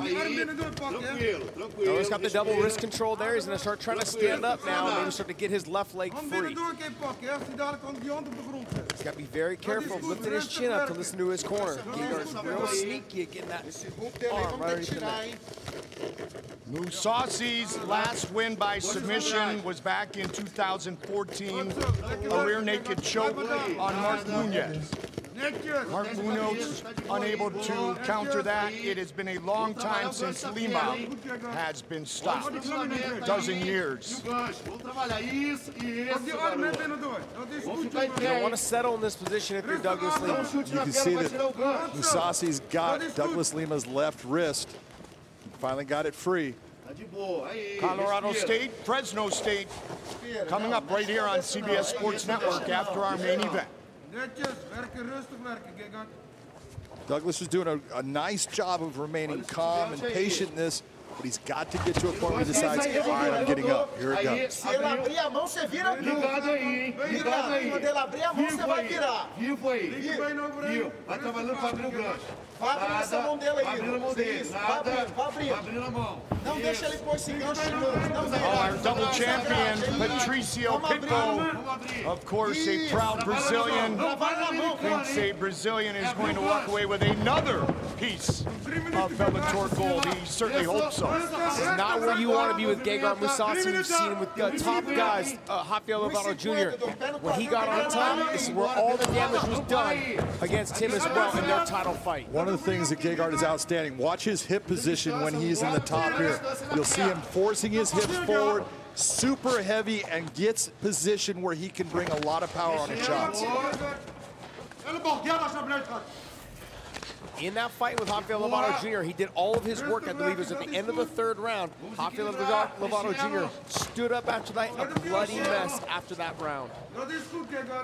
This is not where you want to be in it. This is also, too, at the beginning of the end for Rory MacDonald when the fight got to the ground. A little bit of a head clash there. Gegard came down, got warned by Dan Miragliotta about watching his head. A shout out to the former champion, Rafael Lovato Jr. Unfortunately, for medical reasons, had to cut his career way too short. But a class act and an unbelievable mixed martial artist. Just an unbelievable Brazilian Jiu-Jitsu practitioner. Came into MMA undefeated throughout his career. He was remarkable. But John, we've seen this in the past with Douglas Lima. He likes to hang on to the guard position, and this is what cost him the fight against Rory MacDonald. Also, when he fought Koreshkov in their third fight, he had hung out in the guard a couple times after not stopping the takedown, when he should have been trying to get back to his feet. No, that was actually when he lost the title to both. You're talking about it. Koreshkov, in the first fight he had with Koreshkov, had a bad knee and ended up where he was utilizing the guard and crossing his legs and holding the fighter in his position. He cannot do that. He talked about, John, how he took a beating in that fight against Koreshkov back in 2015. Right. Watch what happens here, Josh. You'll see Gegard brings his head down, almost a clash. It really doesn't hit Lima in the head, but you cannot use your head in any fashion as a striking instrument. It doesn't matter if it's head to head, head to chest. You cannot do that. That's illegal. John, are you sure you know the rules? No. He wrote them, but at this point, at his age, he forgot most of it. Round 2. Round 1 to Mousasi, I would imagine, to John. I think so. I'm just saying. There's that very first kick right there. Gegard was able to actually just wiggle his foot right out of the way. Well, Gegard checks kicks, and he doesn't get kicked a lot overall by anybody, so Lima said, I might go high a few times. Keep a lookout for that possibility. I personally think, one of the things I brought out in my keys to victory, Douglas Lima needs to keep his back off of the cage, and he is making a huge mistake by putting himself in this position. That black ring that you see, that's what he should be inside of. Lopsided numbers in the first 5 minutes, to say the least. But what you'll see from Gegard is just the complete relaxation. This is the way he fights, and this is why I think he doesn't get the credit he deserves. He waits for his opponent to make a mistake, and at the same time, he looks so relaxed and calm as he waits for them to make a mistake, and then he destroys them. He's lethal. In the shorter version, yes. Yeah. 46 career wins. That was a nice leg kick by Douglas Lima, but it was a good counter by Gegard. Gegard did tell us that he plans on utilizing his wrestling in this matchup. Lima acknowledged that he knows that is the case and worked a lot on his defensive wrestling in this game. John, I know that Lima has always been considered a really big welterweight, but I gotta tell you, he looks equal to the same size. And I know that we were saying like 205, 203 is what Gegard's going to come in, and Lima will come in at 197, 199, somewhere in there. But ooh, that was nice. They look very similar in size. They are very similar in size. If you look at their frames, I would say Gegard's maybe an inch taller, but you know, you're looking at the shoulder structure of Lima. He's wider. Guys, when we talked to him earlier in the week, he did say that his weight would pretty much be the same on fight night as it is when he fights at 170. What I look more for is when guys cut a lot of weight, or girls cut a lot of weight, females cut a lot of weight, is that I want to see it to make sure they don't put more on trying to gain an advantage. Whatever weight they train at is the weight that they should be fighting at. Because that extra pound, I was trying to give the analogy of, if you've trained for a marathon and you normally are running, you know, you're running your weight class is normally like 160, and I'm running 20 miles at 160, weighing 160 pounds. Well, I don't go and put on 2 more pounds and carry that for a marathon, and that's kind of what they're doing in this fight. And if you run only 20 miles, you don't finish a marathon, by the way. Yeah, that's why I don't run marathons, by the way. It just makes more sense to take the car, don't you, Josh? Lima has been successful in landing a couple of those lower leg kicks, but you've also seen that Mousasi's been able to block several, check them, which is causing pain to Douglas Lima's leg. Vai que confia que vai. Confia que vai. He's got those fingers locked. Abre a perna, confia que vai. Isso aí. Lima doing a great job separating the legs, which is actually pulling on the fingers of Gegard, so it's harder for him to get the takedown. Olha do Juca. Olha do Juca. Those check kicks. Lima acknowledged that he was ready to encounter that pain, if you will, in this fight against Mousasi. Hurts both guys. One of the things that if you're looking at the comparison, when Gegard Mousasi fought Rory MacDonald and they met in the center and there was an exchange, it was immediate that you saw that Gegard looked at Rory like, you can't hurt me. He has not made that same determination with Douglas Lima. He has given a lot of feints. He's been very careful in what he's doing, so he's giving Lima a lot of respect. I think he's felt a little bit of that Lima power, though, too, as well. I think he thought he'd be able to manhandle Lima around like he did Rory MacDonald. It's not happening the same. I would like to see Lima be a little bit more active, like 1 or 2 more punches, not just 1 at a time pot shots. 1, 2, 3, 1, 2, 1, 2. Retinho, vai. 1, 2. Deixa a lambada aí, deixa a lambada aí. Good job, man. Set for the start of round number 3. Big John, after 2, your scorecard. Right now, after 2, I've got Mousasi up 2 rounds to none. It's not that Douglas Lima hasn't landed some shots. He's just not throwing enough. He needs to get busier. He needs to start throwing more combinations and landing more shots. Which is pretty much what Juan Carnero said while we were in break in the corner. Start fighting your fight. Yeah, because what happened, you saw a little bit of the same Lima when he fought Rory MacDonald the first time. He was hesitant, it was Rory MacDonald, and then he realized halfway through the fight that this guy, I can beat this guy. And so, but by then it was a little bit too late. Yep. And then when he fought the second fight, he fought a smarter fight, but he also landed and did more, had more output, and ended up beating Rory MacDonald to win the tournament. Way more output, won every round. Won every round of that fight because he was dominant as far as he initiated, and he's not initiating in this fight. He needs to start throwing.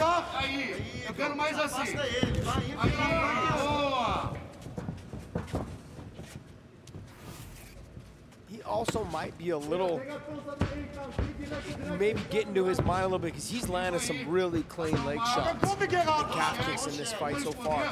And you haven't seen any wincing or any stepping or switching up stance from Gegard. And he just threw that leg that he's been attacking up to his head. Right now, there's no effect shown of any of those leg kicks that have landed.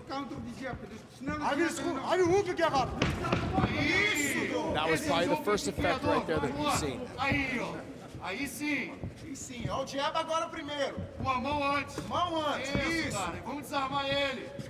Douglas talked to us about how he thinks Gegard may look for takedowns off his kicks. We'll see as the fight continues. Don't forget, when we are done, it's college football time here on CBS Sports Network.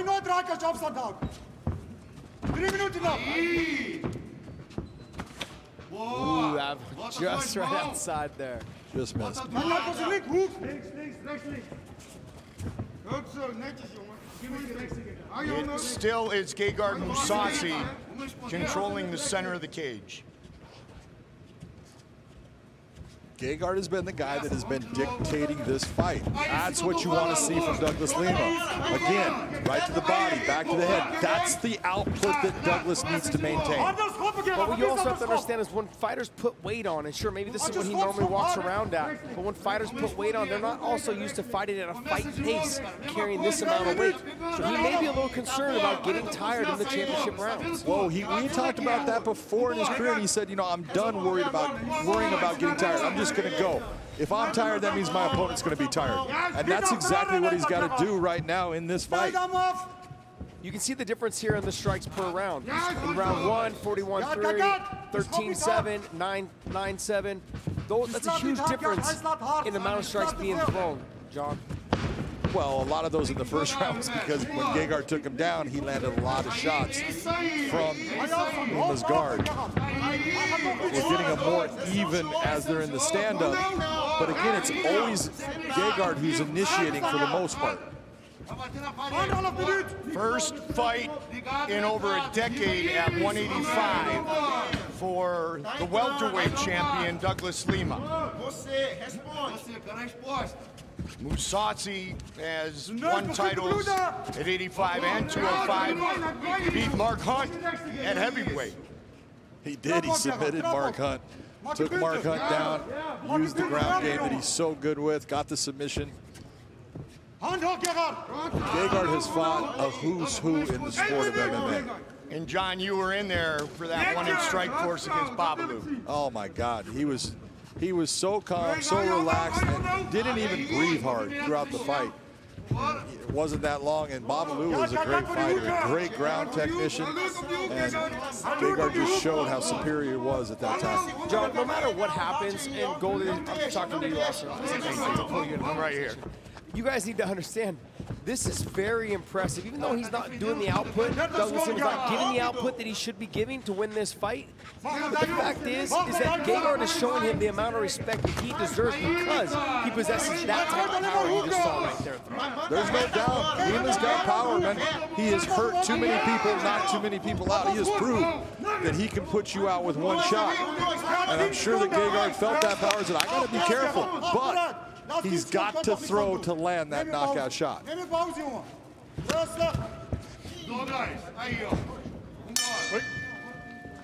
Because you can look at Lima's diaphragm. It's not even moving. He's not tired. Not at all. Championship rounds. The former Bellator middleweight champion in the red gloves, the reigning welterweight champion in the blue gloves. There's one of those high kicks that Douglas Lima told us to look out for. That was a nice kick. Landed cleanly to the side of Gegard's body.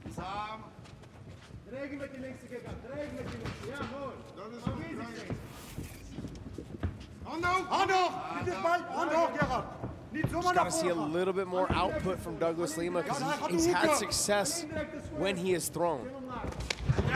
But I think that's why he's a little hesitant. He understands Gegard is only looking for the takedown. Seventh straight 5-round fight for Lima.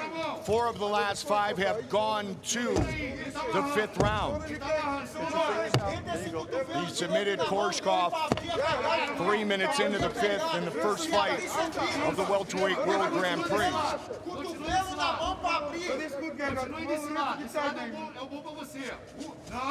That was a beautiful step behind by Mousasi. Elevates Lima. Nice job by Lima. That position's real hard to hold when you're a little sweaty. Especially when you got the sweat going.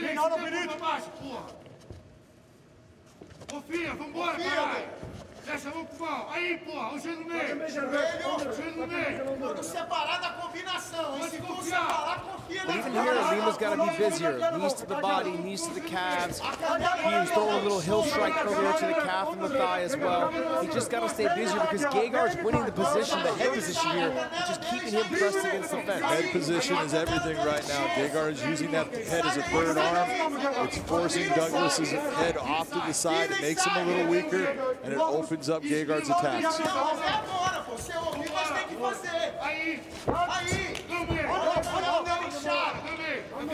For those of you guys watching at home, this is exactly though how Gegard, he'll normally press and push harder in fights, but this is the style. He looks very relaxed, composed. Nothing that his opponents does shocks him or impresses him. So I think this is a big reason why he doesn't get the recognition he deserves. But this, honestly, technically, one of the best in the game. That last kick did a little damage because you saw Gegard think about switching his stance for a half-second, John. You're absolutely right, man. You can see, there he goes again. Switches back to southpaw, which is telling you, I'm feeling that leg. So what Douglas Lima has been doing, it's starting to have that effect. Look at the lump on Gegard's. That left leg has got damage. You can see it. He's still using it. But the same as we saw with Rory McDonald, Lima's kicks are fast and heavy. I mean, in the Roy McDonald fight, he had taken so much damage to the leg and torn the meat right off the bone. Tore the muscle off the bone. He will never be the same fighter in taking any leg kicks. Você é o jab, você é o jab. Aí, cara. Uma fita do outro. You're Douglas Lima. You know it's time to turn it up. He's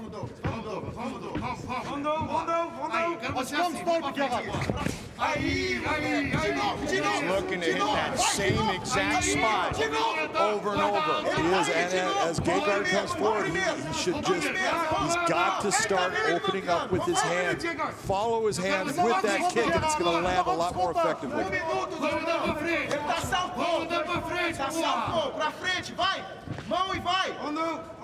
Just that step that you saw Gegard take with that leg, you saw a little buckle, and that's because he's having a hard time actually feeling the normal way when you take that step. It's feeling heavy, it's feeling swollen, it's hurt, it's having an effect on it. Yeah, you can see the hematoma on Gegard's leg.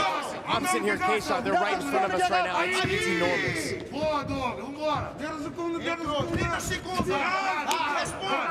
Under 30 seconds on the clock here in round 4. When he hides his kick behind the punches, the whole point. So much harder though. Exactly, that's the whole point. If he would throw his hands and then bring the kick, hide that kick behind the hands, he's going to be more effective.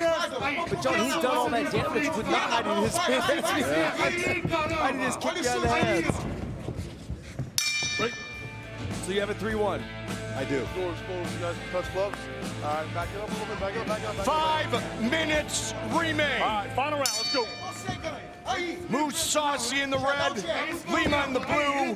The winner is the Bellator middleweight world champion.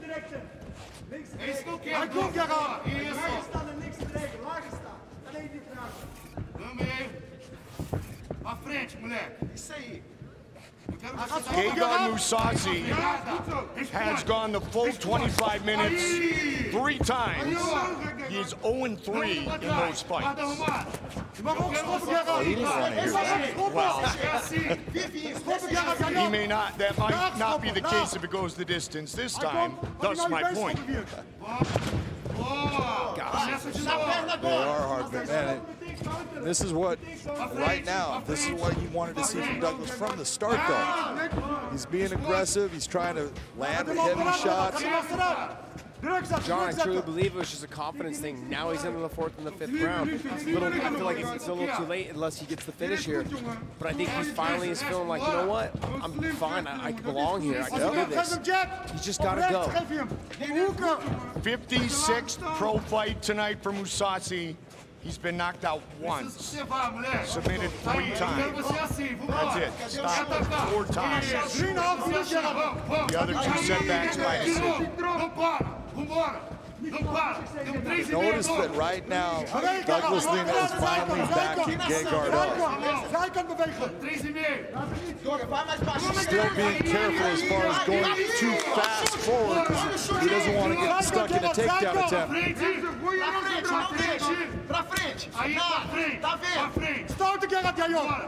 He's just got to go, John. I can sit here and tell you all day long, you just got to go, man. When you throw, you have success. Throwing and being offensive, sometimes that's your best defense. You make your opponent stop their offensive progression and it gives you opportunities. And not all fighters can go backwards. And those 3 decisions were in 5-round fights. King Mo, Lyoto Machida at 185 in a non-title fight, and the former champion Rafael Lovato Jr. I guarantee there's going to be a large bucket of ice going up to Gegard Mousasi's room after this fight. That leg is not feeling good.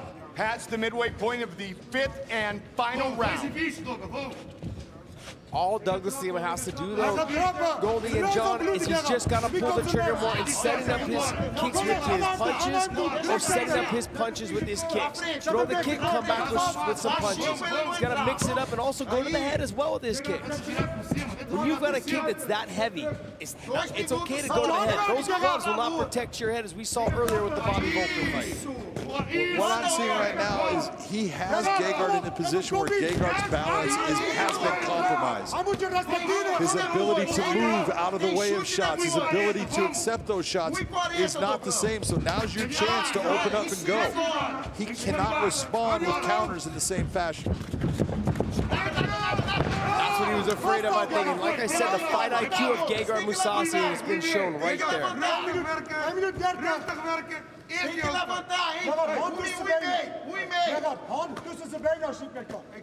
Douglas Lima needs to be very careful he doesn't get stuck in a Von Flue here. Good job, he gets his hand off of the head, but now he needs to get himself off of the ground. That's no easy task, John. No, not with the guy that he's got on top of him.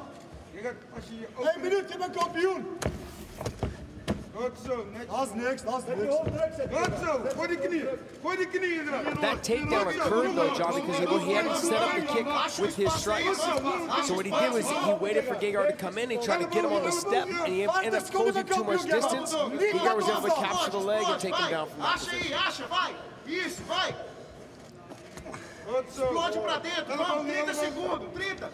Isso, vai, confia, confia que vai. 30 seconds remain.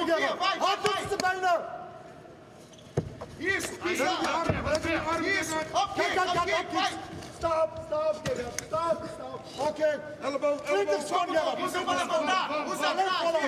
now you're seeing Lima's the guy that's throwing shots. Gegard has not done any type of striking on the ground so far. Isso, vai. That's the first one he's thrown. They go the distance. Ladies and gentlemen, in this world title fight, we go with your judges' scorecards. Your first judge, Jaron Villel, scores it 48-47, while judges Doug Crosby, David Torelli, both see it the same, 49-46. All have it for the winner by unanimous decision, the new and now two-time Bellator middleweight world champion, Gegard Mousasi. Gegard Mousasi, once again, the Bellator middleweight world champion. All it comes down to is fight IQ. He used all the tools in his toolbox, where Douglas Lima was just trying to use one and trying to pick and choose his shots, and it didn't work to his advantage tonight. Tail of the tape here for this middleweight world championship fight. 47-7-2. We're talking about wins against all kinds of champions across the board, but John Salter's finally getting his chance at that title. 18-4, only one time has he gone the complete distance. All right, guys, been through the rules in the locker room. Want to obey my commands at all time. Want to protect yourselves at all time. Great job, gentlemen. Good luck, both of you. Dan Miragliotta set to officiate tonight's main event for the Bellator Middleweight Championship. Gegard Mousasi, now a two-time champion in this division against John Salter. 8-1 in Bellator with one knockout and 6 submissions. The bell in round 1, the champion Mousasi in the red gloves, the challenger, the southpaw Salter in the blue gloves. And Mousasi told me prior to tonight's fight that he was going to, quote, bulldoze Salter, close quote. He told me something very similar. You know, we'll see if he can do it, because John Salter, he's not an easy out, is a terror for everyone because he's so good at getting you to the ground and then dominating you on the ground. Gegard Mousasi has got to be careful. 26 of Mousasi's 47 victories have been via form of knockout. Salter was TKO'd once against Gerald Harris in a UFC fight back in January of 2010 as Mousasi moves forward. Nice 1-2 combination, but it is the hand speed of Mousasi where I see a big difference in the stand-up. He is known for his hand speed. He's got a very fast and sharp jab that he utilizes quite frequently.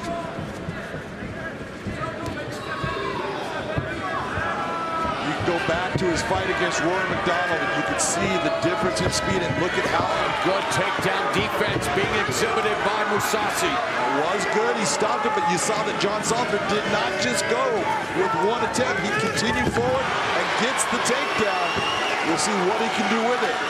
Salter began training jiu-jitsu at the age of 21 as a black belt. Also competed in the ADCC 2017 World Championship, when that's the highest level of grappling, John. Absolutely, and you see Salter doing a very nice job of keeping that leg of Gegard Mousasi up, so he cannot use it to get himself back to his feet. He's got to free that leg. Salter's 6 submission victories in Bellator middleweight competition are the most in divisional history. Mousasi has been submitted 3 times in his career. This right here is just a chess match of Mousasi trying to keep his hips up against the cage, while Salter wants to bring his hips off of it so he can put his back down onto the canvas. It's been nearly 7 years since Mousasi was submitted. That came against Ronaldo Jacare Souza. They split fights, and want to wish Jacare all the best in his future endeavors, having retired from the sport of MMA, a former Strikeforce champion. Recently just retired. Fantastic fighter, fantastic person. Going back to the world of BJJ. Mousasi wanting to get back up to a vertical base. Salter looking to take his back, maintaining hold on his foot. Notice him controlling that ankle. Basic wrestling right there. You keep that person's foot from being able to be planted on the ground. He cannot have a base. This is what John Salter does. Notice how he has now just systematically gotten himself towards the back of Gegard Mousasi. He's still not in a position to even think about getting the submission, but position before submission, and that's what John Salter is doing. And years ago, a grappling heavy strategy was probably the easiest way to beat Mousasi, but that hasn't been the case in recent times. No, the one thing about Gegard, he is very underrated in his ground game. His ground game is outstanding, especially from the top position. And he knew that coming into this that Salter was going to work at getting him down, and he could not allow himself to just accept the position. He had to always work towards getting himself back to his feet and away from John Salter. It was Mousasi's older brother who got him training and grappling after Mousasi started with judo and boxing as a child. Then Mousasi on his feet, coming up on the final minute of the opening round as Salter continues to control from behind, looking to take Mousasi to the canvas. Mousasi fighting the hands, trying to turn into John Salter. That's a good move by Mousasi, but with Salter's hands, if he can get them together, he can get that takedown again. Mousasi has 12 submissions, and right now just trying to create some form of separation, break the grip of John Salter with 30 seconds left in the round. That was a nice knee inside. Very nice knee by Mousasi, and what he's doing right now, he's making John Salter work. It's not exciting for anyone, but John is working really hard at trying to get these takedowns and keep him down. That's going to play out as this fight goes longer. Elbow strike by Mousasi as the first round comes to a close. Right, clean, no strike. Beautiful combination there. Good one good land by Mousasi, but it was this right here that changed the round when Salter was able to get in on that single leg, drive Mousasi to the cage, pick him up and sit him down. Pulled the leg out, sits him down, controlled the position. And the big difference in this round, not a lot of strikes from either guys, but these little knees right here, you see that hand coming a little bit off, he brings the knee up to the head. Good fight IQ by Salter, good awareness. Yes, it was. All right, second round, let's go, guys. Bell, round 2. Based on what you saw in that opening 5 minutes, how do you have it on your unofficial scorecard? Based on what I saw, probably the best strike landed was John Salter. He had the control of it. I give the round 10-9 to John Salter. A more aggressive Gegard Mousasi starting here in round 2, although he gets clipped by the left from Salter. He does, but one thing that's going to change, look at how sweaty both guys are now all those submissions. Right hand lands for Mousasi. All those submissions that John likes to go after, it's going to be very hard to hold on and get the takedown against Gegard Mousasi.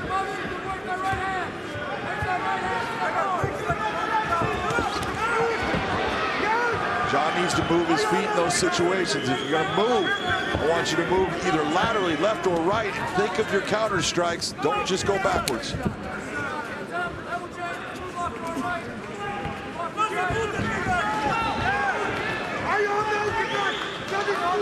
Minute gone here in the second.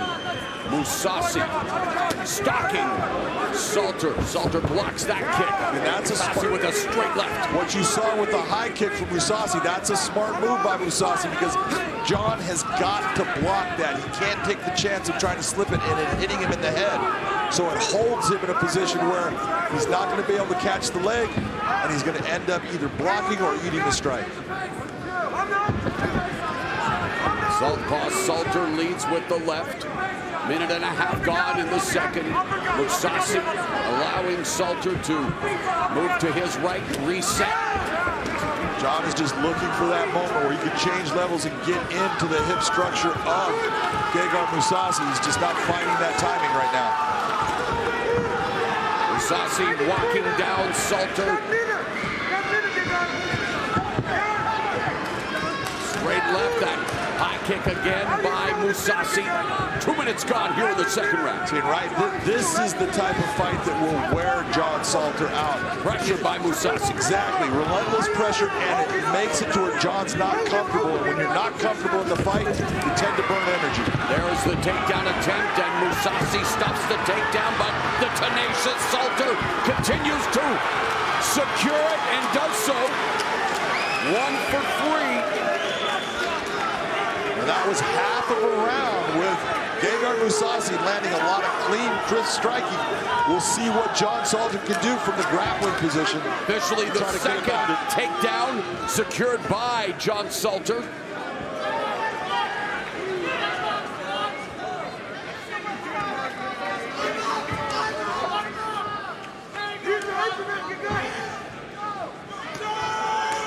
Mousasi just sitting down, not wanting to try to wall walk now, trying maybe to do so.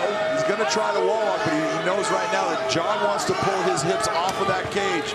Pull the hips off so I can swing you around and get your back onto the canvas. That's why Gegard is using that fence as a balance point. Landing little strikes.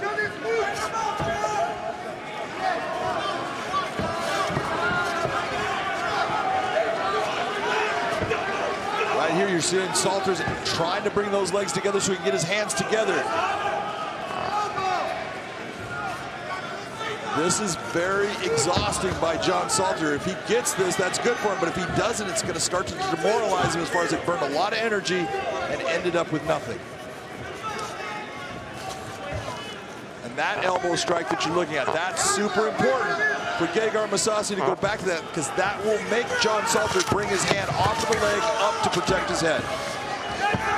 Mousasi continues to defend, now in top position with Salter on his back. Mousasi posturing up. Final minute of the second. Piston leg left hand by Mousasi, stacking Salter against the fence. And this right here, people look and they think, you know, John Salter great on the ground. Well, trust me, in the top position, Gegard Mousasi is a monster. He wants to jackhammer those punches from distance. He's got great hips. Watch how he'll bring the hip pressure forward, and then he brings heavy strikes down. Right now, John Salter is starting to eat a lot of shots. Mousasi looking to want to deliver on another prediction I heard him make, that he would stop it in the second round. 20 seconds left. Mousasi ground and pound on the challenger, John Salter. This is classic Gegard Mousasi. The dream catcher looking to smash the dreams of the #1 contender.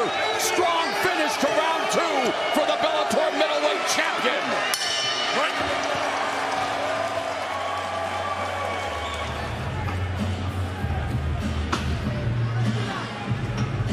So grueling action through the first 2 rounds of tonight's main event. Gegard Mousasi used to sweating excellence, both of them dripping in sweat and finesse. John Salter, again, a guy who always determined to get the finish. And John, we have it on the screen. You have it 19-19 after 2 rounds. Why? I have it 19-19 because I gave John Salter the first because he landed a couple of good strikes, the knee strikes, and had the positioning with the grappling. The grappling took place more than anything, so he got the round 10-9. Gegard Mousasi definitely won the second round because of that. Bigger than John Salter won the first, but it's still a 10-9. I have it as an even fight. Yeah, because of the numbers you just saw on your screen, one-way traffic in terms of offensive strikes landed by Mousasi in round 2, and he continues to hunt down the #1 contender, Salter. Salter looks for the takedown, blocked again by Mousasi. Stonewalled that attempt right there. Beautiful job by Mousasi. All those attempts as John Salter starts to shoot those shots and they don't work. It's just going to start to become this tidal wave that works against him. Salter now 2 for 5 in the takedown department. Not surprisingly, Mousasi yet to attempt a takedown. But he has a huge advantage in terms of punches thrown and landed. Nice shot, actually, by John Salter, but look who ends up in the top position. And that's because John's getting tired. He has put a lot of energy in trying to get Gegard down to the mat. It didn't work for him in the second round. And now he's got a lot of time that he's got to work with here to get himself out of this bad position. Mousasi looking to perhaps secure mount on Salter, instead just plants him on the ground, delivering a steady diet of right hands, some of them sneaking through this guard of Salter. Referee on top of the action. It's a championship fight, but John's got to do something to stop what Gegard's doing. The Mousasi onslaught ends with Gegard Mousasi successfully beginning his record second Bellator middleweight title reign with a successful title defense, stopping John Salter. Mousasi living up to his promise of getting the stoppage. Watch this, he just stonewalls that attempt by John Salter. And like I said, now that he's a little slippery, it makes it so much harder. Salter goes in on the leg, but ends up where he gets turned based upon the arm position of Gegard. Gegard just starts to open up with elbows. Look at the difference. Look at the posture. See how he's got distance? Distance equals escape. But when you're John Salter and you're tired, for Gegard, it's meaning power. He's putting big, heavy shots on him. Salter can do nothing to stop the attack, and referee Dan Miragliotta brings it into it. Ladies and gentlemen, inside the Bellator cage, due to unanswered strikes, referee Dan Miragliotta steps in to wave off the contest officially. 2 minutes, 7 seconds into round number 3. The winner by TKO and still Bellator middleweight world champion, Gegard Mousasi. Let's get now to Michael C. Williams. Bellator MMA live on Showtime from 3 Arena. The time has come here in Dublin for the main event of the evening. 5 5-minute rounds for the Bellator Middleweight World Championship. Sanctioned by the Mohegan Tribe Department of Athletic Regulation, Chairman James Gessner, supervising at cage side, Mike Mazzulli. And now, introducing the blue corner. At 5'11", weighing in 183.7 pounds, in his first world title fight, he enters with an undefeated professional record of 11-0. From Ninilchik, Alaska, he fights out of Coconut Creek, Florida. Introducing the challenger, the gentleman, Austin Vanderford. And across the cage, the champion fights out of the red corner at 6'2", weighing in 184.6 pounds. Tonight, in his second defense of his second reign as Bellator champion, he brings a prolific professional record, including an incredible 48 victories, along with 7 defeats and 2 draws. Fighting out of Amsterdam, Netherlands, ladies and gentlemen, the defending Bellator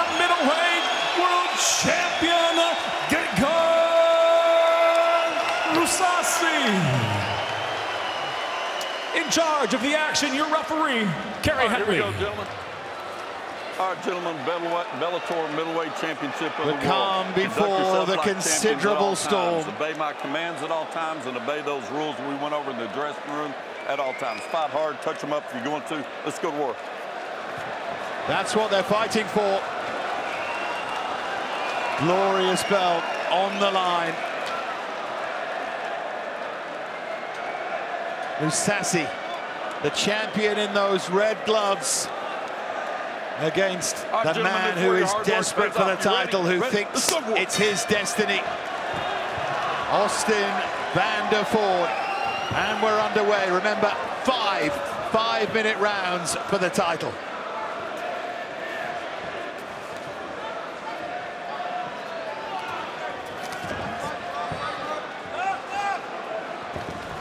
Right hand there from Vander Ford. Snuck through the guard.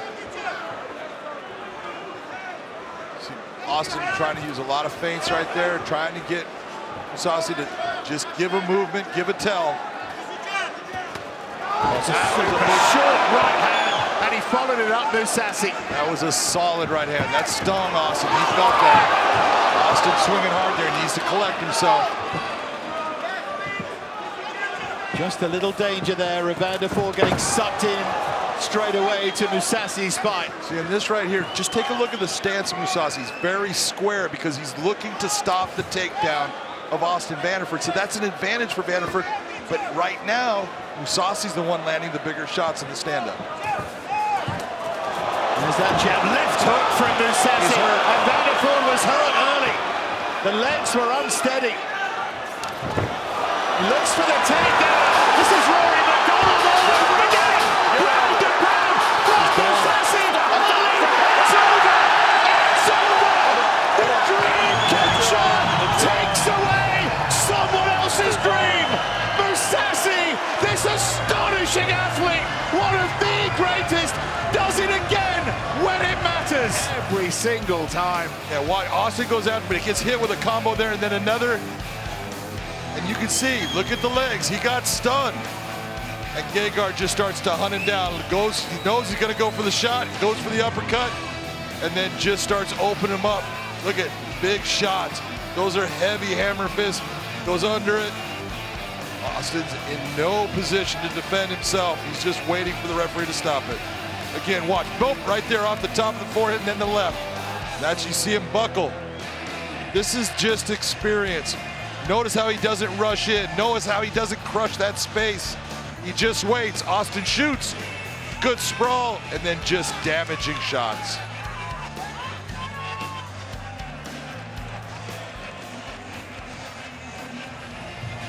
Ladies and gentlemen, inside the Bellator cage, it comes to an end. 1 minute, 25 seconds into round number 1 by TKO. He is still Bellator middleweight world champion, Gegard Mousasi. Look, if you're going to go to anything here, take a look at these records. 49-7-2. This is his 59th fight, like you're saying. That's amazing. He is fighting at this level with that many fights. 11-0. Johnny Eblen has been perfect. Can he keep it that way? All right, gentlemen, 5 rounds for the Bellator middleweight championship of the world. Conduct yourself like champions at all times. Obey the rules we went over in the dressing room at all times and fight hard. Touch them up if you're going to. Let's go to war. Mohegan Sun Arena, Bellator middleweight championship up for grabs. So many gaudy statistics for Mousasi, including 33 first-round finishes. The latest back in February against Eblen's teammate, Austin Vander Ford. All 6 stoppage wins for Eblen have come in the opening round. The bell, and we are underway, scheduled for 5 for the Bellator Gold. Oblique kick right off the jump for Johnny Eblen. Oblique kick, but take a look at the stance right now of Gegard Mousasi. He's kind of square. That's because he knows Eblen is a good wrestler, and he's going to give a little bit in the stand-up as far as opportunities for Johnny to try to connect, because he believes he's that much better, so he can stop the takedowns. There's something to say about being calm and composed at the highest level of MMA. Two of the all-time greats, hey, Fedor Emelianenko and now Gegard Mousasi. They definitely do not like, they have great poker face. Oh my God, the first time that I refereed Gegard Mousasi, he was fighting for the championship, and during the entire fight, which didn't last that long, his heart rate never went above 70. He was amazing to me. I was like, is this guy gonna fall asleep? Well, in many ways, he's a Superman, wears the glasses, unassuming, doesn't court a lot of publicity, and yet we mentioned at the top of the telecast another all-time great, Khabib Nurmagomedov, calling him the most underrated fighter in MMA, and definitely a case to be made that he's been underappreciated, but all he continues to do is win at the highest level, close to 2 decades, John. Oh, but a beautiful combination from Johnny Eblen, and Eblen touches up Mousasi. Eblen's like, hey guys, I get it. Mousasi, he's hurt. And and look at the veteran Mousasi recovering. Eblen hurt him bad. Yes, he did. And now working the wizard. Johnny Eblen needs to try to separate right here. He's still hurt. There is no doubt that Gegard Mousasi got rocked. And that's what Austin Vanderford tried to do in the opening round of his title defense. But Johnny Eblen said, hey, when I dethrone Mousasi, don't call it a shock. Well, he just shocked Mousasi's system. He definitely put it where if Gegard wasn't awake before, he's awake now. And you know what? Mousasi has only been knocked out once. And that was against Uriah Hall, which he avenged. But my, oh my, adversity for the champion here in round 1. But again, look at his countenance, John. And this is the part where to go back to the keys to victory. In this position now, Johnny Eblen needs to do damage. If there's something that we talked about at the beginning of the show is Gegard Mousasi does not get damaged in just about any fight. He remains calm under fire, although now Eblen taking his back. So Eblen, the underdog, coming in, looking to keep Mousasi from the golden milestone in what he hopes will be a golden night for American top teams. Couldn't ask for a better start for the challenger. Nice job. Takedown as Mousasi's looking for the Kimura. Eblen doing a nice job getting his feet. It was a little bit difficult for him to get him up, so he couldn't drag his feet. Johnny holding on to that. Nice ride, just taking his time. Not trying to get crazy. He knows he hurt him. He doesn't want to get crazy and lose his position or lose what he has accomplished so far in this round. Eblen says he has the tank, the best skill set to take out Mousasi. He granted that Mousasi has maybe a higher fight IQ, but Eblen says he's younger, more athletic, and he thinks he has a better gas tank, and he's definitely putting the pressure on. But look at Mousasi, the reversal by the champion, and he snatches the neck of Eblen. And now an exchange incredible. I was going to say Eblen is losing his position. You have to realize when you're losing it, don't try to stick with it. Wow, 45 seconds left. Plenty to dissect already in this championship fight. Look, Eblen brought in Sean Strickland to be one of his sparring partners in the stand-up because he knows how tough Sean is and that he likes to, bang from the start. That brought confidence to his game, and he's showing that right now with Gegard. And Mousasi, though, showing off his striking pedigree with the 1-2. And Mousasi, he trained with heavyweights, and oh yeah, owns a submission win over a mega heavyweight, Mark Hunt, in his career. He's recorded wins at middleweight, light heavyweight, and heavyweight, and hey, he's been in tough here against Johnny Eblen. Eblen showcasing his wares in the opening 5 minutes and having fun doing so, John. Yes, this is the first shot right here. That beautiful left hand. Gegard felt that. There's no doubt that gave him a buzz. And then here comes the big right. This is the one. It was almost a forearm shiver that landed across his jaw. Watch how fast this comes. Nice job by Johnny Eblen, but Gegard able to get in, and that's amazing that he's able to survive that kind of reaction and get right in on the takedown, which gave him time. And there is Mike Brown on the left, King Mo on the right. King Mo with 6-0. Huge underdog 12 years ago when he challenged Mousasi for the Strikeforce light heavyweight title. Took Mousasi down 11 times. Well, Mousasi went back to the drawing board. Has become one of the best at defending the takedown. But, hey, he went down courtesy of the power of Eblen in that first 5 minutes. Well, he did. That was a great first round for Johnny Eblen. Enough to give him the round, John? Oh, absolutely. Johnny Eblen takes that round 10-9. Gotta ask these days with touching. You never know, my man. And there's a sharp jab by Mousasi. That jab is what Mousasi really needs to start to rely on. But there's that left hand again for Eblen. Finding the range, the timing, delivering a body kick. Oh, but then Mousasi tags Eblen. Eblen looking for the takedown. Explodes, reverse. And Mousasi very active from his back, but Eblen goes into side control. Great job by Johnny Eblen. A lot of movement there, but he wins the scramble, gets to the top position now inside mountain. And while it's been proven to be very difficult to keep Mousasi down, Johnny Eblen working from side control, looking to maximize this advantageous position. And yet Mousasi delivering right hands from the bottom. There's a left hand up top from Eblen. One thing's for sure, Mousasi will not willingly accept this position, John. No, but this is, in my opinion, against Gegard, this is a really solid position. A lot of times wrestlers like to get into the half guard so they can trap on that leg. Gegard's very good at moving himself into a position for the sweep or to escape. He's got a lot of movement to get through from that side control position.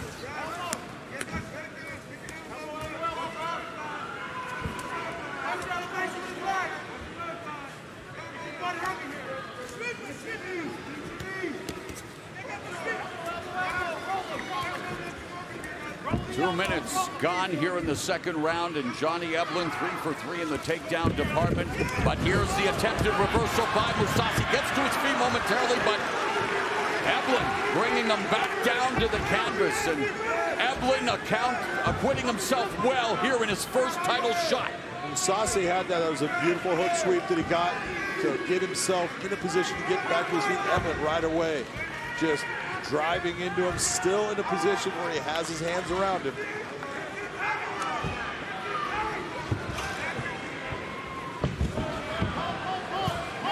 Mousasi taken down yet again by Eblen, his fourth takedown.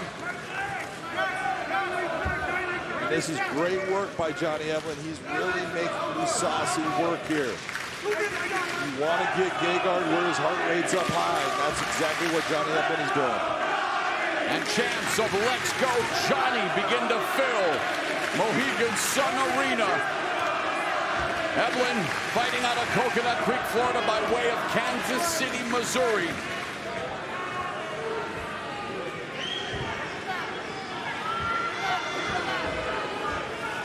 Minute 45 left, and Gegard Mousasi gets back to his feet while Eblen tries to keep him along the fence, and on the break, Eblen delivers an elbow strike. That's a nice job by Johnny Eblen on the exit. If you're going to, need that separation, make him pay one last time.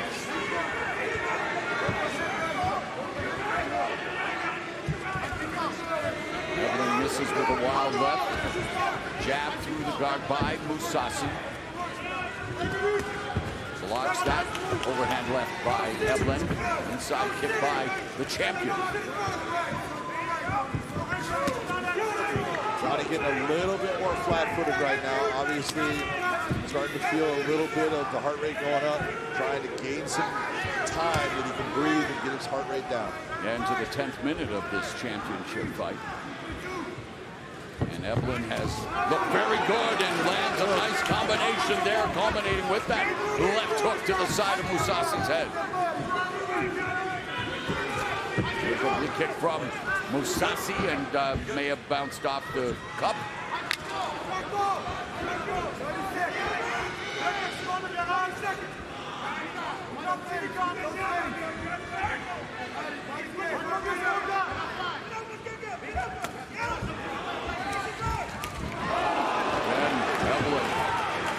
combination. Final 15 seconds of the second round, and the game plan being put together by Eblen and the crew at American Top Team, delivering dividends through 2 rounds of action here. Absolutely.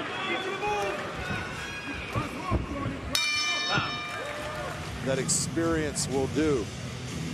Eblen changing levels, driving in to Gegard. Beautiful takedown by Johnny Eblen. Kick up the middle. Back, little clubbing right hand, didn't do any kind of damage, but that separation gives Johnny Eblen a little bit of time. I thought Johnny Eblen, overall, he's fought a very smart and really mature fight. His fight IQ is up there. He's showing that. I have him up 2 rounds to none. Third round. Exchange of kicks.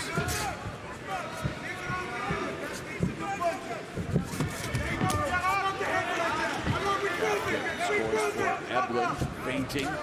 Really trying to nice head up the rhythm and nice combination. Land the right hand.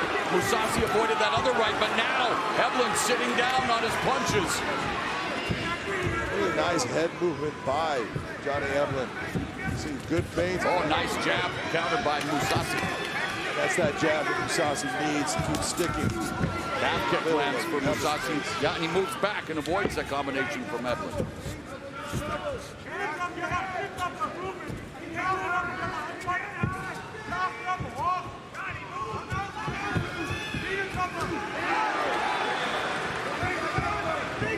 Mousasi on defense, sidesteps that. Eblen from southpaw.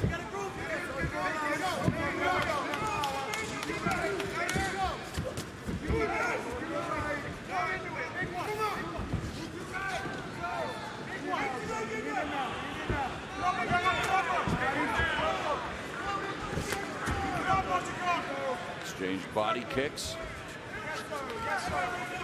Mousasi seemingly wanting to continue to collect the data, and again, he saw it in the feature, didn't know allegedly who Johnny Eblen is. Well, he's definitely beginning. He knows who he is very now. well through the first 2 rounds, and yet never showing any panic. And yet Eblen continues to land the strikes. Mousasi credited with 10 more strikes landed. Again, it's been the wrestling of Eblen and the striking. I mean, he hurt Gegard Mousasi in the opening round. I'll say that Gegard has landed more strikes, but Johnny Eblen has landed the more powerful strikes throughout this. And there's that overhand right that landed. Midway through the round in this championship fight, again, the sharpshooting jab of Mousasi, but no follow-up. It's all single shots. Exactly. And that right now is because he's worried about the wrestling and being taken down. Johnny Eblen has been successful with so far. Now Mousasi pumps the jab. Eblen feinting, wanting to get Mousasi to bite, and then scores with a lead right. Well, look at the difference right now. At least Johnny Eblen, most of the time, he's moving his head. He's getting a little bit of movement, just like you see right there. Gegard Mousasi's head's right on the center line. Yes, it is. And he just ate that body kick to the liver by the southpaw stance of Johnny Eblen. Another oblique kick from Mousasi. The jab was parried by Eblen, and again, John finding a home for that right hand. And another right hand lands for Eblen to the face of the Bellator middleweight champion.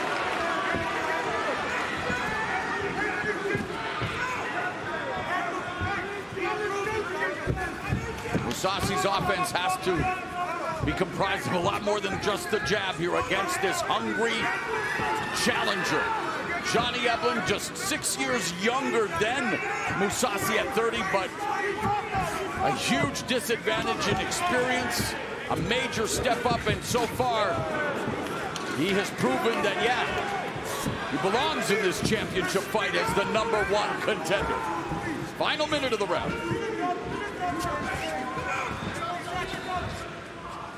Rare right hand for Mousasi. What you saw just a moment ago when you saw Eblen throw that big right hand just like he just did there. You need to see Mousasi have a counter. When he's not countering, it's telling you he's tired.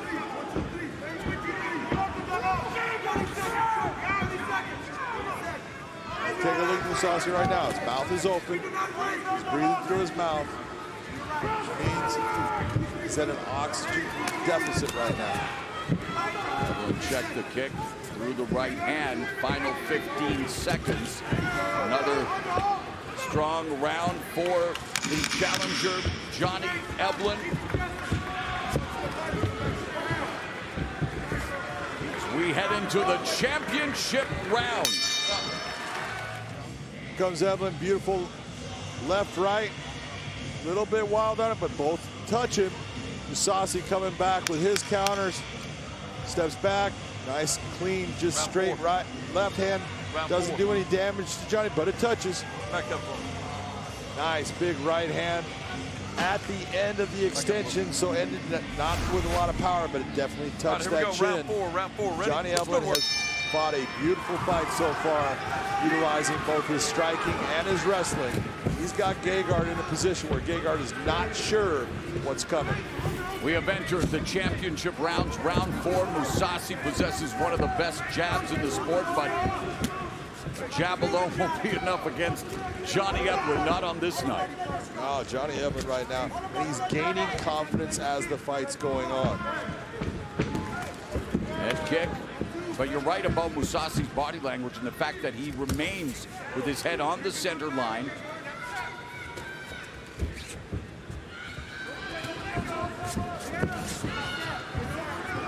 See right there, normally you're seeing a good counter from Mousasi.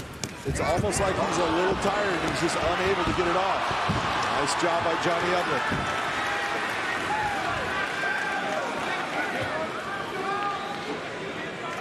Make it 6 takedowns for Johnny Eblen. 1 minute gone in round 4.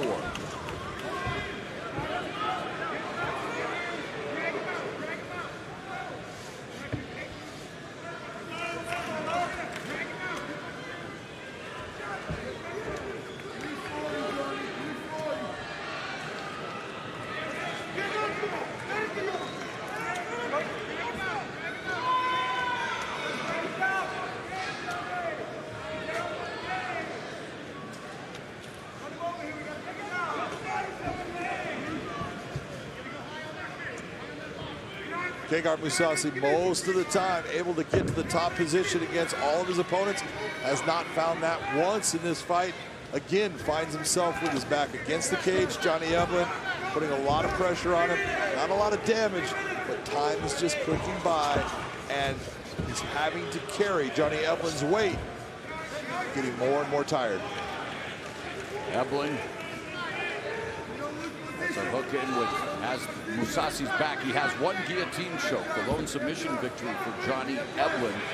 As Mousasi finds himself in rough waters against the #1 contender. Eblen needs to be very careful of not allowing Mousasi to turn inside. Mousasi back control has been submitted 3 times, never via rear naked choke.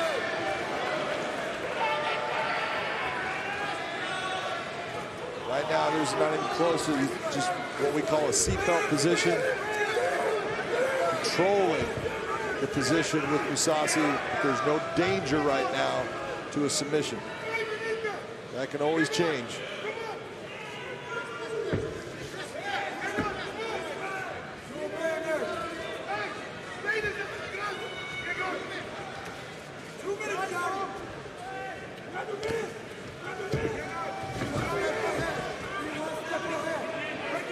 Doing a nice job riding to the top position, just continuing to put pressure on Mousasi.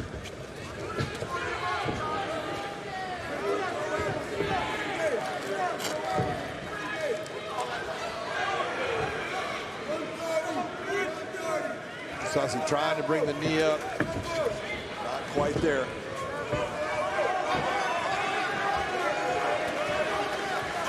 Mousasi walking down. Evelyn now delivers the body kick, but just single shots. There's that jab that misses. Evelyn looking to parry the jab. And again, chance of let's go Johnny. And heading into the final minute of the 4th round, Evelyn secures another takedown. Make that 7 in the final minute of this penultimate round.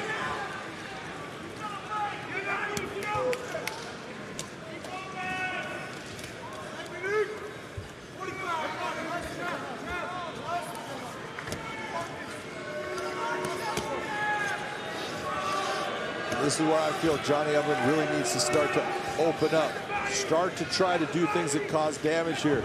You've been winning the stand-up in the outside. Your wrestling's been great. Start doing damage to the ground. Make it to where he doesn't even want to get back to his feet.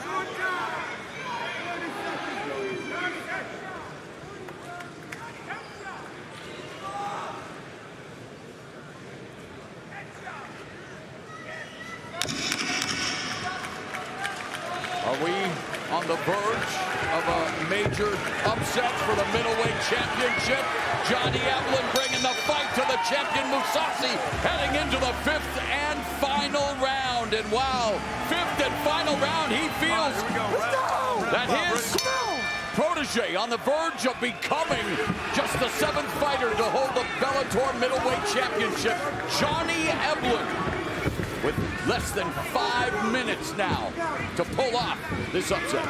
Johnny Evelyn's out, moving, good footwork, sticking the jab. He knows where he's at. He knows how much more he has to do. You also know Gegard Mousasi, oh, nice counter, right cross, and Evelyn now letting Mousasi know about it.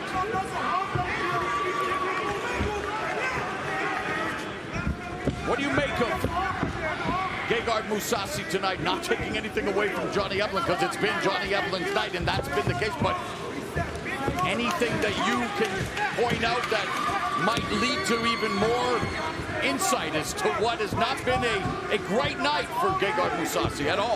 No, it's definitely not been a great night for him, but that's because of Johnny Evelyn. It's the things that Johnny Evelyn... I want you to go back to the 1st round. Was he able to hurt him? Yeah. In the 1st round, again, we talked about at the start of the show, Gegard does not get damaged. He got damaged in the 1st round. He's been damaged in a couple other rounds, and that has made a difference in this fight. Johnny Evelyn has just done a fantastic job. Mousasi 7-1 here in Bellator again, in the midst of his 2nd reign, the lone loss, outpointed by Rafael Lovato Jr. for the title. Lovato Jr. forced to relinquish the title and retire from the sport, and now it's Johnny Evelyn. How impressed have you been with his striking? I mean, super impressed. I've been saying for a while, his striking is getting better and better. He's more confident in his hands.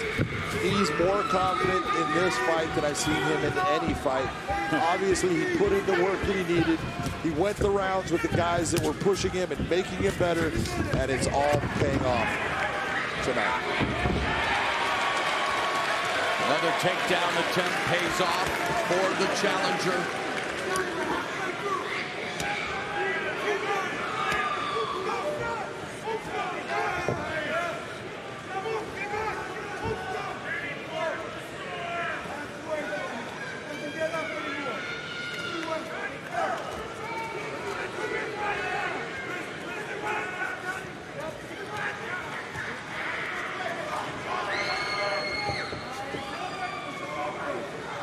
Johnny Evelyn has completely neutralized one of the best finishers in mixed martial arts.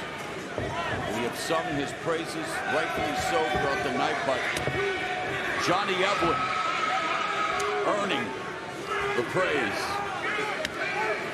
There's always that night that comes when you know it's not your night, but it is your opponent's, and everything they do works for them, and everything that you try just doesn't seem to work for you. And that's what we've seen tonight. And Evelyn told us, he warned us, he says, hey, he doesn't think a lot of people realize how good he is because he hasn't fought many high-level guys. He recorded a big win over the veteran John Salter, who, of course, challenged Mousasi, but this has been, you know, an amazing effort by Johnny Eblen, and Gegard Mousasi is stuck. He is stuck. You know, and this is why everyone gets into MMA math, and we try to tell you, look, you can't use MMA math. Styles make fights. Certain people on certain nights can beat anybody. Johnny Eblen is that good. We've seen him before as far as have nights where he just, everything he did worked. And tonight, it's happening again for him. He looks fantastic. Began his athletic career in wrestling at the age of 5. We talked about his credentials at the University of Missouri. And then Steve Moko, well-known and accomplished amateur wrestler, brought Johnny Eblen to American Top Team, where he has trained with an all-star camp, some of the best fighters in the sport. And Johnny Eblen is on his way to proving that he is one of the best fighters in the sport, as he is 25 seconds away from upsetting an all-time great in Gegard Mousasi. Not only upsetting, in my opinion, winning every round of the fight. And putting a punctuation mark on the proceedings with another takedown. Johnny Eblen. What a performance. The human cheat code. We're going to have some highlights here, but it's all going to be Johnny Eblen because, really, big left hand. This is the start of the fight, and this is what I said. The big thing is we didn't see Gegard Mousasi get damaged a lot. He got damaged right there. That's called damage. He got rocked. And that happened early in the fight, and it had an effect on the fight. Yes, he was able to get the takedown, but overall, Johnny Eblen was able to land the big shots, get the big takedowns, hold position, create the problems. Johnny Eblen in this fight was unstoppable. Everything that he tried worked. He was confident. He felt good. This is a wrestler. Look at him using his hands because he has worked on it. And that's the big thing that I think that needs to be said, Mauro. You've got to give Johnny Eblen all the credit. That is hard work that's paying off. Ladies and gentlemen, having gone the distance in tonight's world title fight, we go now to your 3 judges at cage side. Brian Miner, Marcel Varela, David Peabody. All see it exactly the same at 50 to 45 for the winner by unanimous decision.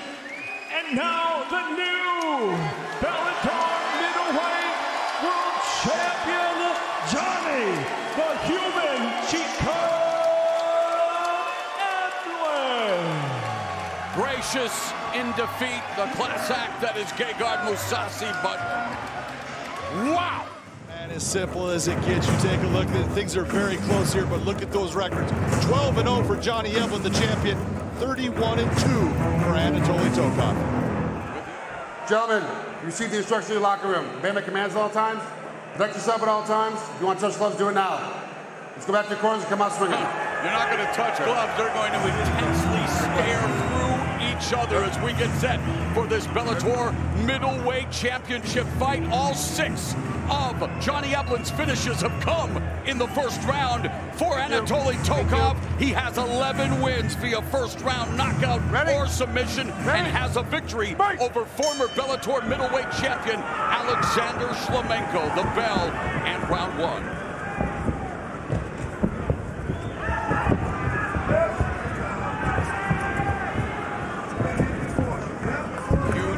And overall experience for Anatoly Tokov, with this being his 34th professional fight compared to Eblen's 13th. But Eblen, a fast learner, went down to Florida and was introduced to ATT by 2-time NCAA National Wrestling Champion and Iowa 2008 U.S. Olympian Steve Mocco. One of the better decisions Mocco's made.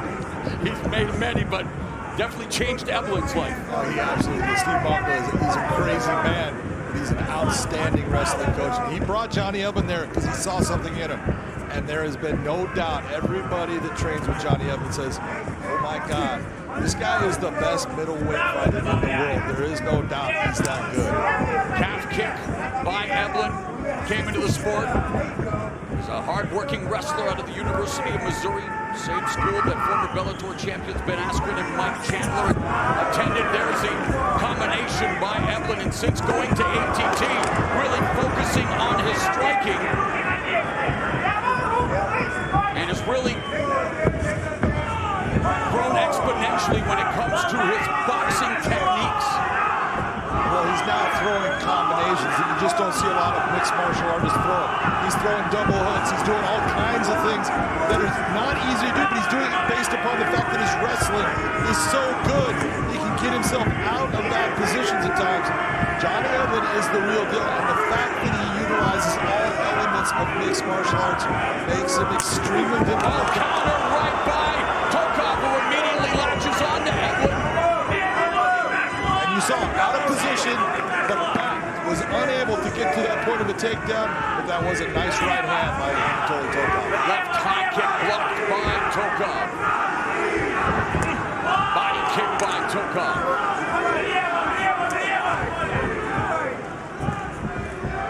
Tokov began training military hand-to-hand combat and judo at 14.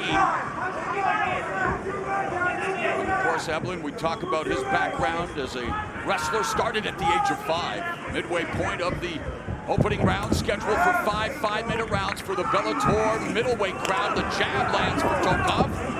Good exchange. Very nice exchange. Tokov, we talked about his intelligence as a fighter and his ability to change the momentum. For a little bit there, you saw Johnny Eblen being able to back him up.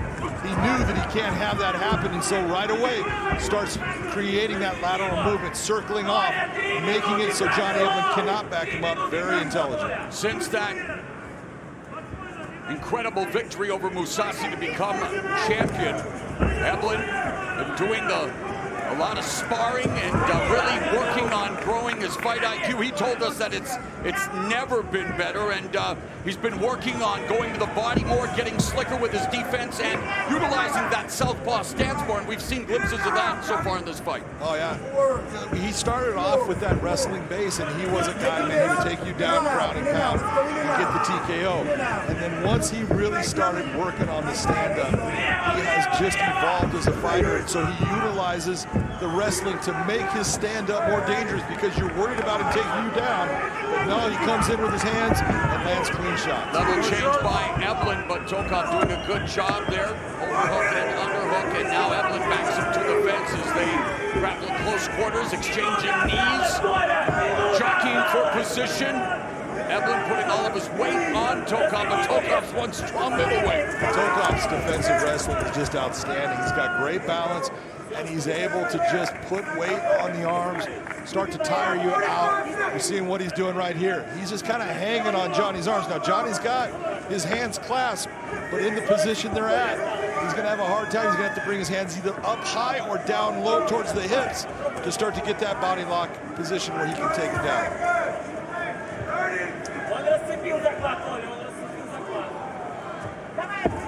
On the break, Eblen looking for that slashing elbow, misses with it, but lands the left. It was a nice exit by Johnny Eblen. They'll always leave them with something to remember on the exit.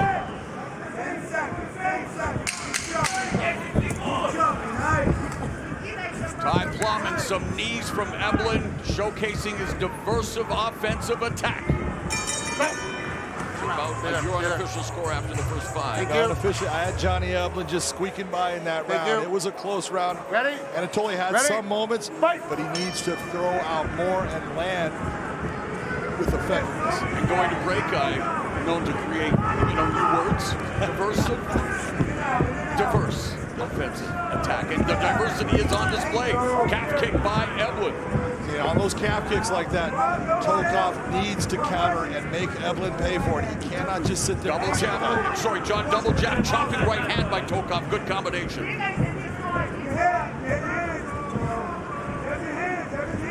lot of feinting. Each wanting to get the other to bite first. Nice feint there, and Tokov lands the right, avoids the combo from Eblen. Good body movement by Eblen, trying to showcase his defense, looking to slip the punch, and does on the left, but got caught. jab is setting up his other shots. Sharp jab splits the guard of Evelyn by Tokov and clips Evelyn. Hard jab to the face by Tokov. Tokov getting range down. His counter strikes are starting to land.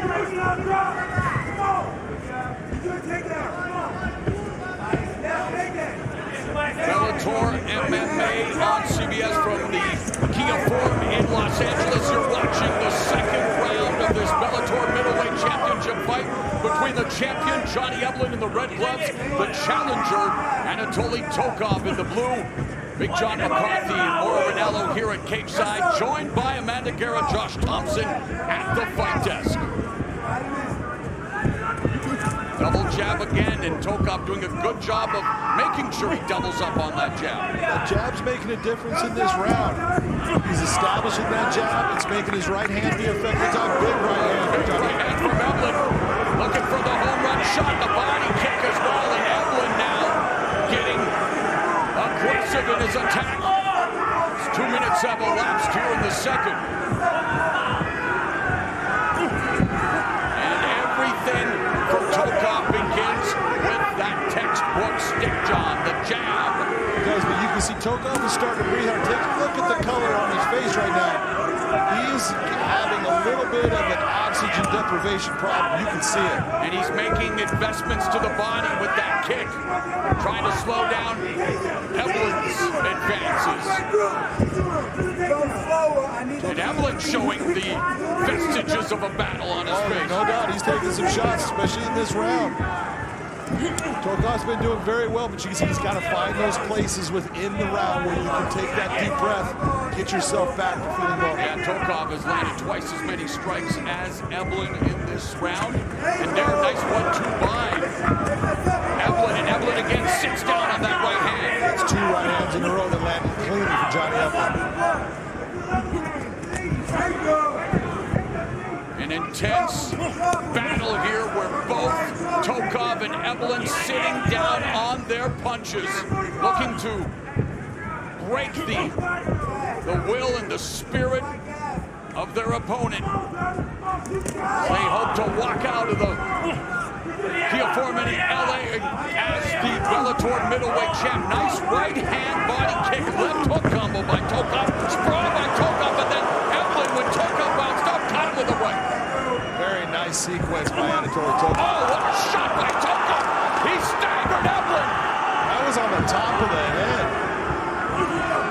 And Evelyn comes back with a 1-2 of his own. Anatoly would be lucky if that didn't hurt his hand, man. You hit someone on the top of the head. It's like hitting just a stone wall.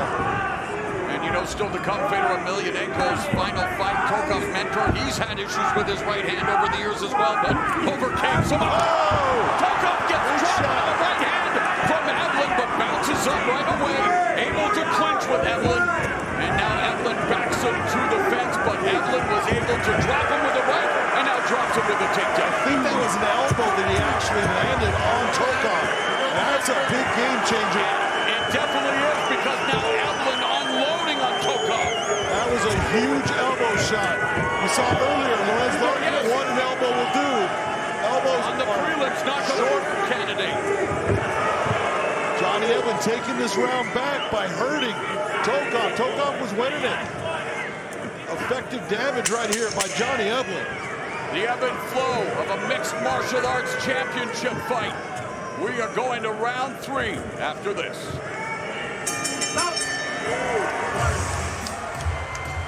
Take a look right here. Evelyn goes for the takedown. Tokov blocks it, stonewalls it, basically lands the left hand, and then touches him with the right. Not a whole lot of power in the right, but here was that elbow. Boom.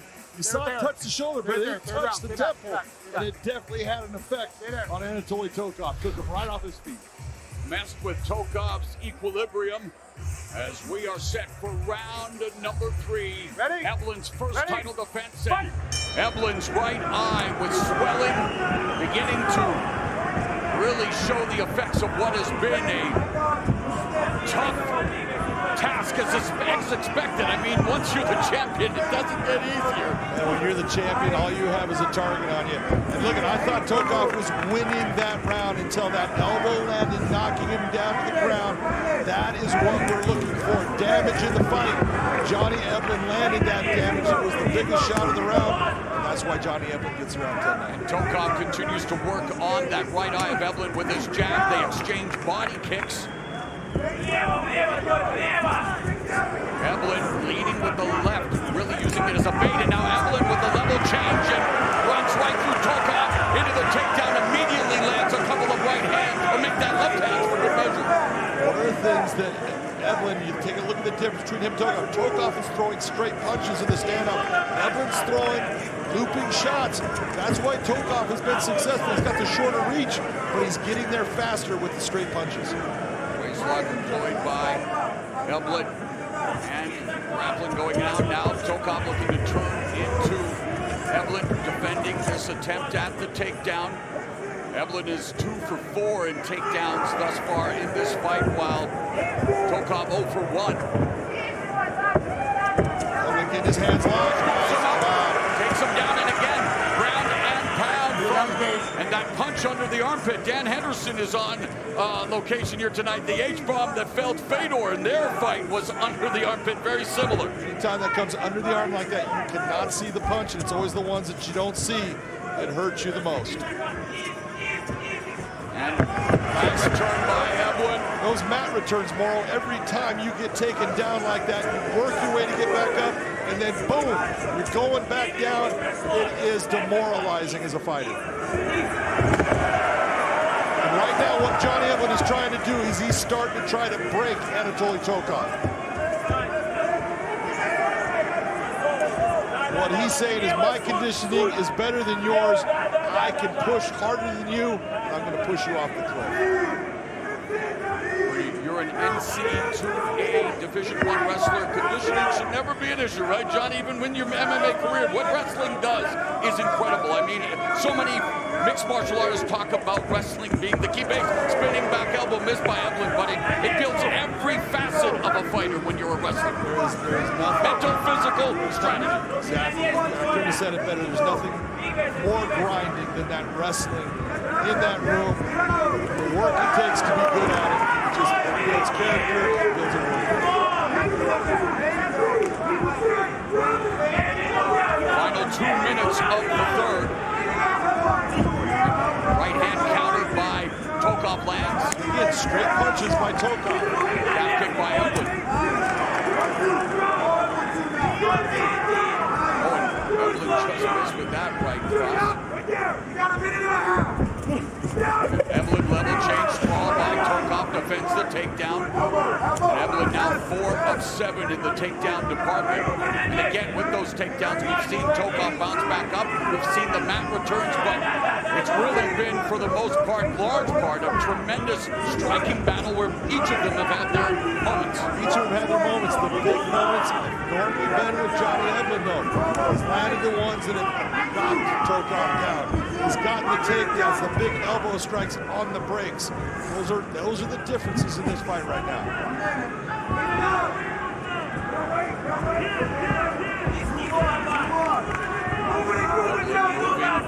Away from the power of Tokov in the orthodox stance, looking to unload that right, and Eblen using his striking, trying to set up a takedown attempt, and again wailing away wide looping shots that miss. It was a nice shot that he landed at the beginning of that series, though. Tokov took it well, but man, you can only take so many before you when he landed another stinging shot, and Tokov took it. But like you say, John, punch resistance begins to wear down the more you absorb. Johnny Eblen just needs to start throwing just a little bit straighter on his punches. Those are going to get there faster, and they're going to hit the target. Nice right hand lands for Tokov.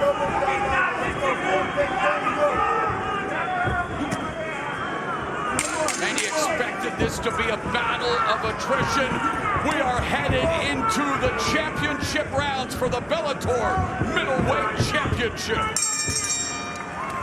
When you're his best friend, I got to say more about him than anyone else. All right, here we go, round number 4. said was true, though, and it's incredible to see such a reunion of these all-time greats, and again, it speaks to the respect that Fedor Emelianenko has earned as Eblen is on the ground momentarily, and immediately Tokov goes after him, and then Eblen pops him with a right uppercut. Eblen again wins that exit. Again, Eblen much better off with the straight punches. Nice level. Nice, beautiful job of turning that corner for my Eblen. And you're right, John, it's not just straight ahead. He creates angles with the takedowns. That makes it so much more difficult to defend.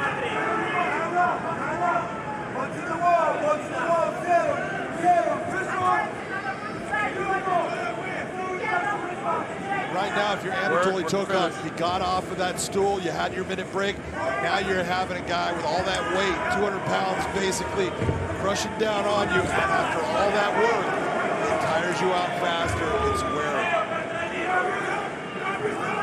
Eblen does have one submission victory, the guillotine choke against Raymond Carter back in 2018, and there is a man we talked about how important he has been to the maturation process of Johnny Eblen. That is King Mo. Eblen calls him his big brother and his #1 hype man. Well, he's the one running the controller on the human cheat. And that's the guy who christened him with that nickname. And so, again, when you know, the old cliche, well, it's a cliche because it's true, iron sharpens iron, and both these fighters have a lot of iron in their calves. Tokov really needs to work to get back to his feet. He cannot stay in his positions. The fight is starting to slip away from him. Johnny Eblen's starting to take over. When I talk about that RPM level that he's able to maintain compared to his opponents, this is what I'm talking about. He pushes you past that point, your comfort zone is gone. Beautiful that return. Tokov looks to turn into Eblen, and absolutely right, John. As always, the pressure, the pace. Johnny Eblen's gas tank is very big, and he's really continuing to utilize that wrestling and continues to break down Anatoly Tokov here in the penultimate round. Now 6 of 11 in the takedown department for Eblen. Very sweet job. You saw Johnny take that right hand, bring that ankle away from him. That brought Anatoly back to the mat. Brings the knee up. Anatoly has got no answer right now to get rid of the hands of Johnny Eblen. Can't break the hands, and if you can't break the hands... Oh, another elbow strike and a jab to left, and another level change, and another takedown, but it's Tokov trying to find a way to neutralize Johnny Eblen, and of course at this stage of the fight, bodies are slippery, so any submission attempt will be that much more difficult. Well, a lot of people are going to look and think, well, he's got a guillotine. This is not a guillotine. He has no legs engaged in this. There's no way that he's going to get any kind of choke right here. Right now, basically, he's trying to control the posture and position of Johnny Eblen.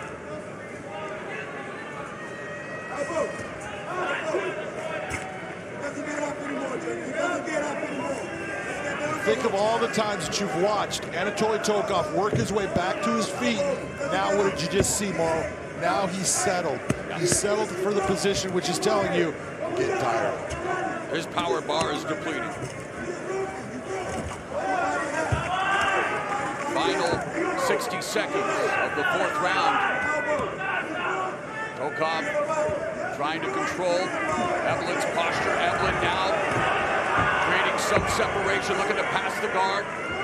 Into side control, content on delivering elbows, and now again has Tokov's back. Deploying that waist lock, and Tokov, you're right, John, he's muted in his recovery here, just accepting his fate at this particular moment in time. Yeah, at this point, he cannot figure out how to break the hands and stop what Johnny Eblen's doing. Every time he gets to a position where he gets himself back to his feet, Johnny switches it up, opens up, lands the shot, goes back for the takedown, or just takes and elevates him up, and Matt returns him. This has been a dominating round by Johnny Eblen. We saw the domination when he won the title, mixing up the striking and the wrestling against Mousasi.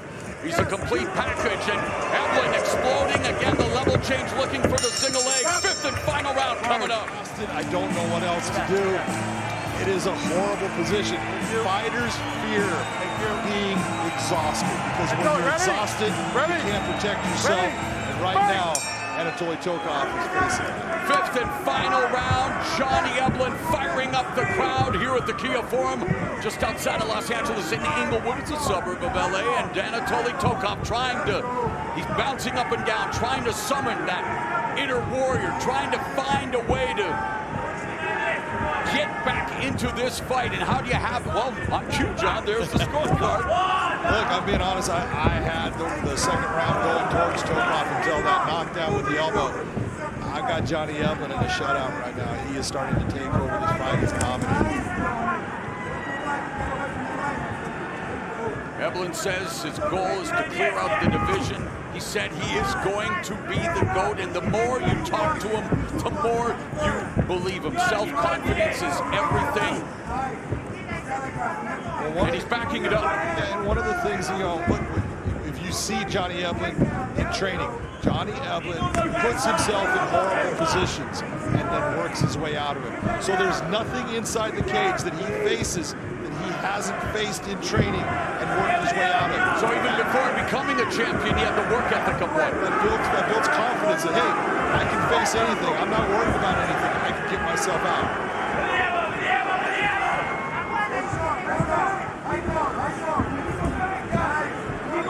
Right now, Anatoly, he needs a home run, man. He needs to land that big right hand.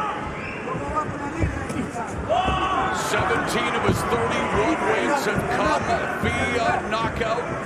Last one in his last fight when he destroyed Muhammad Abdullah at Bellator 282. The same night, Eblen became champion, so they're on the same schedule.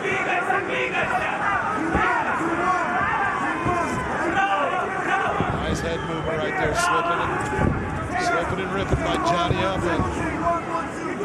Final 3 minutes of the fight. And Eblen again shoots in for the takedown. And records. Big time takedown right there. That's right in front of us, Moreland. You can see Anatoly Tokov breathing hard. He has worked his butt off to get out of this position throughout the fight. And he just cannot get to the point where he can break free of Johnny Eblen. Eblen's the one that's going to determine when that break occurs. Eblen has now recorded 8 takedowns in 15 attempts, continuing to deplete the tank of Anatoly Tokov as again takes him back down and just dominates from the back, rounding Tokov, wearing him down, systematically dismantling him, outstriking, out-grappling Johnny Eblen in his first title defense, showing the world why he is the Bellator middleweight champion. Big-time mat return. This is unbelievably defeating if you're Anatoly Tokov. You work your way back, Johnny Eblen picks you up, takes you back down. And this is a guy undefeated in the Bellator cage at this point. Anatoly Tokov has been fantastic, 31-2 for his career, and he is just being dominated in this fight.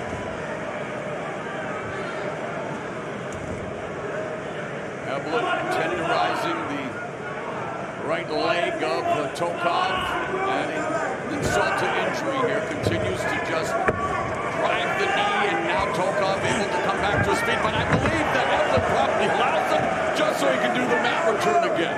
He almost put himself right into a mount position. Now you're seeing it again. Anatoly, tired, he's starting to accept. Yeah. Struggling against the uber aggressive Johnny Eblen, all over the #3 ranked contender. Bloodied up his face, battering his body, taking away his foundation with those knees to his legs. Johnny Eblen has demonstrated a little bit of everything that makes him an undefeated fighter. And the best of 185 is Bellator. Johnny Eblen. What a belly-to-back suplex, a German suplex by Eblen, and yet Tokov again gets to his feet, but that was impressive. And even equally impressive is that Tokov is now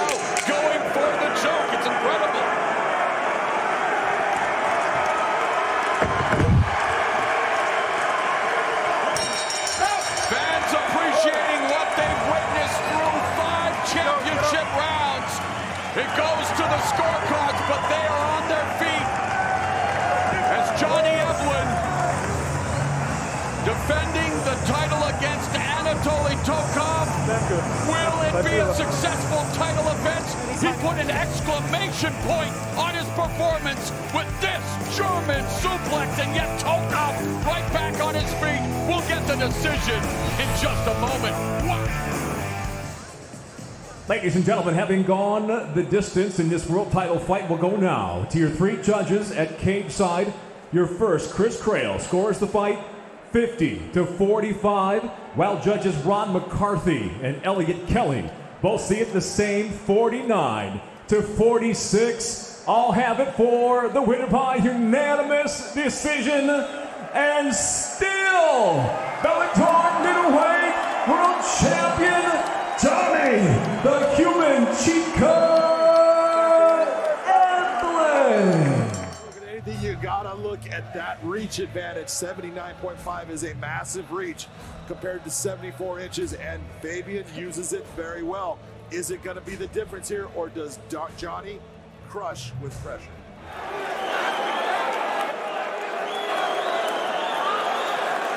Gentlemen, went over the rules. This is for the title. Fight hard, keep it clean. If you want to touch gloves, do it now. Get back to your room. Corners.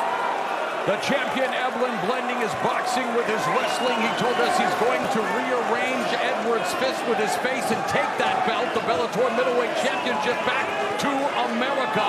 For Fabian Edwards, he feels, well, he's going to put the roar in his last name, but he doesn't think it goes the distance. He thinks he finishes Eblen in round 2 or 3. We will see. We will see. Ready? Ready? Fight!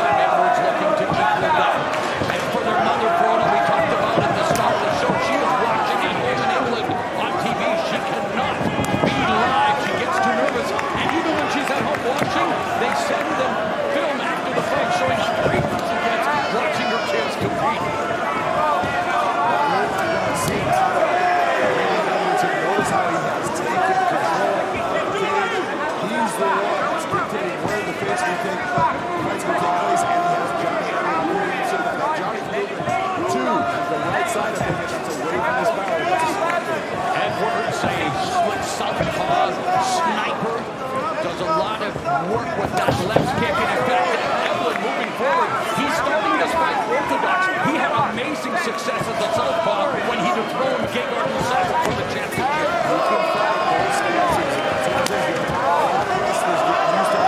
And now he is.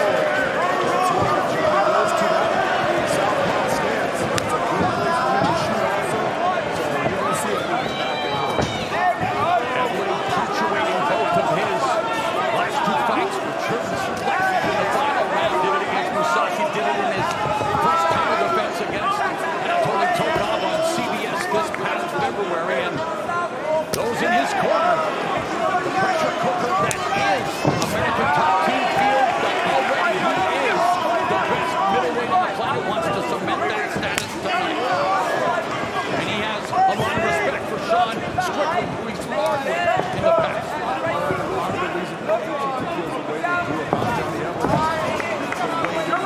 And the positions that he puts himself in training, the bad positions, he always puts himself in those places where you don't want to be.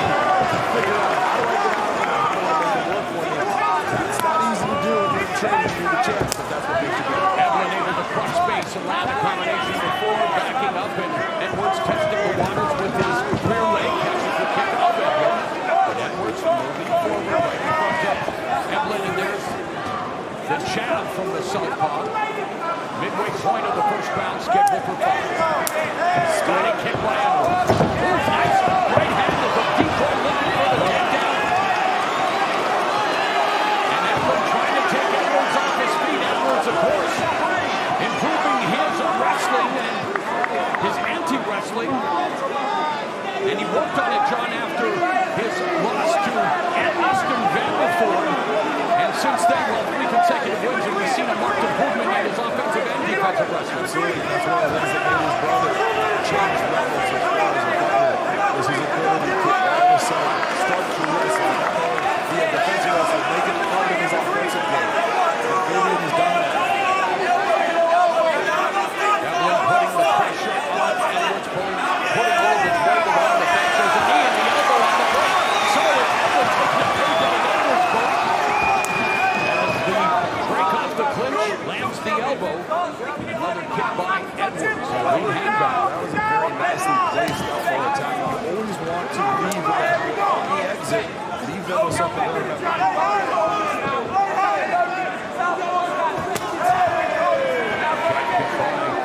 Edwards to the lead leg of the southpaw Evelyn. So Evelyn now fighting from the southpaw stance. And of course in MMA, John, you blend your stances nowadays. Everyone's a switch hitter, or maybe should be. A lot of people working on both, and you have them. Under a minute left to go. Anytime you have that lead leg is what's going to be attacked. It can only take so much before it starts to alter your movement, your balance, and everything. So you've got to be able to switch things up. I'm really impressed that Fabian has decided to make it to work. Move back, obviously, on the takedown attempts and things like that. But in this stand-up, he's not giving ground. That is a good sign because he's saying, I'm going to match your first. Less than half a minute remaining in the opening round. Evelyn, a stand-up wrestler at University of Missouri, producing Bellator champions Ben Askren, Michael Chandler, Strikeforce UFC champion Tyron Woodley, now Bellator champion Johnny Evelyn. But Evelyn 0 for 2 in the takedown department as we close out the first round of this Bellator middleweight championship fight. And a body kick in the left hand from Edwards at the end of the round.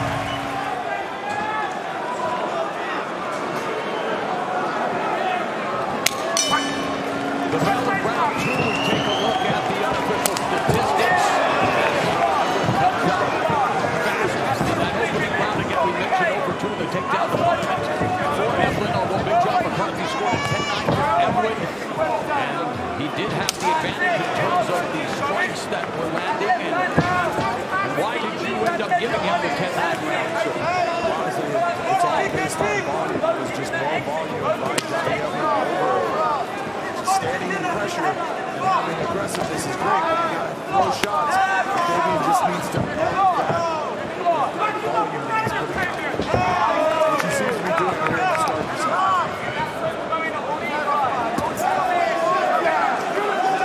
Evelyn, as we mentioned, had never lost a round unanimously in 13 pro fights. That was a close first 5 minutes, but Evelyn having the advantage in terms of the striking. And absolutely was close. There was not much difference between it, but Evelyn wanted the better shots with more of them.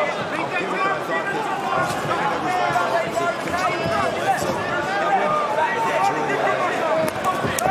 Shot fire slide in Edwards lands on his Kista before he pops back up.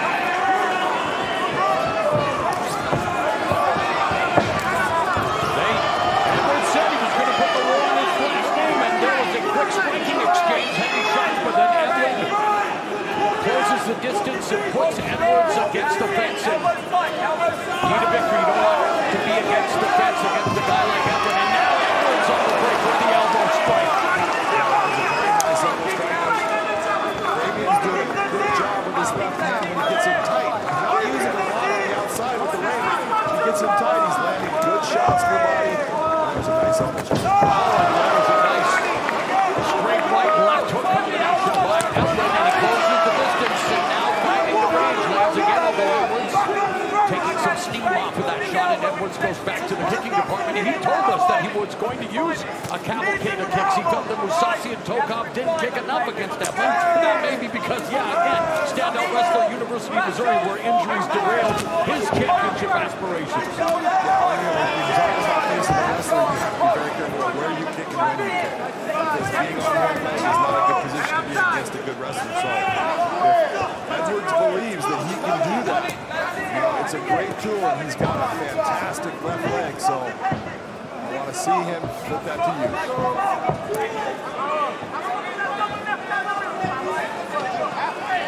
Edwards, who loves to watch those powerful left kicks.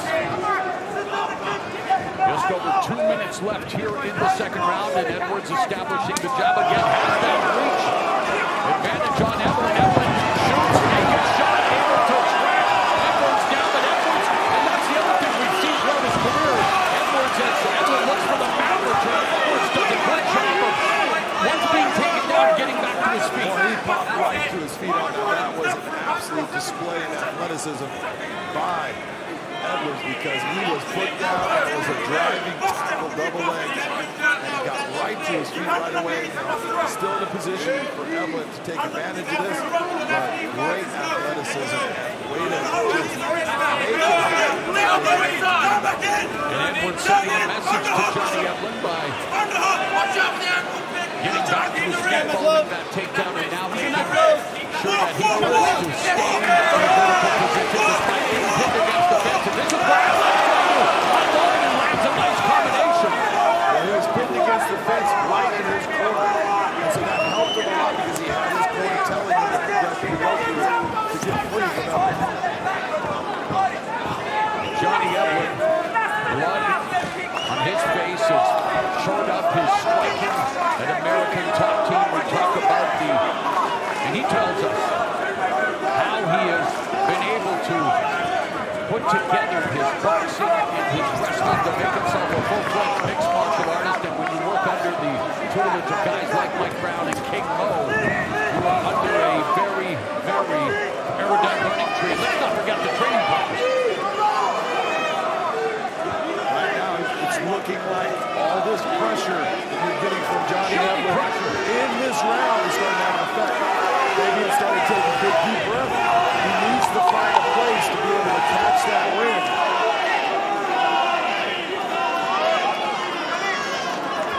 We are through 2 rounds. Here's Evelyn inside, right against Gage. There's that elbow that caused the cut. You see him right away. He wipes at it. Look at, boom, right there. And it's just a slicing one. Doesn't hit super heavy, but enough to cut Johnny Evelyn. We'll see if that ends up having any effect in this fight. He has bloodied his opponents with elbow strikes, and he draws first blood here tonight in the biggest fight of his life. And immediately, Evelyn, living up to his new moniker, Johnny Pressure, goes back to putting the pressure on Edwards. There's the counter-striking ability of Edwards. There's that left hand. We're talking about it. Here he goes down. Johnny Evelyn putting on the pressure on the ground and pound, looking to finish it. What a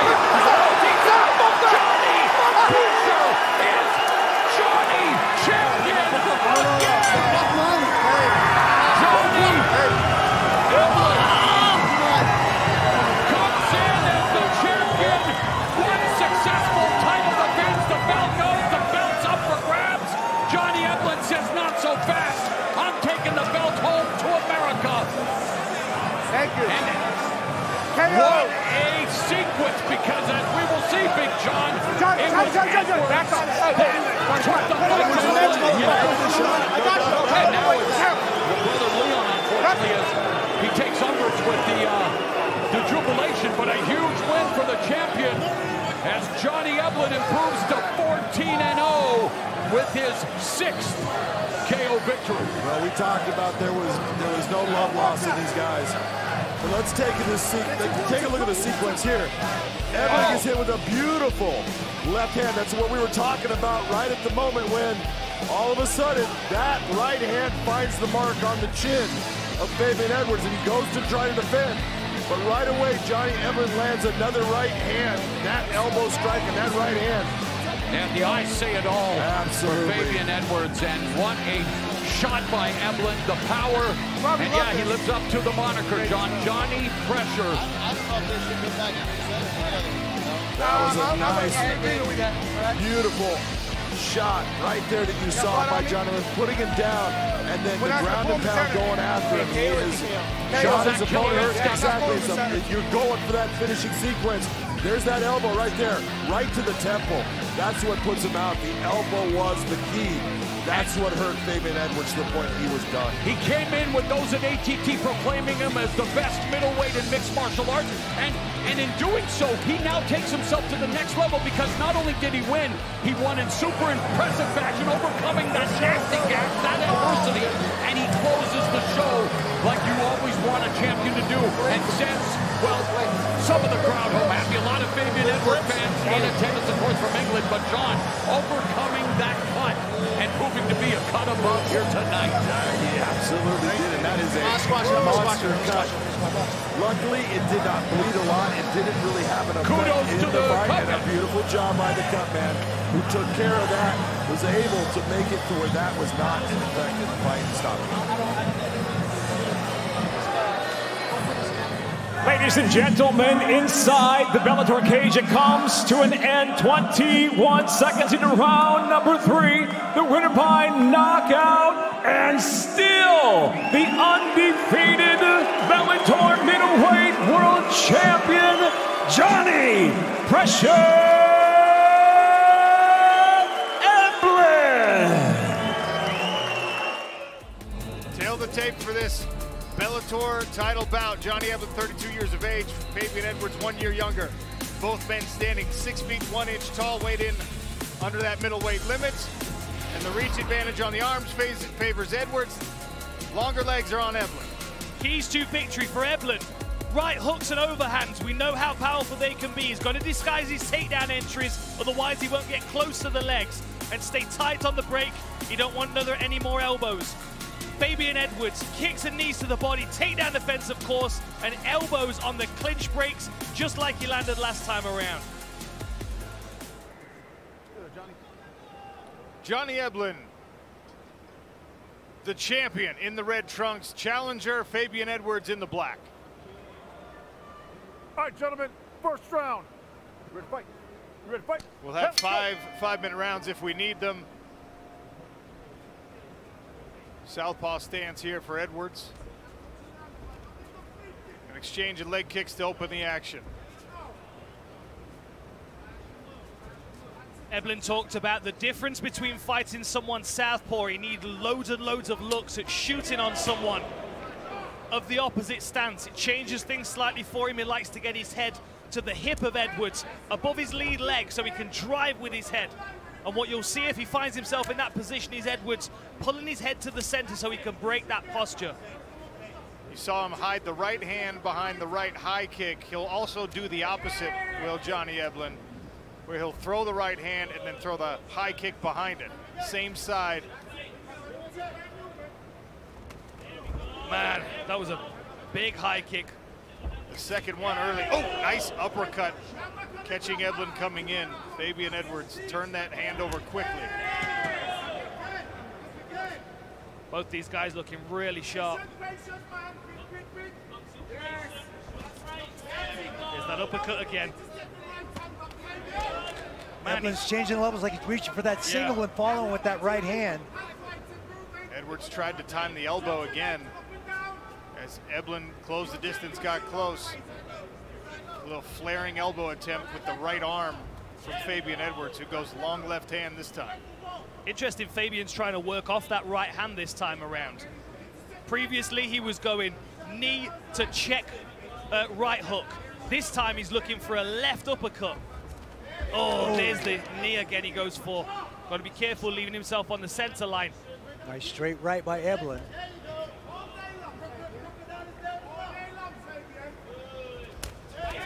Oh, good right hand from Eblen. Caught him off balance. Not sure it hurt him, but it caught him off balance for sure. I mean, this was really the difference in that last fight, was the difference between Eblen moving forward and Fabian drifting away. The momentum behind Eblen was really what allowed him to connect with so much power. And of course, he knows he can crash forward and land in the clinch, land against the fence, and that's where the rest of his game starts to open up. Seeing some swelling on the eye of Fabian Edwards. Around the right eye, it looks like. Right. Yeah, he's got a little mouse growing there.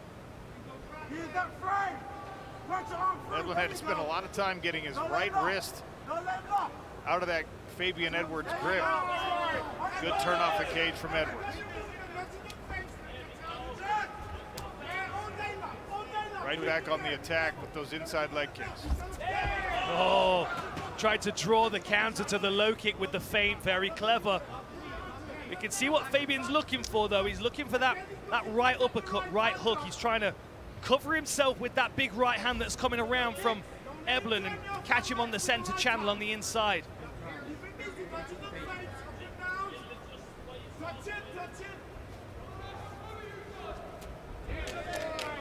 I think that's the 4th high kick attempted by Johnny Eblen here in the first round. Beautiful penetration shot. Really nice work. Picks him up, slams him to the canvas. Nice. Very, very nice finish by Johnny Eblen. 90 seconds left in round 1. One of a possible 5. This is a Bellator middleweight title bout. It's amazing, really, how quickly Edwards can bounce back to his feet. Yeah, his balance is fantastic as well. Eblen did a nice job using the trampoline effect of that fence to put him down, but and again. Edwards popped right back up. Edwards will pop right back up here, too. Oh, that was a high-energy takedown from Johnny Eblen, who just used the body lock, picked Fabian Edwards up, and slammed him back down, and that's it again. That's college wrestling 101 right there.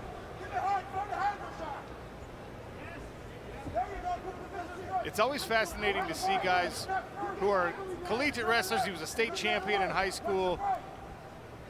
Compared to some other wrestlers that have transitioned in MMA, Johnny Eblen did not have an overly decorated collegiate wrestling career. He wasn't an All-American, he wasn't a national champion, but it has translated so well to mixed martial arts. Wrestling and the martial arts put together for Johnny Eblen have been really something to watch, as he's an undefeated pro and 185-pound champ with the short elbow. He qualified for the NCAA championship in 2015, but didn't make All-American status that year.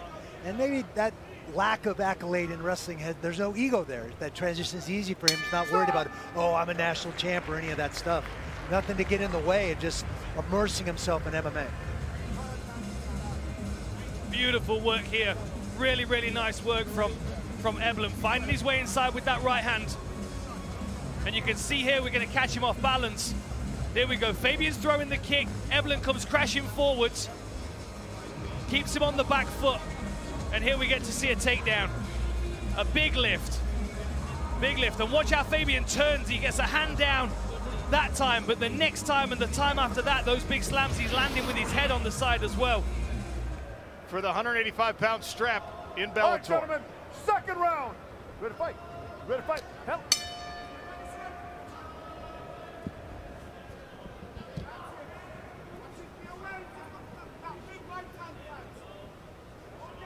Lead hand very active for Fabian Edwards in the opening frame.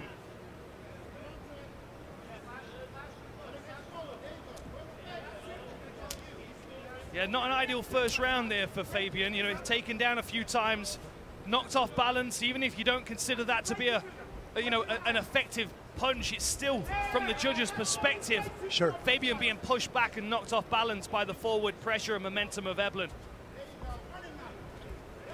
And I have to say, a star-studded cast in the corner of Johnny Eblen as well. Mike Brown, Josh Silveira, and Dyer Davis, the son of Howard Davis Jr. A great boxer in his own right, and also a fantastic boxing coach at American Top Team. A lot of knowledge in that corner. Lovely counter left from Fabian, though. Got his head out the way.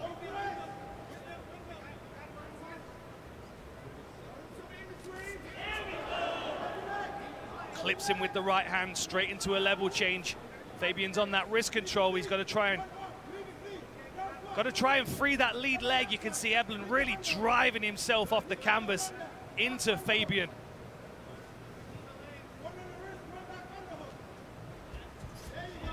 Tries to turn. Eblen chases him. Catches that back ankle, tries to drag him away. Beautiful footwork by Fabian just to get some space for a moment, but Eblen is relentless. Nice second effort by Johnny to run the pipe and finish that head outside single. Fabian definitely made him work for that one. And you've got to wonder if there's a point where Fabian starts to slow down in his scrambling and his takedown defense. We didn't see it in the last fight. We saw 2 rounds of him really doing a good job defending, but we're here in the second round, 2 minutes in, and Fabian is on the floor, potentially for longer than he has been in both of these fights put together with Eblen. Defending an arm triangle here. Out of danger for now, Fabian Edwards. Gonna have to try and get an underhook back, see if he can work his way up. Eblen tries the elbow with the left arm. Yeah, he dropped that elbow with a lot of weight and then kept it there as a frame. Trying to get some strikes off here, but Fabian's managing to avoid most of them. He's got to make this half guard work for him, but there's no space between Eblen's chest and the hip of Fabian. Eblen's working for that bottom wrist, that seat belt. He trapped it with his shin there for a second. He was trying to control it, force it under Fabian Edwards. Oh, Fabian wasn't having any of it. Same takedown we saw twice in the first round. Watch the back of the head. Johnny Eblen returns Fabian Edwards to the mat. Smothering pressure. Watch the back of the head, The Johnny. former Right? Mizzou Tiger. Just an ankle ride cross body by Eblen. Keeping his hips on Fabian Edwards' hips and making it difficult for Fabian, make him carry all that weight. Switching up, he's going to pick him up and drop him again. What was the point in that grip switch? He's readjusting to do that, to pick him up and put him down. You try and do it with a loose grip, he'll slip out. You won't get him. You got to get a good bite on that hip and pick his center up. Yep. I see. So he's like getting a real good bite on the hip, so there's no space there. That gives him the torque to pick him up and put him back down. And Eblen is constantly turning Fabian towards, you know, almost trying to plant him on his head. Of course, he's got to be careful because spiking is illegal in mixed martial arts, but these are beautiful takedowns that Fabian is having to endure right now. This is a better spot for Fabian. He's got to be more aggressive, though. He can't let Eblen off the hook here while he's up against the fence. Good indication from the gas tank of Fabian Edwards, who did not waste any time with taking big deep breaths after that wrestling defense. Just got right back on the bicycle and started striking again. Tried with the elbow. You can clearly see that the team of Fabian Edwards have looked at that last fight and what Eblen was having success with, and they've tried to add counters in there. You'll notice that Fabian, when he's throwing that inside low kick, he leaves his head on the center line, and he's trying to get Eblen to counter it when he feints so he can slip and counter the counter. Beautiful, like he did left there. hand there. Thrilling end to round two. There's that counter left that you see Fabian slip into the side. Beautiful, drifts out of range and just catches the whiskers of Eblen. But of course, Eblen with his body control, with his takedowns, there's that little cinch that Randy was talking about. Lifts Fabian, takes his legs away, turns him headwise to the canvas. To get a guy at least your size off his feet, turn him in the air, and plant him back on the mat. Johnny Eblen with a lot of torque, a lot of power on display there. Ready, fight. Help, go. Eblen in the red trunks. He's defending his Bellator middleweight belt. The challenger is Fabian Edwards in the black trunks.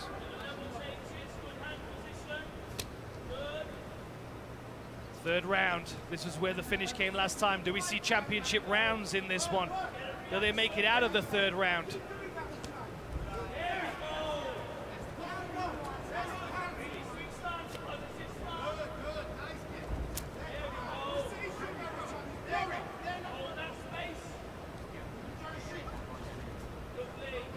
Eblen has an interesting tendency to tell you that you didn't hit him when you almost hit him.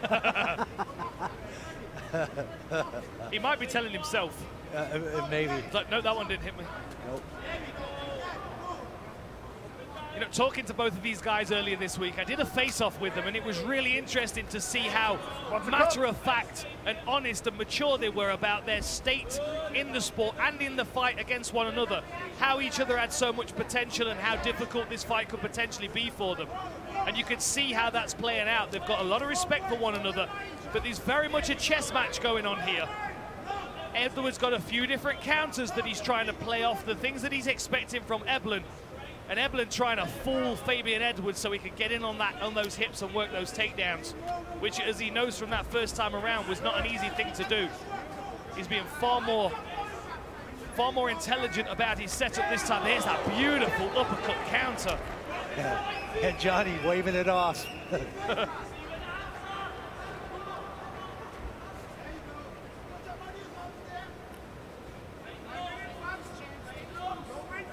thing that Johnny's got to do is he's got to acknowledge that technique is there. Like, he could start to think about it, he gets hit with it again, even though it's to the body, racking up points, and one of them, you sink that fist into the solar plexus and it can steal your soul. Well, it serves the dual purpose of Johnny Eblen can't dive down to the hips or legs of Fabian Edwards without potentially running straight onto that fist. Now Edwards push kicking to the body. This might be the first round that Edwards hasn't hit the deck, hasn't been on the mat. Well, I say that, and there's the shot. That outside single. There were two good right hands there from Eblen. Pops him and then goes straight again, transition into the takedown. Runs the pipe. So halfway point of round 3, Fabian Edwards once again on the ground underneath Johnny Eblen. Eblen now 8 for 8 on takedowns. This is the first of 3 title bouts on our main card tonight here in Riyadh, Saudi Arabia. The Battle of the Giants features this, the Bellator middleweight fight. A super fight between Chris Cyborg and Larissa Pacheco in our next bout, which will be our co-main event, and then we will finish the night with the return of Francis Ngannou as he takes on Renan Ferreira. 2 heavyweight titans squaring off. Eblen's is putting on a clinic, a Division I wrestling clinic and riding. Every time he's taking him down, he's just grinding on him, making him carry, driving through his feet, hips on hips, carrying all that weight. He's gonna cinch, get his hands locked. I don't think he has his hands locked. He's trying to get his hands locked there. Oh, he's gonna get out. Lovely front kick. Yeah, right. Toes dug right into the liver of Johnny Eblen. You know, it's a really useful mentality that comes from wrestling, Randy, and you'll be able to speak to this much better than me. But the mentality of coming from wrestling into mixed martial arts and being okay with trying and failing on takedowns and keep trying again and keep trying again. Whereas sometimes a striker, they can get caught into the trap of trying to be too perfect, right? I don't want to get touched at all. I want to be clean and crisp and land all of my techniques. Oh, nice flying knee. Like, Eblen never seems discouraged, even if Fabian scrambles back to his feet. It doesn't slow him down from attempting to set the takedown up again. There's that slip counter. Oh, and an elbow from Eblen that time. And he went right underneath after the elbow, ducked down, and he'll try to get Fabian Edwards to the ground one more time here in the 3rd round.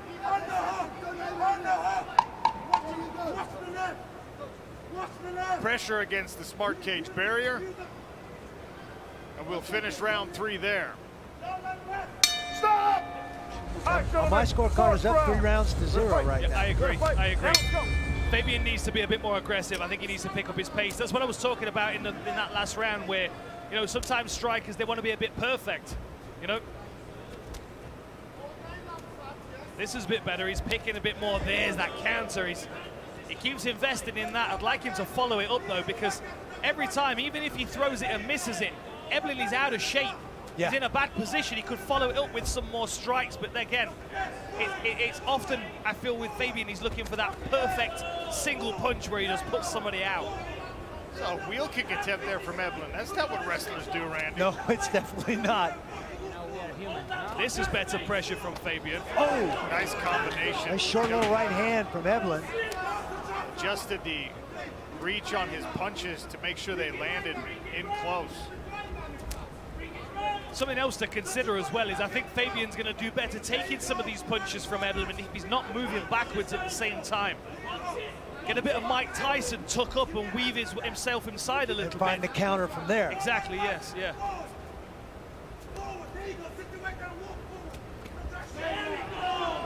There's the counter left again from Fabian Edwards. By itself, to the chagrin of Dan Hardy. Good left again. Snap the head of Eblen back on that one. I gotta watch what I'll say. I'll kick my ass in the gym next time I visit Renegade. I don't want to say too much. But the thing is, if it works, right? If you slip counter and you ping this guy, put him unconscious, then you're laughing. You know, you've proved your point that this is what you need to do. But against someone like Johnny Eblen, you've got to look at what Kasanganay did to him. Kept pressure on him, kept throwing, kept digging to the body. Giving him too much space to work. He's giving him too much space to set up these takedowns. And Eblen is just, as you said, Randy, putting on a clinic. He's just dominating here with his wrestling. Edwards gave up that takedown a little easier than he'd given up any of the others in this fight.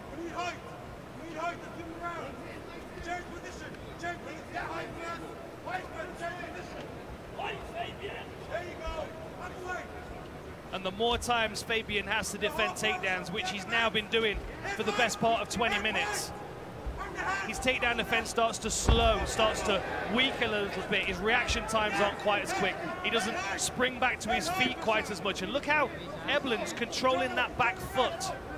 Very interesting. It's going to be making ankle ride. Yeah, ankle ride, right? Ankle ride.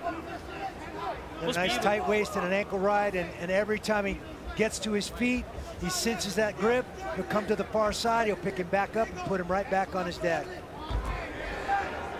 Over and over again, Johnny Eblen reintroducing Fabian Edwards to the canvas in our smart cage.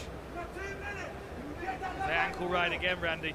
That must be so difficult to free up in wrestling shoes. It is hard. You have to be careful with guys that are good at rolling the leg locks if you want to hook that ankle that way. But obviously with Edwards, we've never seen him roll to an ankle lock. He just wants to stand up. Yeah. See, you can see that the will to scramble now is starting to leave waning. Fabian. It absolutely is. He's a little disheartened. He just keeps getting dropped. Every time he gets back to his feet, he gets picked up and dropped again. I mean, this is just exhausting for both of these guys. I remember Gregor Gillespie saying something once. He said, I knew I had to get myself tired to get him tired, right? And that's something that Eblen accepts before he even steps into the cage. He knows he's going to be exhausted at some point in this fight, but if he's exhausted and winning, it doesn't matter.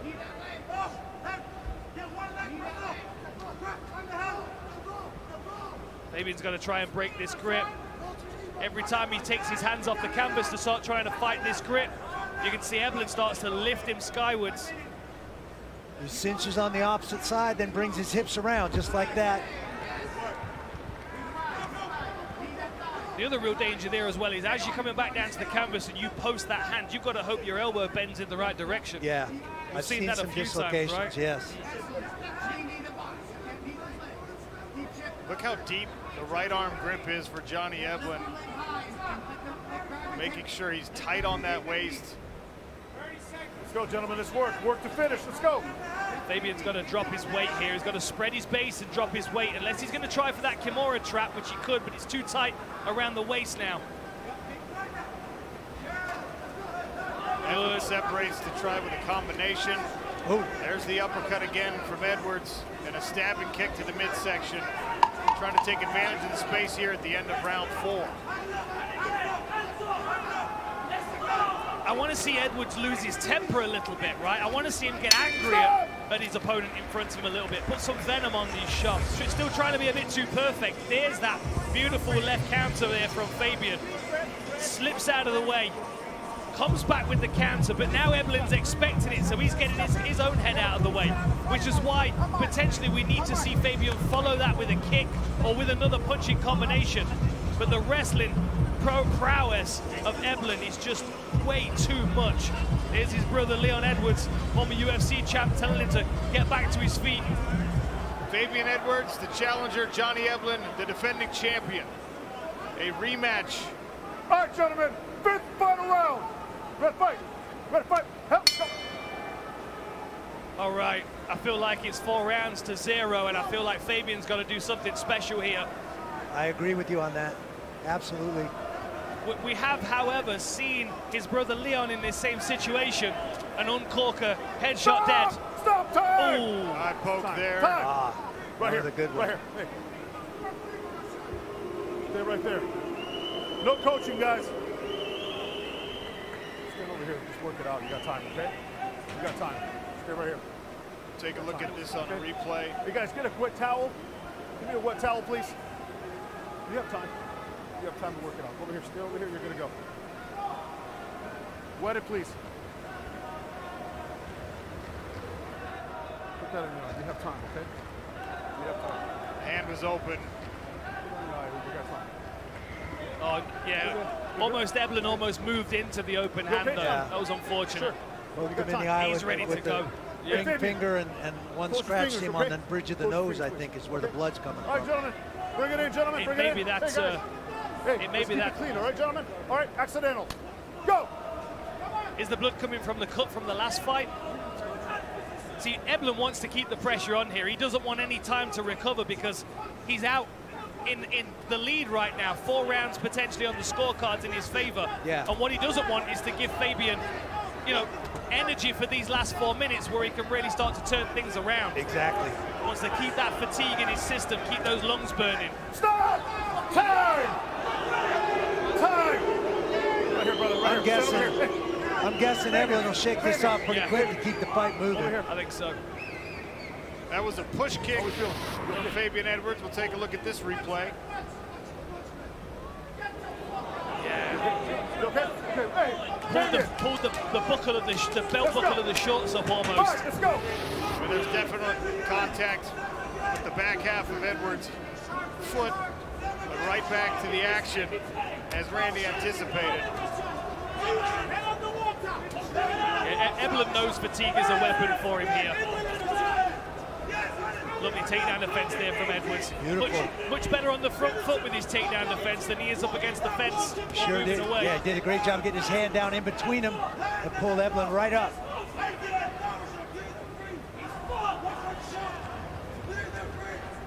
He'll start putting his punches together here.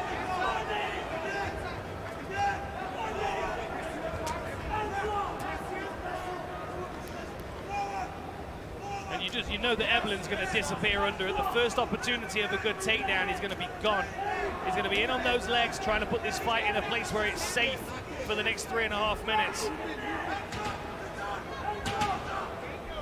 Right now, Fabian Edwards playing the aggressor, continuing to stab away at the midsection with his own rear leg.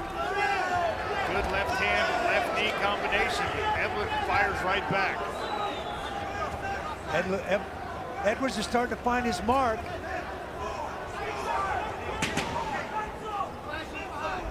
If you're fighting Fabian Edwards with no time limits, I would imagine that his gas tank is going to last for a long, long time.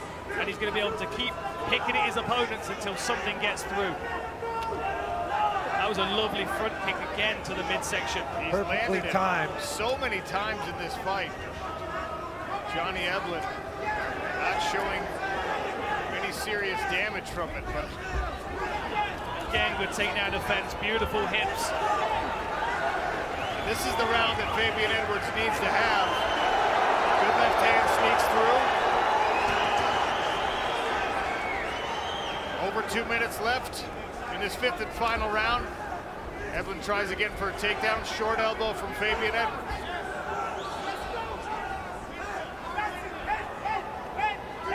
Eblen with the hook straight combination. Another left hand lands for Edwards. There's that elbow. Look at this. Dirty elbow boxing. Good jab from Eblen as he retreats. Easily the best round so far for Fabian Edwards. Absolutely. Stuck 4 takedowns in this round. He's letting his hands go. I think maybe you got one of those don't let him bully your son conversations in the corner between rounds.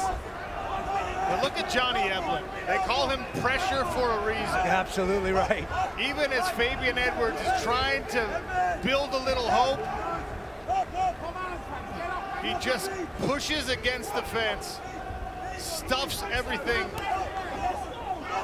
Eblen with a little elbow of his own there.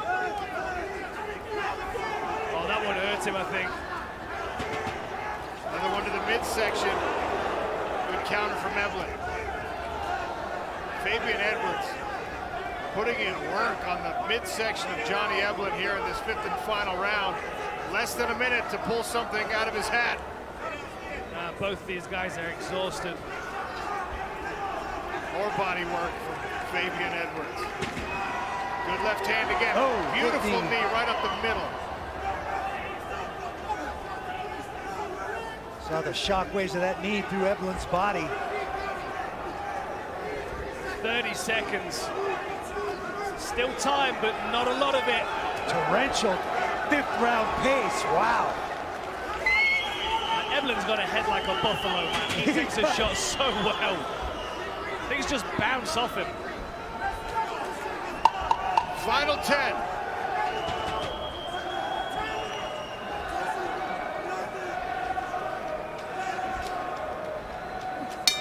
Final bell. A deep breath.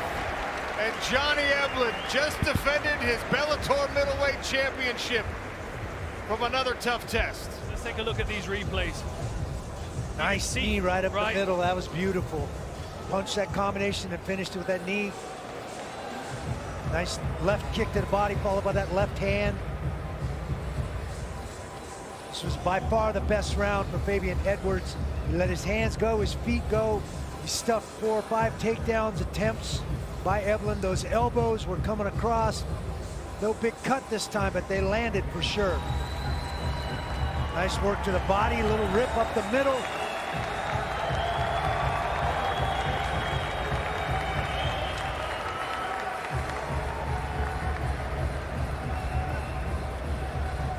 Beautiful round. Ladies and gentlemen, having gone the distance in the first of our world title fights tonight, we'll go now to your 3 judges. Brian Miner, Hadi Ali, Eric Colon. All 3 have it exactly the same at 48-47. Just tell me who presents. I'll see it for the winner by unanimous decision. And still, Bellator middleweight world champion Johnny Pressure